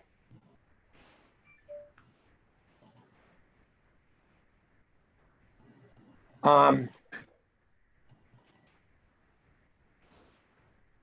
I'm going to just read starting at line 22, and then I'll ask you a question about it. Your testimony here says, it appears that the intent of the sellers was to sell the property shown on the parcel map to Gonzalves, which clearly shows property line setback from Canal Creek the southwest corner of lot 93 is depicted on the parcel map, and the property boundary on the map runs through this point. Do you see that testimony? Yes, sir. Okay, so let's go to PT 43, slide 13. And if there's a better exhibit, just let me know. But this is the one I was looking at. And I think this is a copy of one of your other exhibits. But PT 43, slide 13. So, and again, I just want to understand this. I think your testimony is the boundary of parcel 1 here is not the heavy black line, but it's the thin black line, which I'll just say is just to the outside of the heavy black line. Is that correct? No, that is absolutely not correct. Okay, well, tell me, that's where I'm confused. So please tell me where the boundary of parcel 1 is as shown on this map. Okay, if we go up to the northwest corner of lot 93, Okay, you see there's the like L-shaped line, thin line? yes. That is the property line, and it appears as though somebody has drawn over with a thick black line the property line here. So in the if you- vicinity of Canal Creek, going all the way around there, where is the property line? The property line is underneath the black line for most of it, but where that black line crosses that L shape up there, that's a different parcel. That's parcel 2. Okay, so you're saying that since the property line is somewhere hiding under that black line, and then are you saying that the line sort of just below the black line, is that the in your view, the bank of Canal Creek? Yes. So that's why you're saying there's a separation there? Yes, and if you look at the bottom of lot 93, you'll see the point for the southwest corner of lot 93 is indicated, and it's under the black line, the heavy black line. Okay, do you know, and I don't know if there's a scale here, or if you know, you're a technical expert in this, and I'm certainly not. What is the approximate distance between let's just do it at that point, between the southern boundary of lot 93 and the bank of Canal Creek? In other words, how far apart are they? I don't have a scaled version that was given to me, so I would be unable to measure it. Okay. All right. So that is all the questions I have of Mr. Hess, and I do not have any questions for Mr. Coates this afternoon. So we'll shift back to you, Mr. Prager. First of all, do you have any redirect? And then we will go back to Mr. Gonzalves if he has any recross.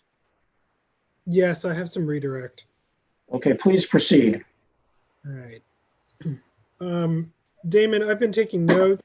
My notes are a little scattered. I'm going to ask you some questions, but they may come out in slightly illogical order, and I apologize for that.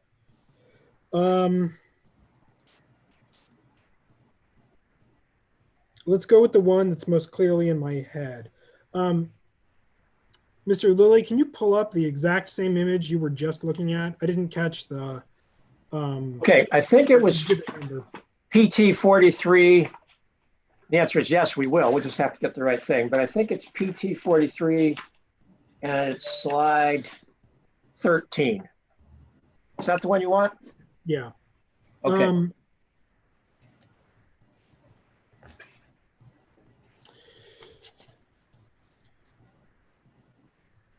Damon, your contention is that the property line is set back from Canal Creek, right?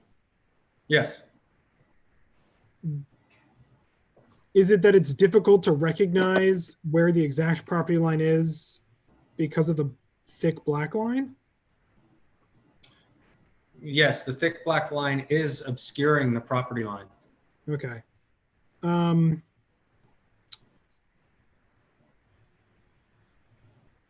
me, it looks like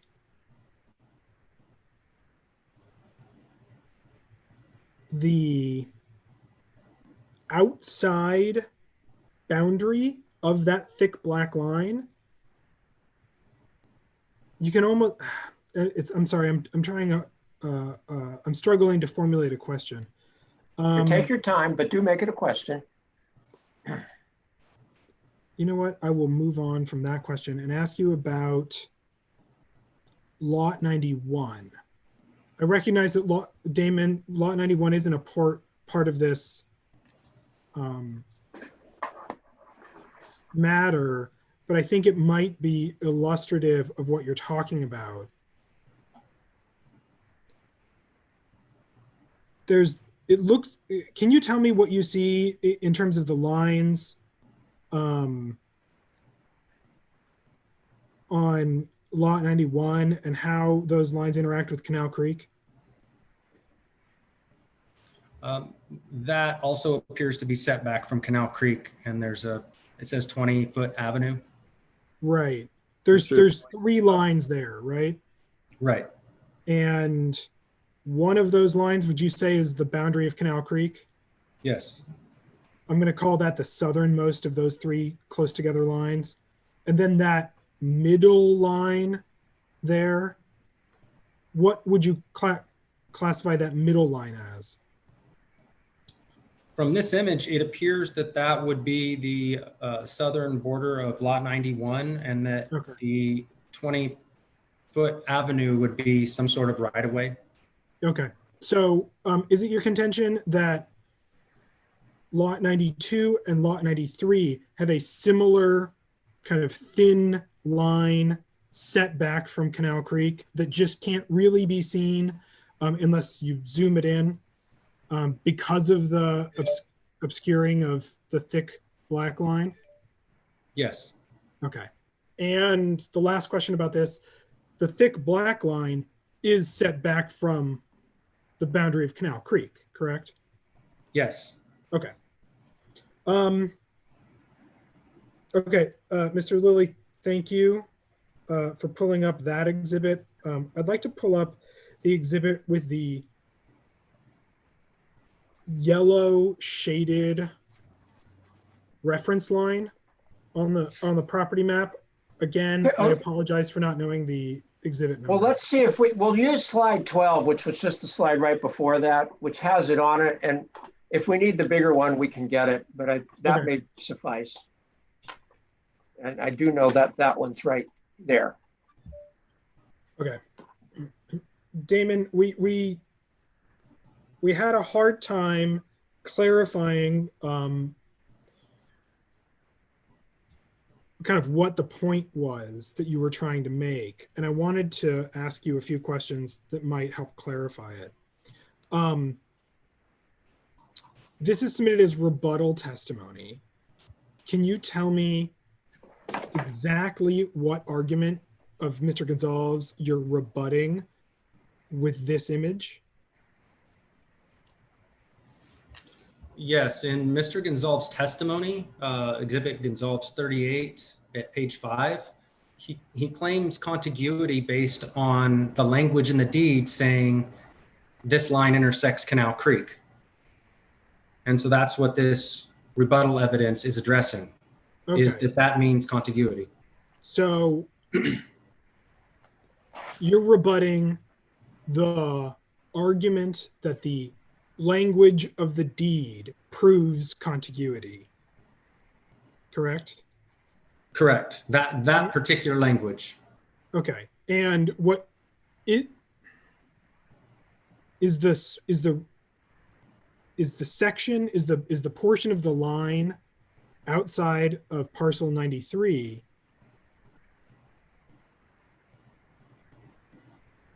let me rephrase that question. Does this line intersect Canal Creek? Yes. Does this line describe the boundaries of Mr. Gonzalves' property? No. What is the language in the deed describing that? The language in the deed describes what appear to be 4 different parcels that are now known as parcel 1 on this map. The one parcel that that describes the intersection with Canal Creek is describing this line. And the land that's conveyed is the land that's within Lot 93, west of Canal Creek, and northeast of this line. Okay, so would you call this line a reference line? Yes, So the fact that a reference line intersects Canal Creek can't be used to show contiguity with the creek. correct. Okay. I think that clarified the testimony. Thank you.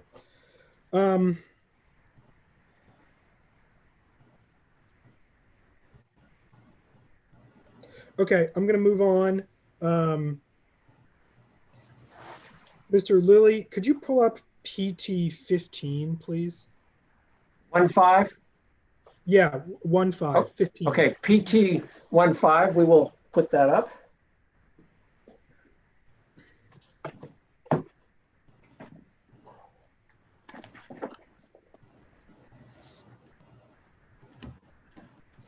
Big exhibit, so it's going to take a moment to load or download.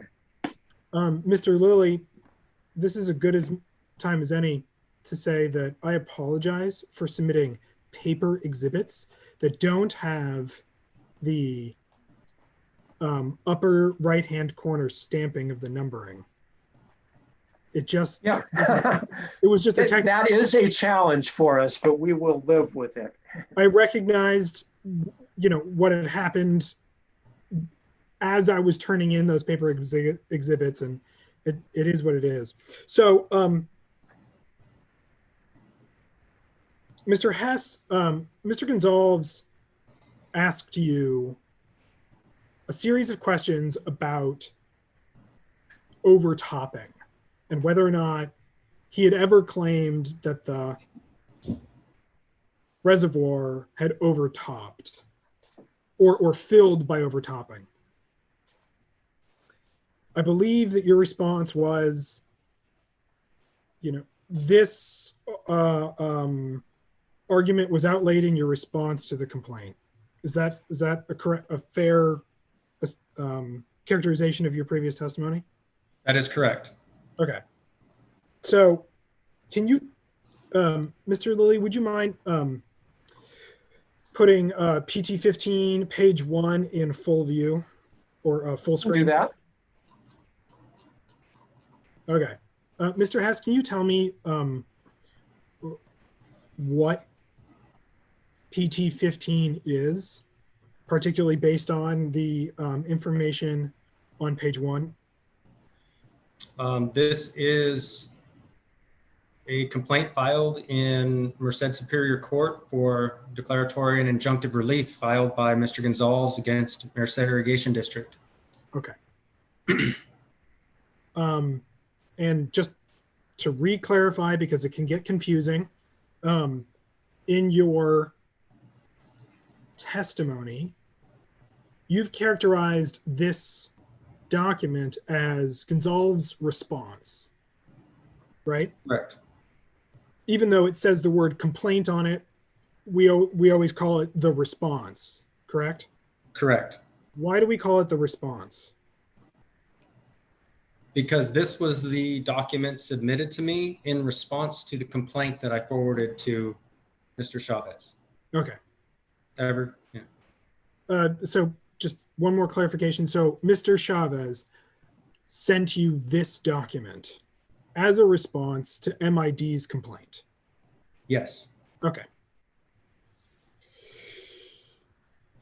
Mr. Lilly, can you move or scroll down to page 8 of this exhibit? Yes, we will do that. Yeah. And do you want us to make it a little bigger? Yeah, please. I'm going to ask Mr. Hess to read a portion of it so we can save his eyes. Yeah, mine too. Okay, good. Thank you, Nicole. So what paragraph do you want to read? 34. Okay, so we'll scroll down to 34 a little bit. Mr. Hess, can you read the first? Actually, I'm sorry to have to do this to you, but can you just read this paragraph in its entirety? Because I think it's important to clarify the record. The Gonzalves Pond has been a permanent feature on the creek abutting parcels since Mr. Gonzalves purchased the creek abutting parcels in the 1990s. It is formed when Canal Creek exceeds its banks and floods onto Mr. Gonzalves' land. The water pools in a depression on the creek abutting parcels and stays there. It has no natural outlet to Canal Creek and is standing water. It has no flow once the floodwaters recede. Attached here to as Exhibit A and copied below is a true and correct copy of a satellite photo retrieved from terraserver.com that is dated February 28, 2017, which shows an example of the flooding that occurs. Okay, so this is, oh, actually, Mr. Hess, can you read paragraph 32, same page? As explained below, the Gonzalves Pond is filled by regular flooding over the top of the private roadway and levee surrounding the Gonzalves Pond. There we go. Okay, so after I've made you read that out loud, would you say that Mr. Gonzalves has argued that the pond is filled by overtopping? Yes. Okay. Last bit on this, Mr.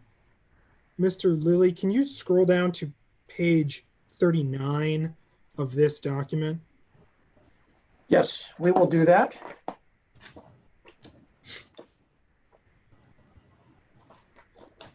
Thank you. Mr. Hess, can you, are you familiar with this page of PT 15? I've seen it. Yes. Okay. I'm going to ask you a couple of questions about it. Mr. Hess, can you read the top sentence that starts with "I have read"? I've read the foregoing verified petition for writ of mandate and complaint for declaratory and injunctive relief and know its contents. And would you do me the favor of reading the paragraph with the check box on it? I'm a party to this action. The matters stated in it are true to my own knowledge, except as to those matters which are stated on information and belief, and as to those matters, I believe them to be true. And Mr. Hess, does it appear that Mr. Gonzalves signed this document? Yes, under penalty of perjury. Okay, so I that's all think I you can have. go on. You've made your point. That's all I have on this particular exhibit.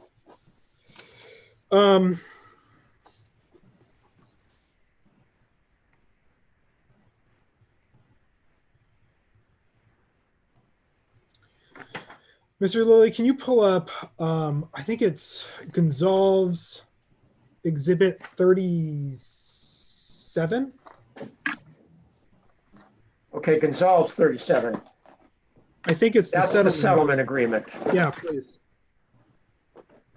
We can do that. And just so you know, I'm getting it in paper in case you're wondering why there's such rumbling from my office. It just helps me to have them in paper at the same time.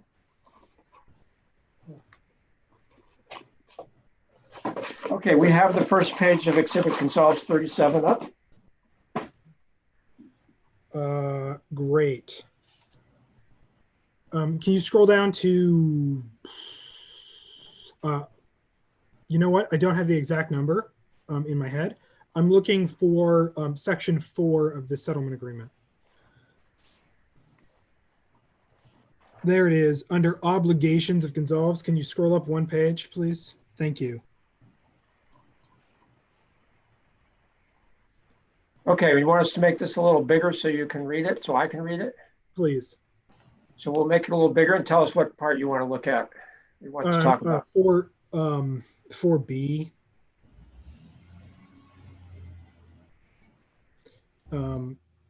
Mr. Hess. can you tell me about section 4B of the settlement agreement? And I'm a little nervous about this one because this may get into confidential settlement discussions or something else that's not appropriate. So can you just rephrase that, Mr. Prager? What exactly is your point here that you're trying to make? Sure. One, I will say that Mr. Gonzalves has submitted this settlement agreement, which is a settlement agreement between MID and Mr. Gonzalves. So my contention is that the contents of this document are not covered under attorney-client privilege because they've been submitted by the client. However, I will rephrase and try to narrow my questions.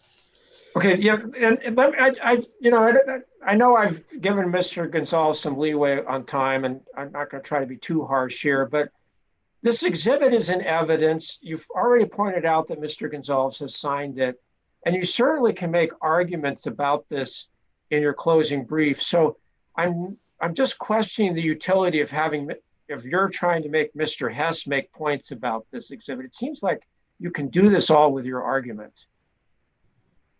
Okay, I will take your advice and let it go. Okay. I have a different set of questions, and I will try to speed things up. Okay, please proceed.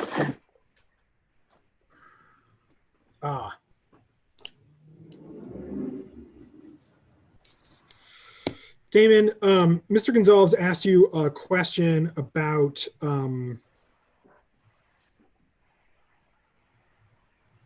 flooding on the property in 1993. Do you recall that line of questioning? Yes. He, I believe he showed you a picture that showed that the property may be flooded in 1993. Yes.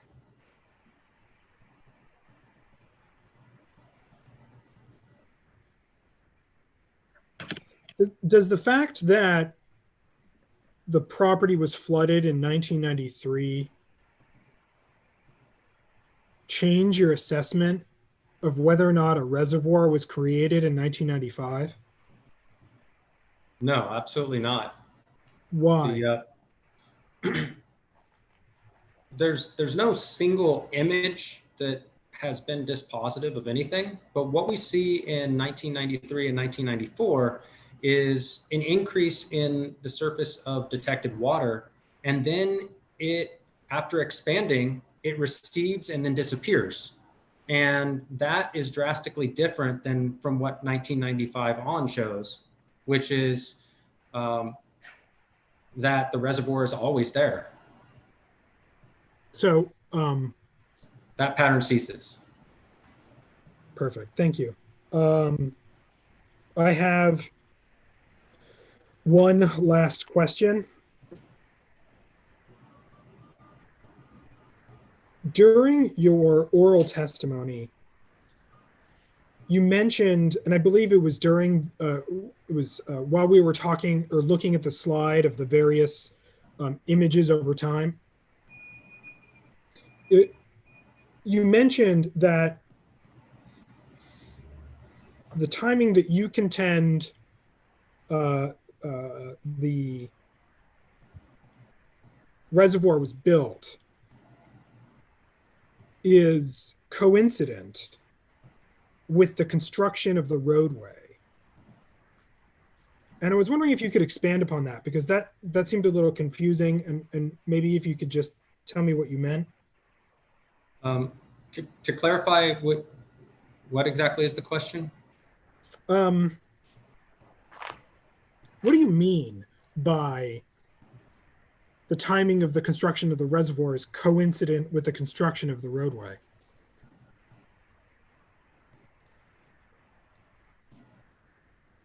Is this a particular spot in my testimony, or was this in the actual questioning, a verbal answer? It was a particular spot in your testimony. If you'd like, we can pull up the slide, but I'm not sure it's particularly on the slide. It was just something you were talking about. Okay. May I take a look at my testimony real quick and see exactly where we're referring to? Sure.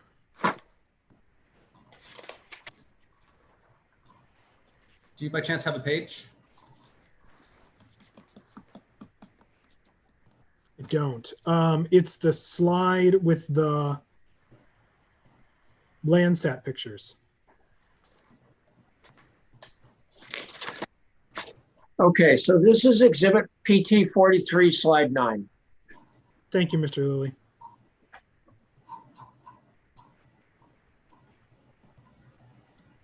Okay. We're So, getting it. You probably already have it. Go ahead. Mr. Hess, I apologize if this is a confusing set of questions. Maybe I should start from the beginning. Did you testify that the timing of the construction of the reservoir happened around the same time that Mr. Gonzalves built the roadway?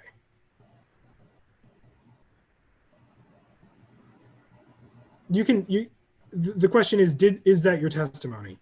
And maybe I just misheard you. Okay. 1 second. Let me review exactly what I said.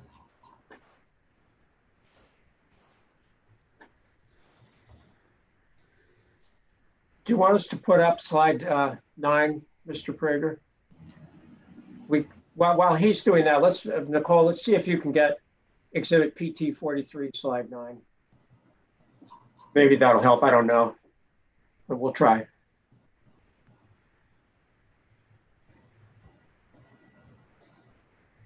Although I have to say, Mr. Prager, I'm not remembering this, so I can't help you on this. Fair enough. There was testimony about the road construction and about these Landsat images, but I don't remember hearing Mr. Hess talk about a connection. There was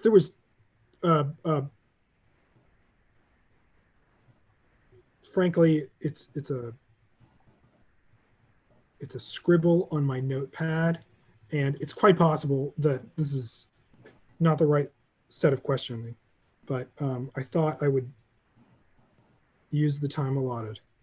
All right, well, Mr. Hess, if you remember, we can try. Otherwise, we should probably just move on. I agree. Okay. Yeah, I'm not sure. Okay, that's fine. Mr.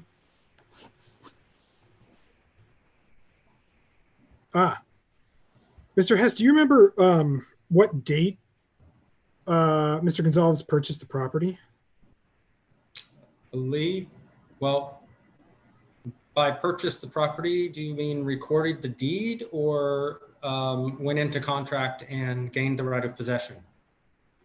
Why don't you just tell me what you know about Mr. Gonzalves purchasing the property? Okay. 1 second. Let me review the exact dates. Mr. Gonzalves entered into the contract to purchase the property on April 24th, 1995. The certificate of compliance was obtained on March 15th, 1996, and the grant deed was recorded April 3rd of 1996. Okay, thank you. That's all I have. I don't have any questions for Mr. Coates. All right, thank you, Mr. Prager. So just to let everybody know, we've had a long day. I think we've had a productive day. And I know everyone's been working hard, particularly all of you. So I'm going to wrap up by 5. I do have some staff who have childcare responsibilities. And frankly, I think working until 5 will be long enough today anyway. I would like, all we have left are Mr. Gonzalves' recross questions, and then dealing with Mr. Prager offering the exhibits and Mr. Gonzalves objecting to them. Obviously, we will not get to Mr. Gonzalves' rebuttal today. That'll be tomorrow morning. I'd like to finish that by 5 if we can. I think we'll have 5 as a hard stop.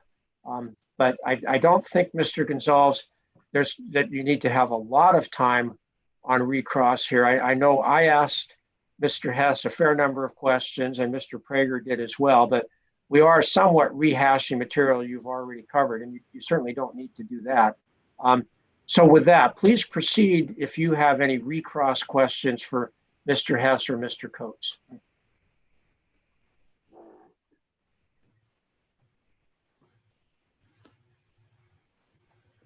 Thank you, Mr. Lilly. It would probably help me. There was a lot of information if I could go from the bottom up. Okay, just tell us what slides you want us or exhibits you want us to put on the screen, and we will do that. Okay, the lot 91, where Prager redirected Hess, I believe it might have been PT 43, slide 12. Okay, let's put up PT 43, slide 12. That's the one with the yellow reference, diagonal reference line. So we'll put that up and enlarge that, and hopefully that'll help you facilitate your questions.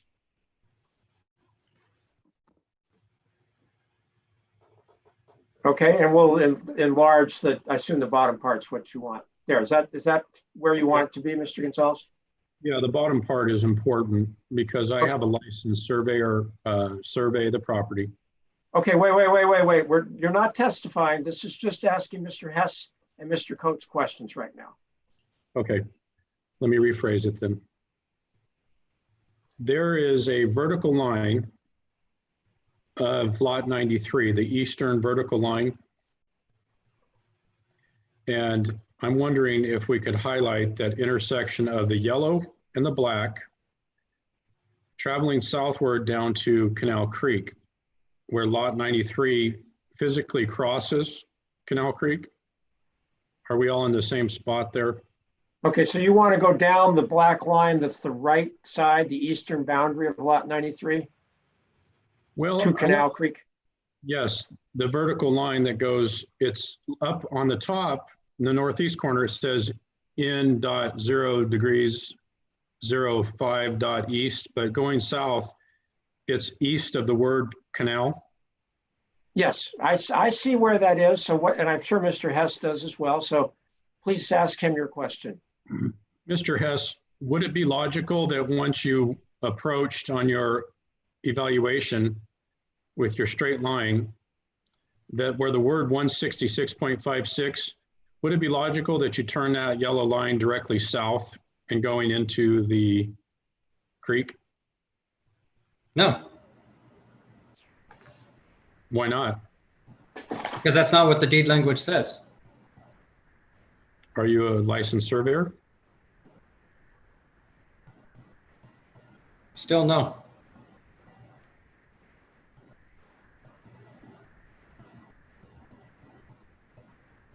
I need to object to Mr. Damon's statement on the grounds of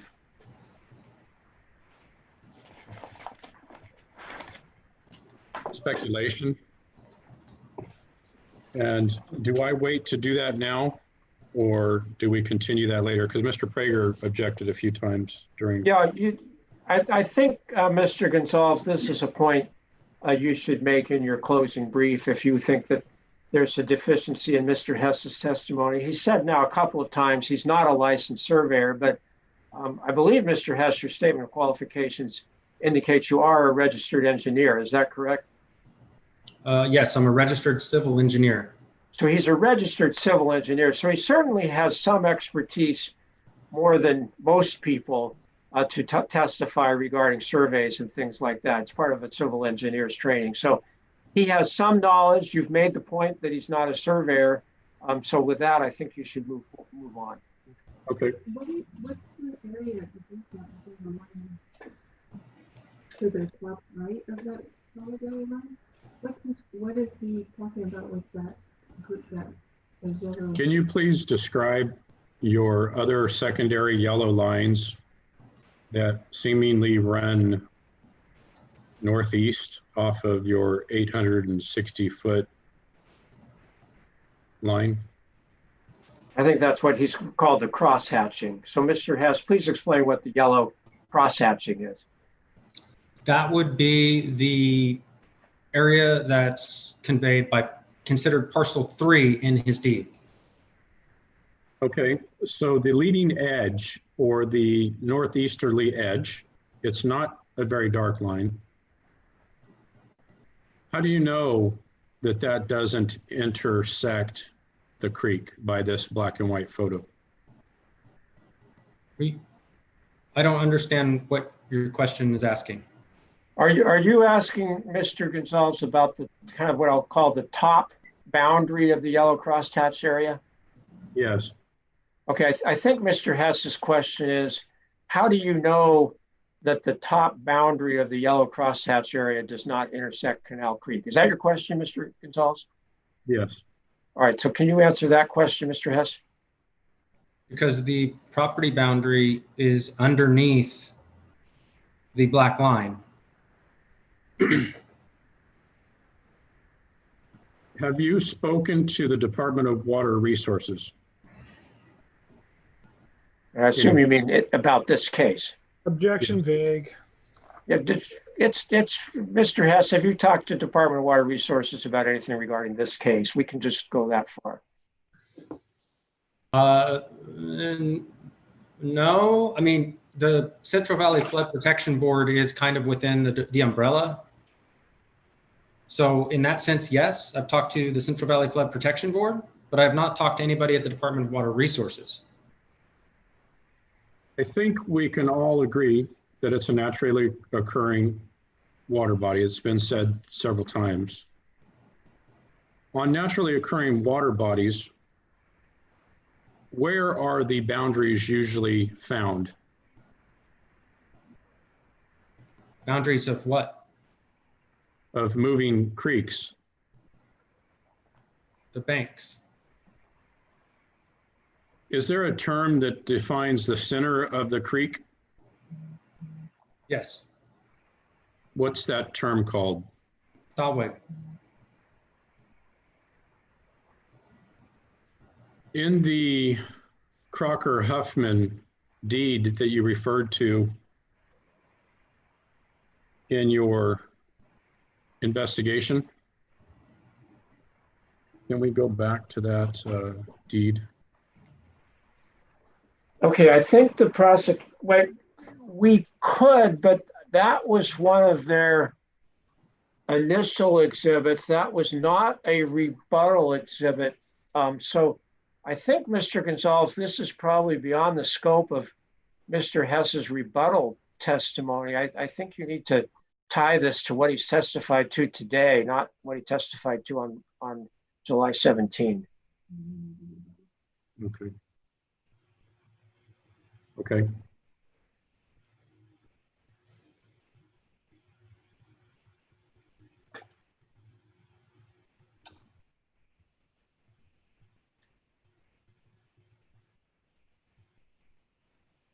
Who did T43 slide 13? Is that what we're on?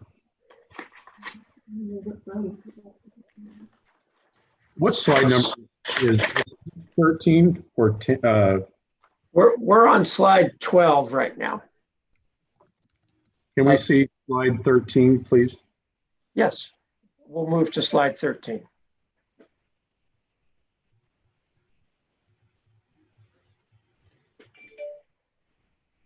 There's slide 13. Your testimony, Mr. Hess, on slide 13. Maybe this is not the proper slide that I want to look at. There was a slide that had the upper portion underneath the words parcel map that shows the rest of my property. I believe it was lot 79. I'm not sure what slide number that was then. Yeah, let me see if I can help you with that. We've had a lot of exhibits today. It looks like the same map, only it's further out.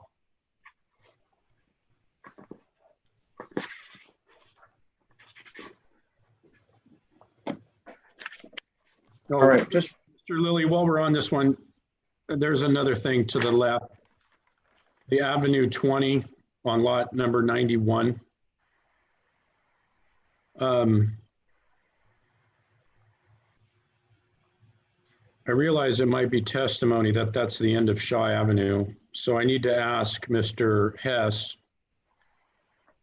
does he know where the dirt road Shaw Avenue terminates? okay, you can ask him that question. Do you know where Dirt Road Shaw Avenue terminates? You're on mute. Apologize again. No, that was not part of my analysis. Do you know what the 20-foot avenue is? I can just see from the word avenue, it appears to be a right-of-way of sorts, but I don't know exactly what it is. Is a right-of-way an ownership of land? A right-of-way is a property right that is part ownership of land, but it is not ownership in fee. Who owns the land underneath a right-of-way? This right-of-way? Any right-of-way like this, yes, but this particular one, yes. Well, that parcel is owned by you. So is it fair to say that I own the property underneath the right-of-way? It appears so. Can you tell me if the property underneath the right-of-way intersects with Canal Creek? It does not appear to. Is there? And wait, I've got, I want to make sure I haven't missed something here, Mr. Hess. Does Mr. Gonzalves own lot 91? I thought he only owned parcel 1, which is lots 92 and 93. He acquired parcel 91 the next year. Okay, all right, I'm sorry if I was, yeah, the reservoir's on 92 and 93, which okay, is thank that was you. the subject of my investigation. I'd like All to lodge a quick objection to this line of questioning because as outside the scope of my redirect, my questions about the boundary of lot 91 were very specific about the connection to Canal Creek and were used as an illustration of Mr. Hess's testimony that the boundaries of 92 and 93 are also set back from Canal Creek. Everything else is outside the scope of my questions. Well, you did ask him some questions about the 20-foot avenue, so I'm going to give Mr. Gonzalves a little leeway, although, at some point, Mr. Gonzalves, this is not even the property that's in question here, so it's not going to be super relevant, but do you have any other specific follow-up question regarding the 20-foot avenue? With all due respect, Mr. Lilly, they've added lot number 91 as my parcel as part of their case. I don't think incorrect. that's the case. I think it was just for an illustration to try, and I'm not saying I agree with their point, but they were just trying to make a point about the boundary line in this. But otherwise, I don't think lot 91 is in any way involved in their case. I'll just ask you, Mr. Hess, is lot 91 or Mr. Gonzalves' use of water on lot 91 at issue in this case? His use of water from the reservoir on any property is part of the case. But are you asserting he used water on lot 91? Let me look real quick at where we walked. Yes. Okay, well then so I do think Mr. Gonzalves, Mr. Prager, he does have some right to talk about this, although this is redirect, and Mr. Hess did not talk much about lot 91. So you've got to somehow tie it to something he testified to today. And there wasn't a whole lot on lot 91.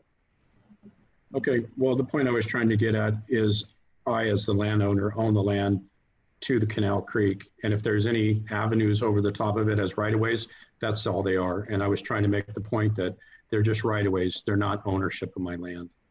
I think you've made that point. I think he agreed with that. Of course, that doesn't get to the fundamental question of where the boundary line is, but I think he agreed with you that a right-of-way over lot 91 would not affect the underlying ownership. So let's move on.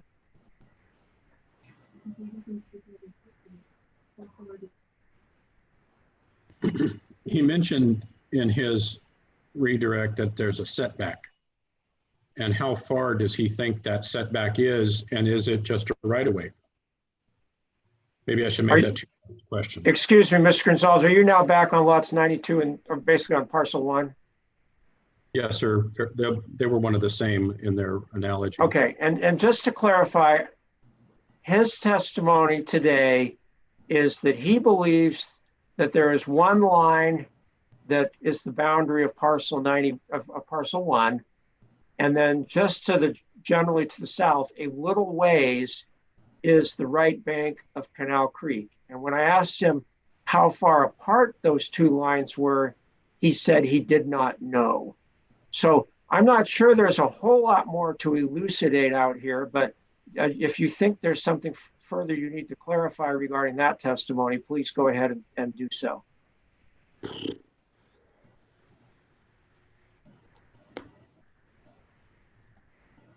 The document, I thought he said there was a 100-foot setback in his words.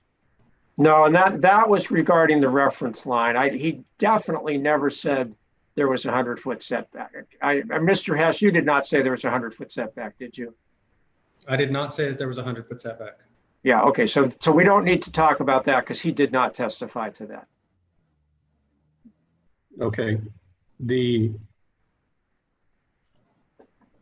de minimis flows, I'm not sure if that was by Mr. Hess. I believe it was. They talked about de minimis flows from 16,000 acres of a 25 square foot miles. Can you describe what de minimis flows are? Very minimum. Does that mean there's a flow? Sometimes.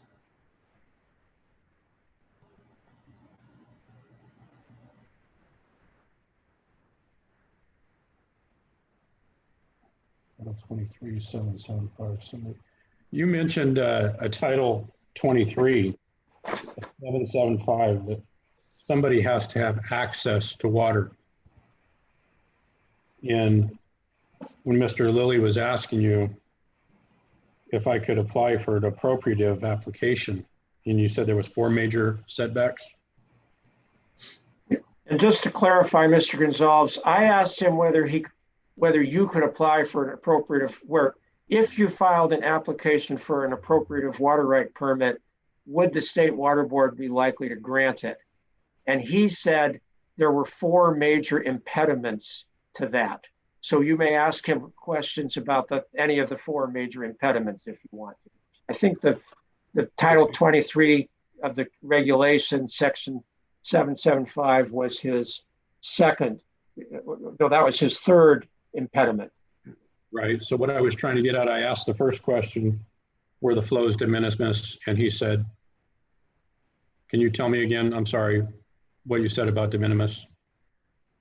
You asked me what that means, and I said minimal. But there is a flow. Sometimes. Okay. So you asked me about my settlement agreement.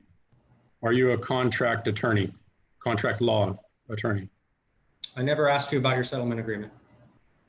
Yeah, he testified about the settlement agreement, Mr. Gonzalez. And, you know, I think we can cut through this pretty quickly. Mr. Hess is not an attorney, but in his position working for the Water Board, as a civil engineer, he spent a lot of time reading legal documents. So he has some expertise about that. But frankly, at the end of the day, it's what matters is what's in the agreement, not what Mr. Hess says about the agreement. So I don't think you need to spend a lot of time on that. You know, I'm an attorney, and I have colleagues in my office who are attorneys. We can interpret settlement agreements, and we will rely on our expertise as lawyers, not Mr. Hess's testimony about what that agreement says. Okay, thank you.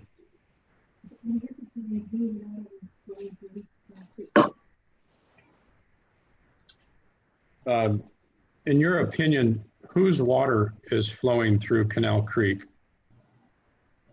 And again, Mr. Gonzalez, you're going to have to specify whether you mean during the summer irrigation season or during winter rainy season, at least to make that distinction.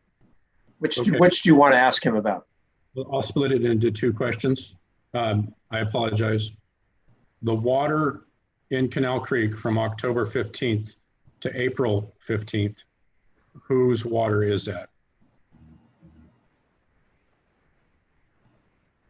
I'm not, Oh, I'm pretty sure that's, I'm sorry to interject in the middle of that, but I'm pretty sure that's outside the scope of my redirect. I think I'm going to allow it. I think it was within the scope of some of my questions. So Right. if you can answer, Mr. Hess, I understand you're not an attorney and this is asking for a legal question, but you do have some fairly extensive knowledge about California water rights law. So answer if you can, and if you can't, just tell us you can't. okay. My answer, I will assume what I believe Mr. Gonzalves is trying to ask.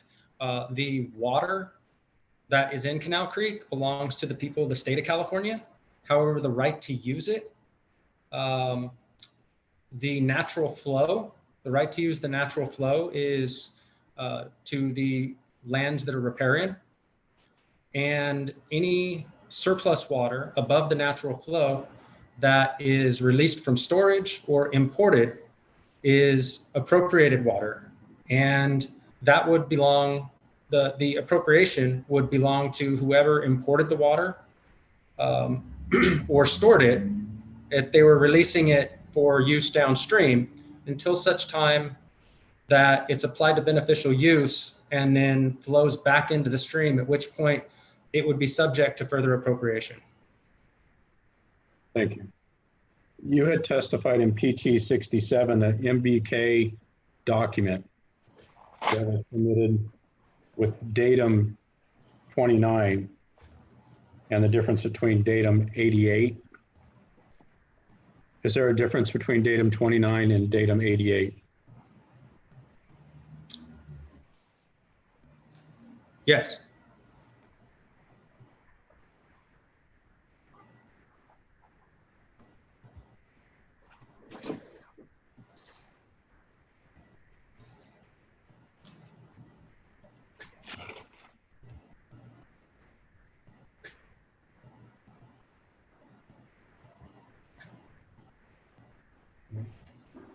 Natural channel 2018.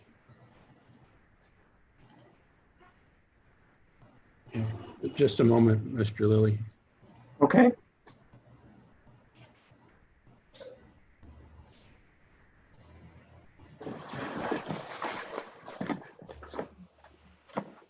I noticed that Mr. Coates made some facial expressions when Mr. Hess answered about my previous question. Although Mr. Coates did not testify to MBK's datum, well, let me strike that. I don't want to ask that right now. What else?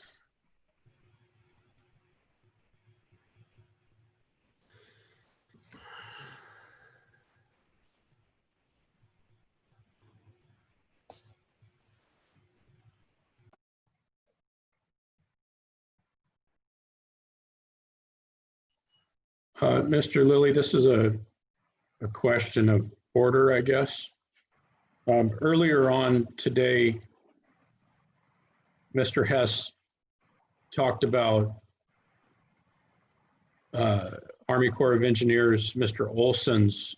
I think I may have missed cross-examining him about Mr. Olson's statement. I think we skipped over that now. Did I miss? Okay, well, we don't normally allow you to go back because we are getting near the end of the day on recross. There was just pretty short discussion of Mr. Olson. Just tell me what your question is and I'll decide whether or not I'm going to allow it.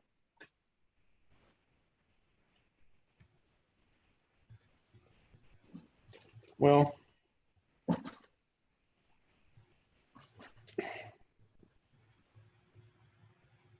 I guess what I want to get at is, was MBK involved in the Army Corps of Engineers evaluation when they submitted this information to the Army Corps of Engineers.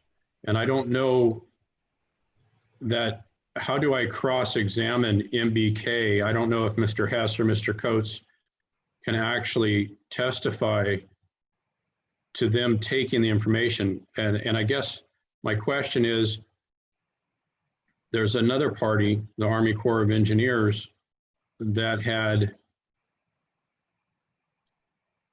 prepared the information. And we talked about exhibits today covering a topographic map from 1978 and cross-examining the overlays. I'm not even quite sure if we can even ask the question of Mr. Hess or Mr. Coates. So I guess I would have to redirect it to Mr. Hess when he overlaid the map. And forgive me, I don't know what exhibit number it is. It was the map that had topographic of 193. Maybe it's 2 screens before this one. Okay, let's put up, Yeah, that one. okay, this is Okay, slide 11. So what is your question? my question is to Mr. Hess, where did he get this information from? Objection outside the scope of redirect. Okay, I'm going to allow this question. I think I can't remember when we covered this. I think it was in direct, so it should have been covered in cross-ex, but I'm going to give a little leeway. Mr. Gonzalves, I recognize your ruling, Mr. Lilly, but I'm like to get my objection fully on the record. Mr. Gonzalves was given, I don't know, 45 minutes to cross-examine 2 witnesses, and now we're giving him even more time to go back and do more cross-examination based on the direct testimony. I find it highly prejudicial. Okay, All right. We have to adhere to some All right. form of procedure here. All right, Mr. Prager, you've made your point. Mr. Gonzalez, you do not need to respond. I'm going to allow a limited number of questions, like about 2 of this slide, because Mr. Prager is right, but I want to give you a little leeway since you're not an attorney and you just got these exhibits yesterday. So what is your question? And let's try to keep this short and get this done.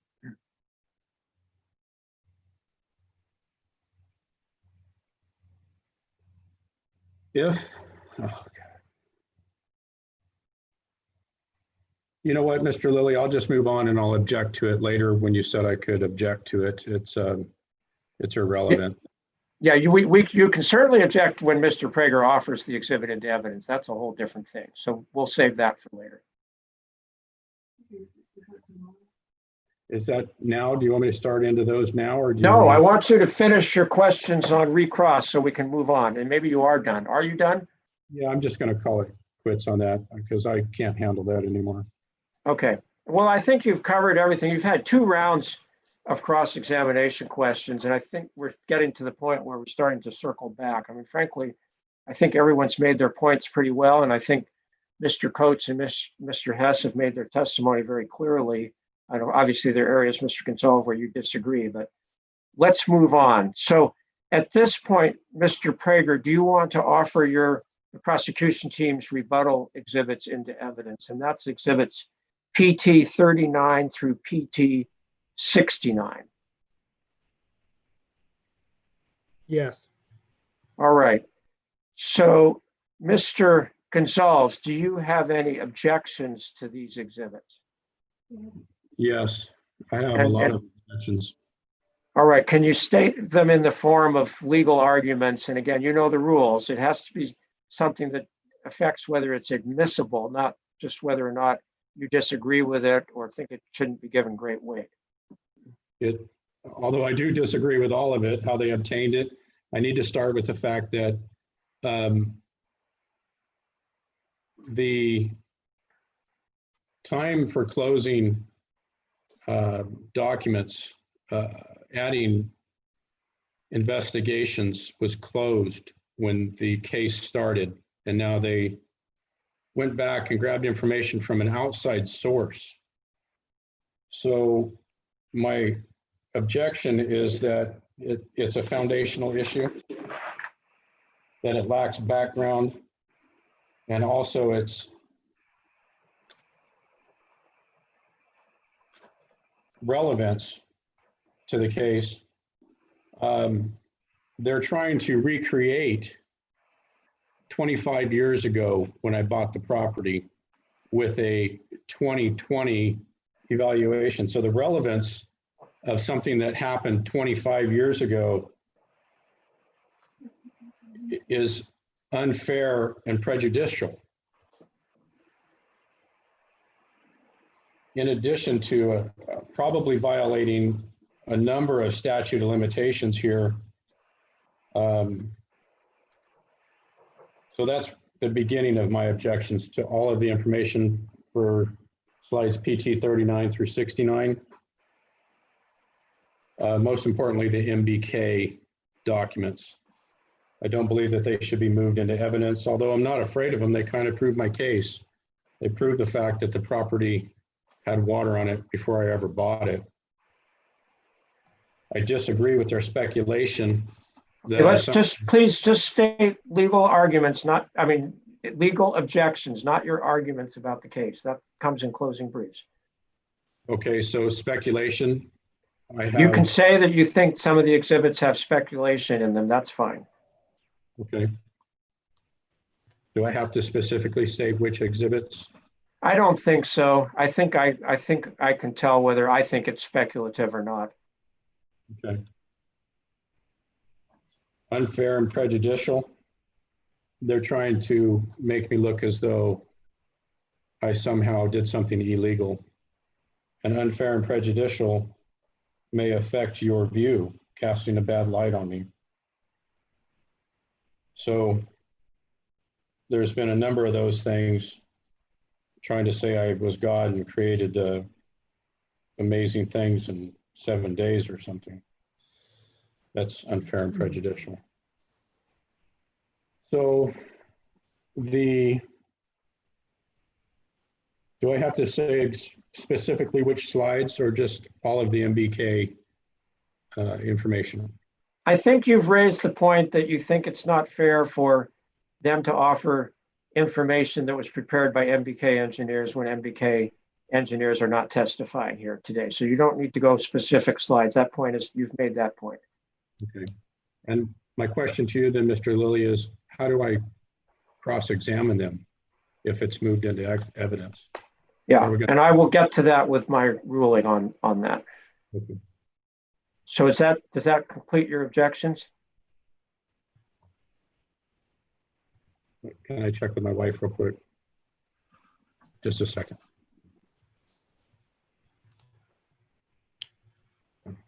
Oh yeah, I need to object to Anthony Chavez's,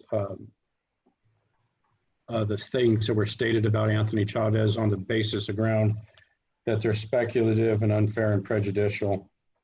He's not here to defend himself or me, and they are not, that case that they were talking about had separate issues, and that is a different issue in discussing today. So that lacks the foundation also of being fair. Okay, does that complete your objections? I think so. I'm having trouble like Mr. Prager. I can't read my own notes now.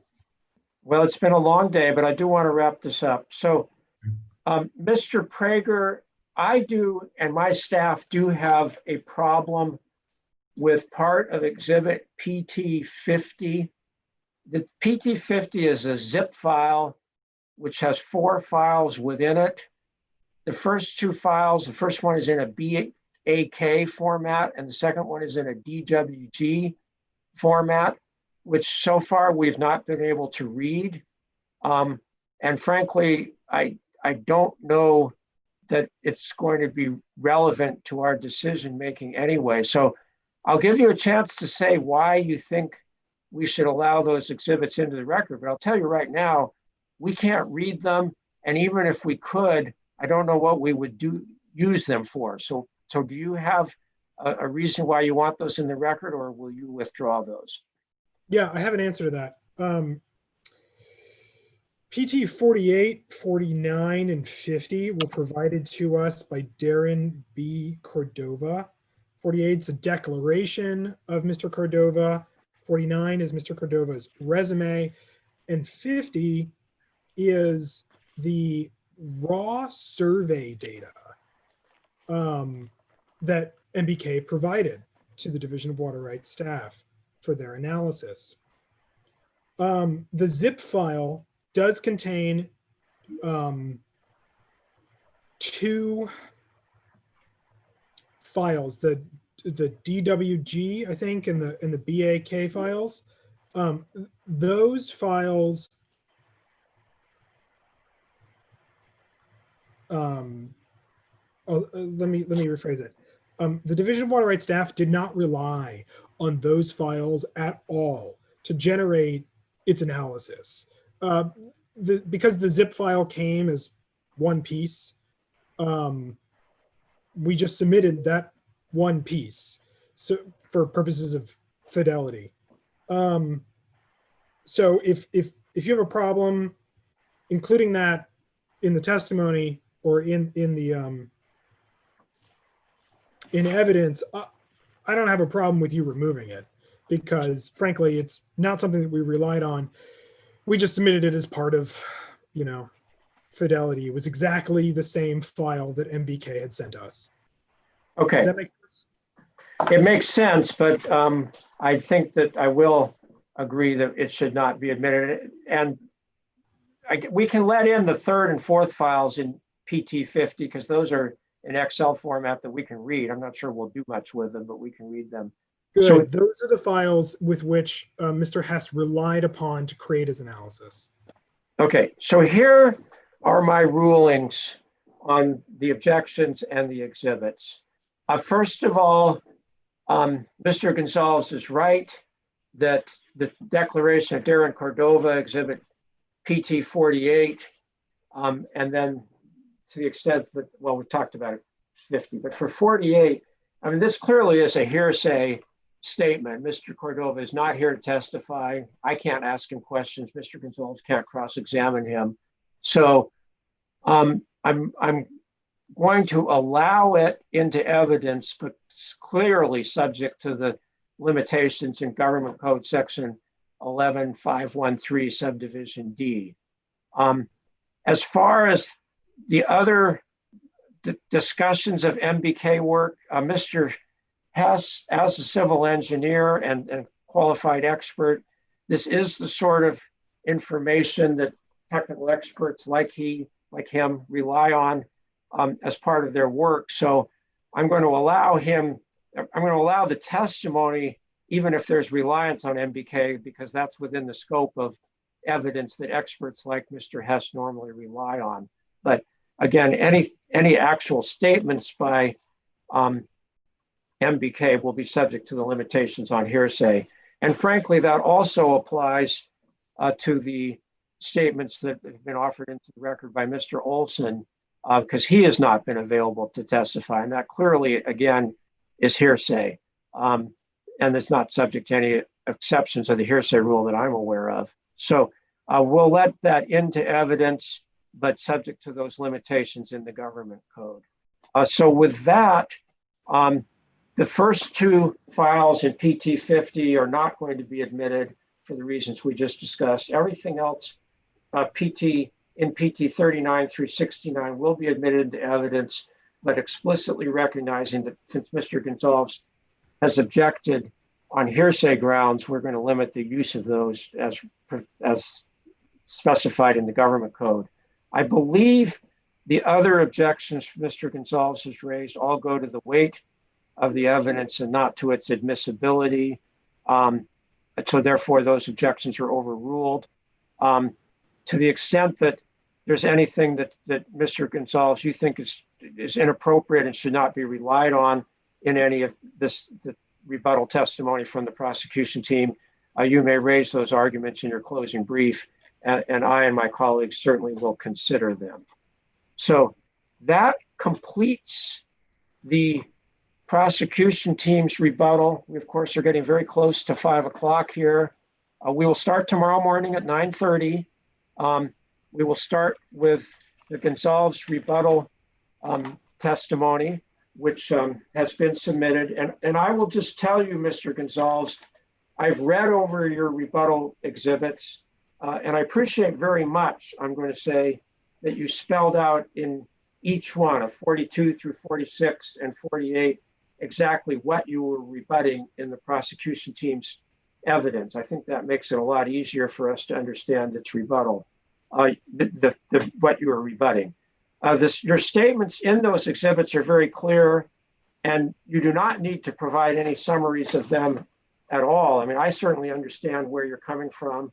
If you think you want to provide some brief summaries of them tomorrow morning, I will allow you to do that, even though you have not obviously had time to prepare any summary slides. But I just want to caution you or tell you, I think your exhibits, your testimony is quite clear, so you don't need to spend a lot of time reading it or summarizing it. I will, potentially ask some questions about some of your other rebuttal exhibits and why you've submitted them. I know your time was limited. And of course, Mr. President will be able to ask questions. So I think the way we'll proceed tomorrow is I will ask some questions about the exhibits just sort of to try to move this along. And then Mr. Prager can ask his cross-examination questions, and then we'll see where we are. I think we can probably move this pretty quickly. I do also want to make sure everyone brings their calendars tomorrow, whatever format you keep calendars, because I do think we're going to want to schedule a site visit. The purpose of the site visit will be just to look at the site. I will ask some very short questions, like presumably to Mr. Gonzalves, and I hope Mr. Hess is able to attend. Basically, what is that out there? And basically, what am I looking at here? But we're not going to rehash the things we've talked about in the hearing at all. We will bring a video recorder, so it'll be recorded. It'll be posted on our webpage if anybody is interested in seeing that, and obviously it will be part of the record. But after we've looked this over, my colleagues and I, we just concluded it would really help us to see it in real life. I mean, maps and pictures are very good. You've all done a very good job, but there's no substitute for seeing something in real life. It's a 2-hour drive. We can do it. We will have to take separate cars. We will definitely have masks and social distancing, and we'll follow all appropriate COVID-19 protocols. But I think we can do that with an outside site visit very well. And we'll slog through the brush if we have to. So that's the plan for tomorrow. I will see you all at 9:30. Does anybody have any last minute questions about process today that can't wait until tomorrow morning? Yes, Mr. Lilly, will I have an opportunity to object to the concept of a site visit following? Yes, here? We will talk about that tomorrow. And that's why I wanted to tell you today that is what I'm contemplating, so you have time to think about that. I will think about it. Thank you. And hopefully confer with Mr. Hess on logistics. So you have time between now and 9:30 tomorrow. Confer and be prepared to talk about it. We'll go through Mr. Gonzalves' rebuttal, and then we'll talk about site visit. But absolutely, you'll have a chance to say what you want about that, and then I'll make a decision. So anything else for today? All right, then I will see you all tomorrow morning at 9:30 a.m. Thank you very much. I know it was a long day. I think everyone did a good job of presenting their cases, and I appreciate all your diligence. And once again, I want to thank Nicole Mullen for her magic work, keeping all the slides up and running, which we couldn't do this without her. So thank you very much, Nicole. And with that, we'll see you tomorrow morning at 9:30.